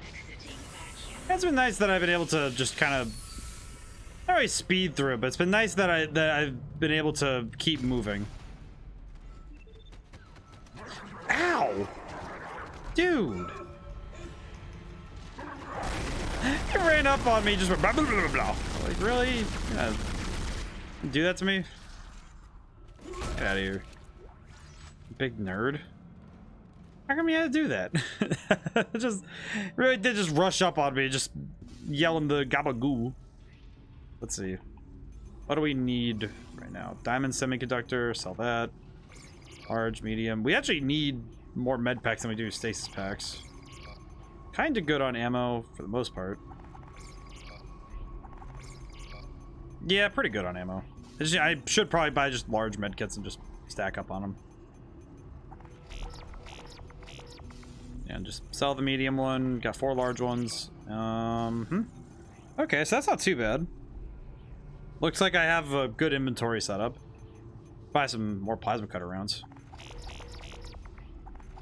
There we go. Everyone doing good? Everyone feeling all right? I feel like I'm making I think I'm making a wise decision by saying that I'm gonna sleep in tomorrow. I really need to sleep without any obligation. I absolutely need to be able to sleep without having to worry about anything. Because that's kind of what's been the last week has been. I sleep, but I still have to think about things when while I'm trying to get to sleep, and that's not how I'm usually operating on my usual day-to-day. So I will appreciate being able to wake up on my own terms when I need to. All right, save my progress. I think we can squeeze in one more chapter though before I call it for the night. I'm uncertain though. We'll see. Chapter 10. So that means that there's only this chapter and 2 more and the game is over. Because there's this chapter, there's the second to last one, and then the last one I remember very distinctly. I remember what the last one is, so.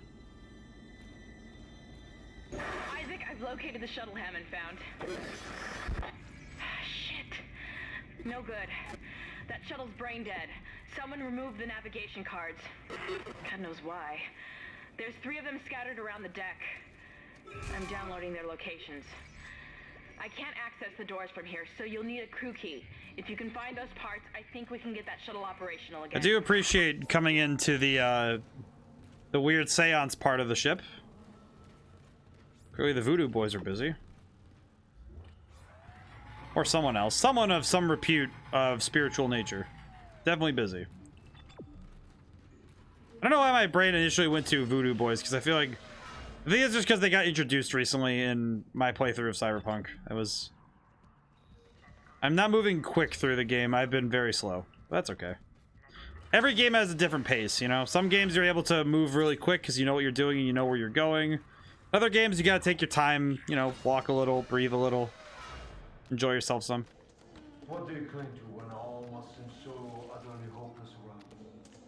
Dr. Cross was a true. She had faith. And now she awaits her transformation. A rebirth. Are you ready to accept the Sutato? I don't know why this guy is so weird about all this. You will play your part. And I also don't like that he's so weird. Witness the conviction of a true believer!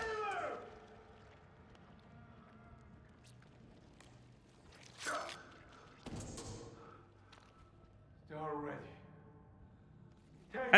I don't think this guy is the antagonist of the game, though, weirdly enough. I feel like he's just crazy. Like, he's just another person on this ship who's just kind of crazy. How come I can't kill him, though? See, it's the fact that I forget what happens to this guy, but it does frustrate me that he just kind of is there. Yep, there he goes. They really do just want you to make sure you can't shoot this man. Would solve a lot of problems if I could, though. And by a lot of problems, I mean just my beef with him, honestly.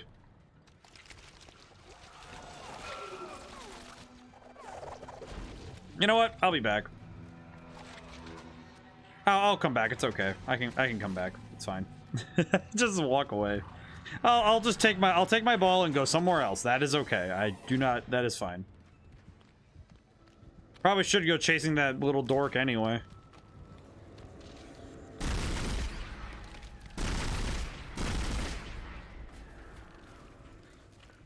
Curious why this is, because is the floor sticky? Is that why you can't?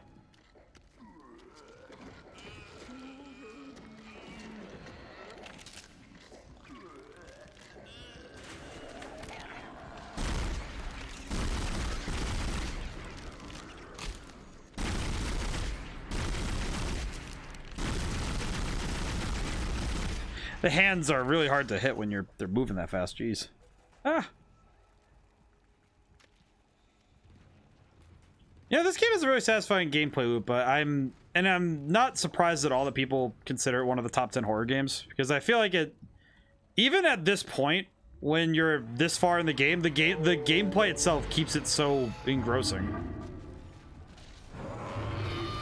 I can appreciate that.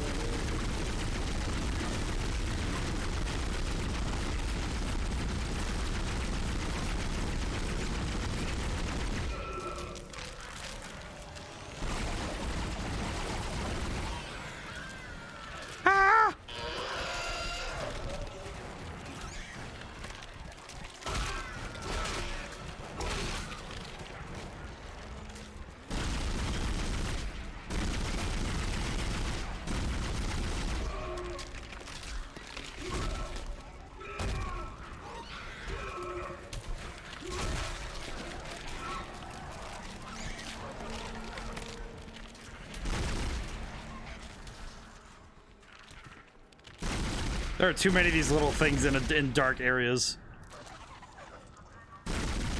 These little dudes do kind of mess me up though, because they're such a small target, and in the dark here, it's pretty hard to see. I should probably move. I'm gonna move somewhere else because I don't feel like dealing with that in the dark. Okay, where is it? There you are. Sheesh, man. That dude did not want to let up. Mans was really just there. All right. Boom. Did it. Okay. This is why I bought the big medkits, because I knew that this was gonna happen. Ooh. power node at least. Oh, dartboard. Anybody ever actually play darts? I actually have a dartboard. I've played a couple times. It is one of those games that I do not inherently find. It's fun, but I don't inherently find it like. It's not super exciting one way or the other. It's kind of like, oh, it's a fun game, but I don't necessarily feel too strongly about it. It's like one of those games that just exists, right? Like euchre or backgammon, where I don't have a feeling towards it. Oh, hey, it's a game that exists and I know how to play it. It's kind of fun. But it's not like, oh, this is my favorite game ever, or it's like, oh, I hate this game. Mr. Clark, I really must speak with you. I'm very close to your position, and I know you want to hear what I have to say. I can explain all this. So what happened? When you have the nav cards, I'll let you into the security station. We must talk. Hurry. I appreciate Dr. Kine using he's at least he says please, because I feel like not many people remember to say, hey, can you please do this thing? Can you please open the doors? Can you please do this? Like, I don't know. Being nice really does go a long way when it comes to getting someone to agree with with something they ask you to do. You know, it's like it's just easier for you.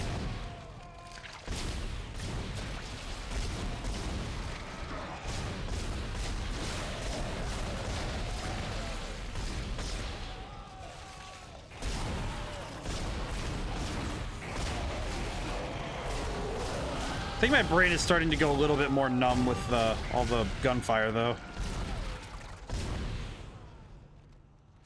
Mostly just because it's loud, but... Dody dody dody. Yeah, we'll do one more chapter, and then then I think I'll call it for tonight.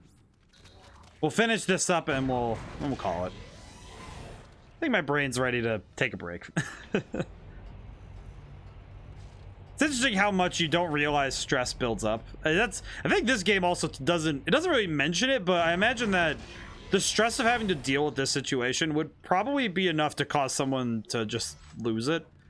And in Isaac's case, I feel like he loses it in a quiet way, because some people get very vocal when they start to, you know, have emotional breakdowns, and some people go very quiet, and I feel like... The life support system in Police Lock B has been shut down.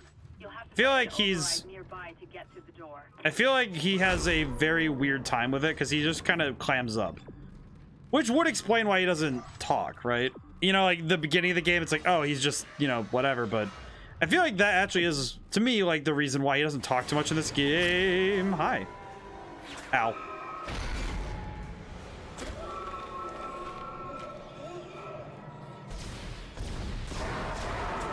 Ow.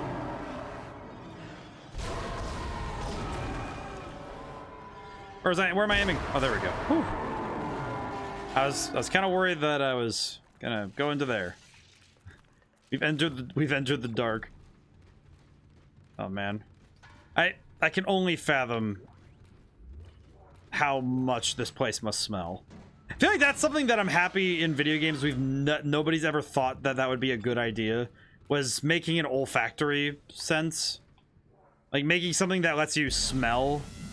Because I feel like for some games, like I don't know, maybe Animal Crossing. I don't know. I feel like farming games would be okay. You know, like oh, you get to smell the. There's animals and stuff, like, I don't know, I feel like that'd be okay. Obviously not great, but it would definitely be okay, especially if it's just like smelling vegetables and stuff, like, oh hey, you smell the peppers or whatever. That'd be okay, but man, there are very few games where you'd want to ever smell what's going on there. They tried something like that for Earthbound with the scratch and sniff stickers. Really? Oh, I didn't know that. It's kind of cool. I actually didn't know that they did that. I just feel like with a lot of games, also back from cleaning the coffee maker. Ooh, very good. I have to clean out that.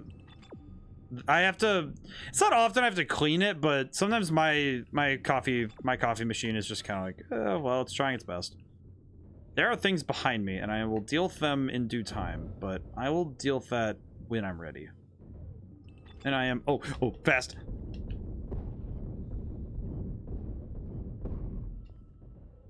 You know what? Maybe now's a good time to deal with it. Whoa, black baby, blam blam. Black baby's a child. Dang thing gone wild. Okay, sub-objective complete. Okay, do I just leave? Yes. Oh, hi. Ow. But yeah, I love my coffee maker. DC space. Hey, Timmy, how's it going? Oh. I'm playing, by the way, for anyone new who's come in, this is a, this is a New Game Plus playthrough. I found out that I have a save file that's very advanced, so I thought I'd play it. If for no reason other than because it gives me an excuse to use this military suit. So I almost never get to use this thing. Ow. Life support and climate system malfunction. Hazardous condition. Please contact. Alright, let's get out of here. Think I have the air to get out? Oh, jeez, hi. I need the O2. Hey, excuse me, need the air. Oh, I have more than enough time to get out of here. Yeah, I like the coffee maker though. Coffee's good. Makes me happy.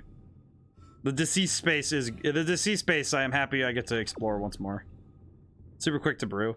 You have one of those quick ones. I don't know. I really like that mine. It's weird. I like mine that it takes a little bit of time because what I tend to do is I eat breakfast while it's brewing, and then it just fills the whole room with the smell, and it's like, oh, it's nice.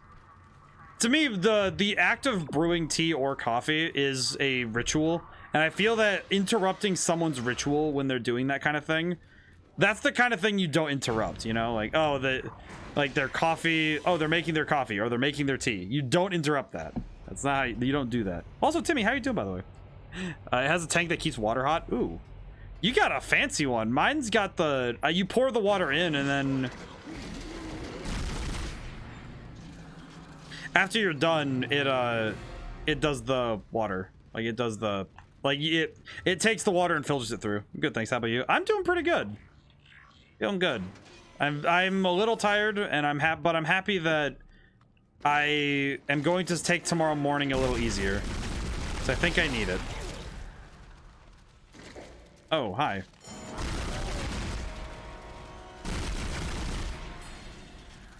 But it feels good. This weekend was nice. I was able to relax some. I'm working on my next D&D campaign, and it's good. It's a Zen thing, I get that. Yeah. I remember when I was working at a company, and I made it a thing where after, I think it was like 9 a.m. about, I would go and make tea. You know, just take some water. You know, in that place it was, oh, put the tea bag in and just heat the water up in the microwave. And it's like, yeah, it's not great, but it's like, oh, but it's a ritual. It was nice. You know, I got to really just, you know, enjoy the act of making the tea, and it was nice. I also had a vanilla. It was like a vanilla spice blend thing. It was one of the, what was it? It was Yogi Energy coffee, and it's just like, just a nice blend of coffee or tea. I also drink tea as well. I would drink tea in the morning with my breakfast, and then no, I'm getting mixed up because my brain is starting to fry out. My bad.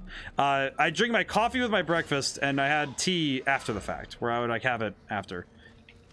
Oh, I thought that was a hallucination. I was like, oh hey, there's a guy here. Whoops.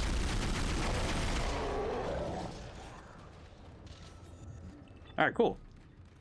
0G basketball. That actually does sound pretty sick, though. All right, let's go.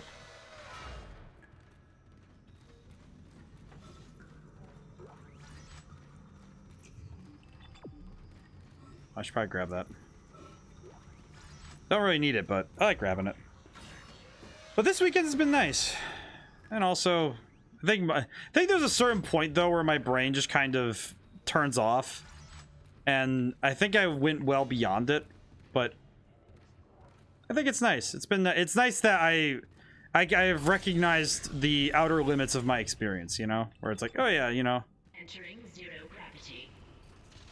Where I know that my body reached a point that it's a little tired, but it's good to reach that point now and then where your body says, hey, I think you're done, and it's like, okay. Good to reach that now and then, because I think that by reaching the outer limits of what your body's capable of, I think you grow a little bit better. You grow a little stronger, you know. And you also become far more aware of your limits as a person. Okay, let me use a few medkits so I'm good. I would play basketball, but I don't really have much to prove here, so I'm gonna leave. I would, but I'm running on a timetable, so I should probably get moving.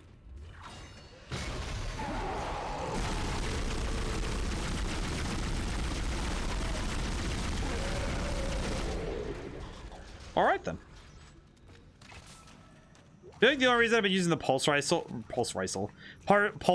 more. Yeah, you know what? This is why I'm sleeping tomorrow. This is why I'm taking the morning off, because I know that I need the sleep. I really need the sleep. I'm recognizing it now. All right, let's go talk to Dr. Kine. Hopefully he'll be able to enlighten us on the situation. Fingers crossed that he can, you know, keep us going. All right, up or down we go, whichever one. I think we're going down. Yeah, we're going down. Alrighty. Nothing to worry about.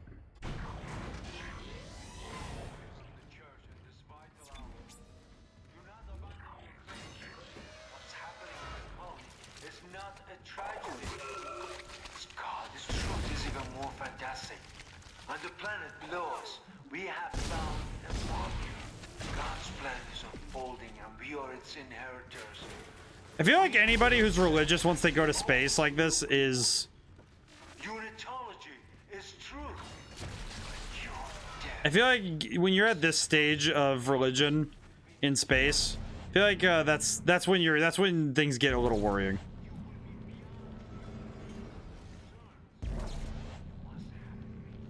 Not that religion's bad, more just that when you have zealotry of this magnitude in space, I feel like that's kind of a dangerous combination. Oh, that's right. You have to close, open, close. Oh, Ruby Semiconductor. There we go.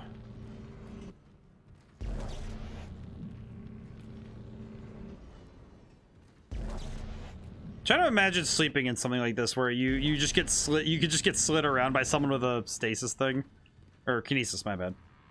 I'm just trying to imagine you're just minding your own business and then somebody slides your bed so that you're stuck between two things, so you're late for work on the Ishimura. I don't know, that'd just be upsetting. You know, just, oh, I got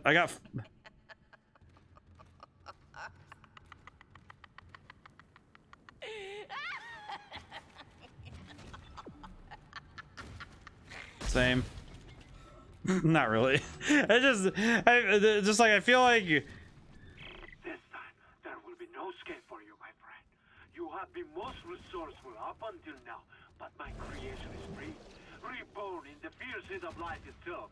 Now it's time to play your part. Hey, buddy.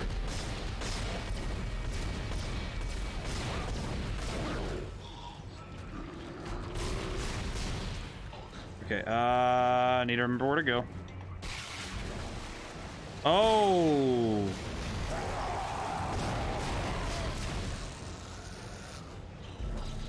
Move.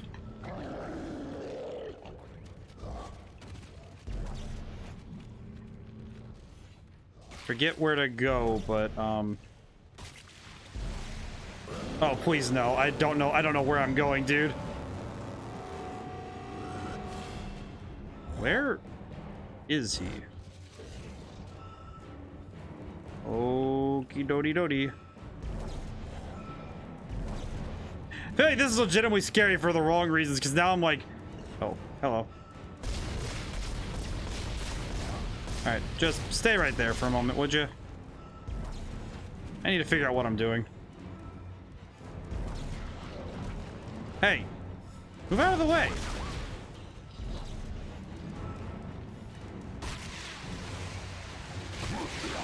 Yeah, I kind of forgot you do that, huh? Okay, excuse me,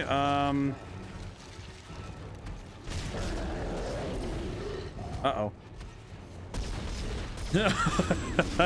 I swear, this guy is probably one of the scariest dudes in the game, and it is... Come on. Oh, dang it. Okay, well, that's not working.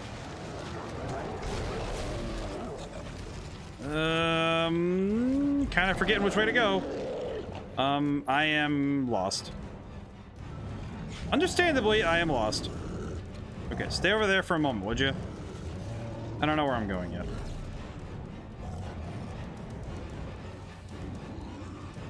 Oh, I see. Okay, I'm remembering now which way to go.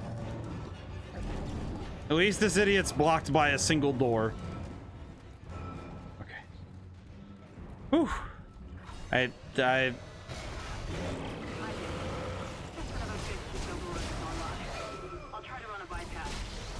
How come this guy, who the heck taught this priest how to hack?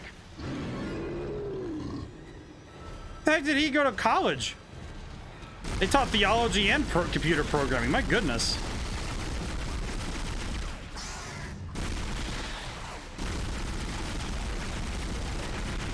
Whoa, baby be upon you. Okay, baby one.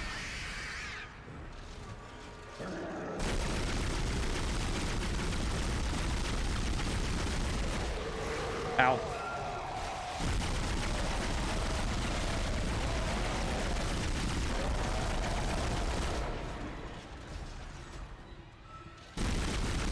Your legs, hand them over.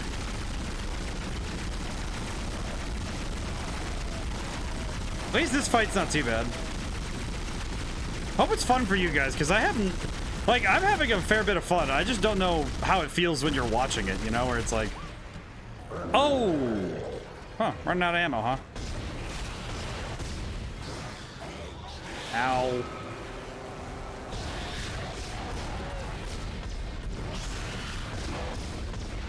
Okay, I bypassed the lock. Get out of there! Which way is that? Over there, got it. One more for good measure. Have fun. I'm out of here. Excellent work, Mr. Clark. Excellent work. Now, come and meet me in the executive area. The door is on. I appreciate Dr. Kine. Isaac, be careful with Dr. Kine. A lot of what I've discovered so far has come from his records. This man has clearly gone insane. He might be unstable. Maybe even... You know, Kendra, I trust him a fair bit because at least he's telling me that I'm doing a good job. Of all the things that anyone can appreciate, it's when you're being told that you're doing good, you know? I feel like of all things, the easiest way to get somebody on your side is just to tell them that they're doing a good job.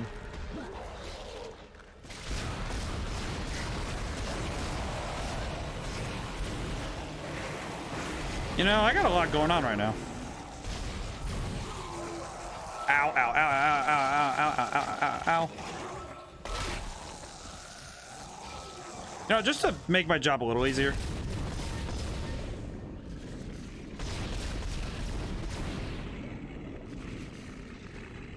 Whew.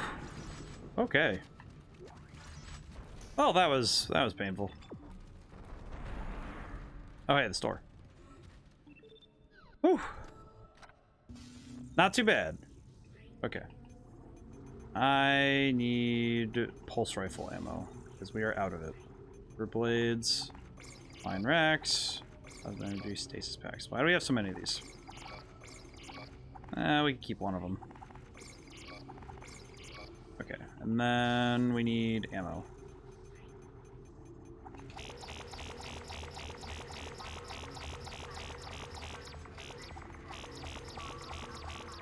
How are we doing on ammo now? 400 plasma rounds, and we need 100 some plasma energy.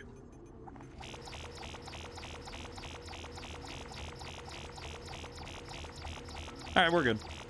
All right, cool. All right, back up we go.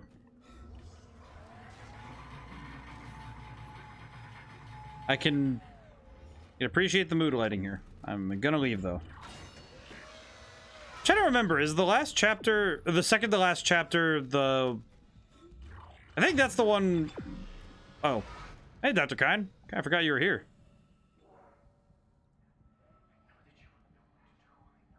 All right, well, we did it. We're good. You've made it! Oh, thank God you made it. I've been following your progress. I appreciate this. I want to repair the executive shuttle and leave this place, but escape is impossible at this point. The shuttle shock point drive is destroyed. No. Don't lose hope. Don't. I appreciate him telling me not to lose hope, because I was about to. I lost hope. I tried to scuttle the ship, sabotage the systems, but Amelia, change things. The church, they think the marker is divine, but they don't know what's happened here, what's been released. I mean, I think they kind of know it's been released, but I don't know. I like how it just kind of shows you this video, like, yes. That is what we found in the core of the planet. Mercer calls it the hive mind. It's the source. Don't they talk about this in 3 at some point? We were so stupid. But Amelia, she knew it could be stopped by returning the marker to the planet. The marker was containing it within the planet. Return the marker and seal the hive mind. Please. I'm sorry, Amelia. Okay. I appreciate this guy's voice acting, though. I don't know who did him, this voice, but I really appreciate him because he's pretty good. Atone for my sins. But you can help me. If you repair the shuttle and bring the marker back on board, we can end this forever. I am kind of confused, though, why... Because I do remember something about the end of the game. I still don't quite know why Kendra wants it. I don't quite get what she wants with this thing, because I don't think you can sell it. It's not like something you could sell on the black market, so clearly someone sent her to take it. But I really have no clue who. You know what I mean? Where it's like, I don't really get... You know, I just realized the joke about these guys being in this room. I do appreciate it.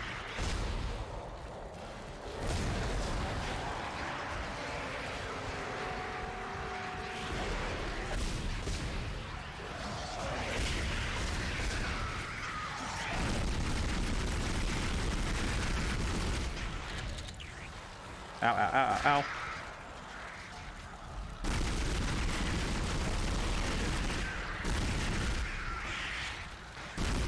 Do also appreciate the Ishimura for being an equal opportunity employer, though. Now, because we passed through that wall of captains thing, and I appreciate them being as inclusive as they are. It's funny to talk about inclusivity in like a horror game, but I think it matters a lot because I think showing all manners of people in games like this is really good. It's important. Obviously, I know that I don't know if I'm the best judge for it, but I feel like it is still important. Because to me, it's still important that everybody feels involved. All right, I saved. Is the tram right here? Oh no, you know what? You know, I'm gonna save here. I'm gonna call it. So I think what I'm going to do is plan ahead that, because I don't think the rest of this is gonna take a whole stream, so I think I'll have to plan ahead something else. So we'll find out. Okay. Yes, save. I'm gonna call it for tonight. I think I need to sleep. But thank you so much for everyone who came by and for everyone who got to hang out. I had a lot of fun today. I'm gonna go sleep now. Thank you to everyone who came by. And as always, and whatever, goodbye for now. Thank you for coming.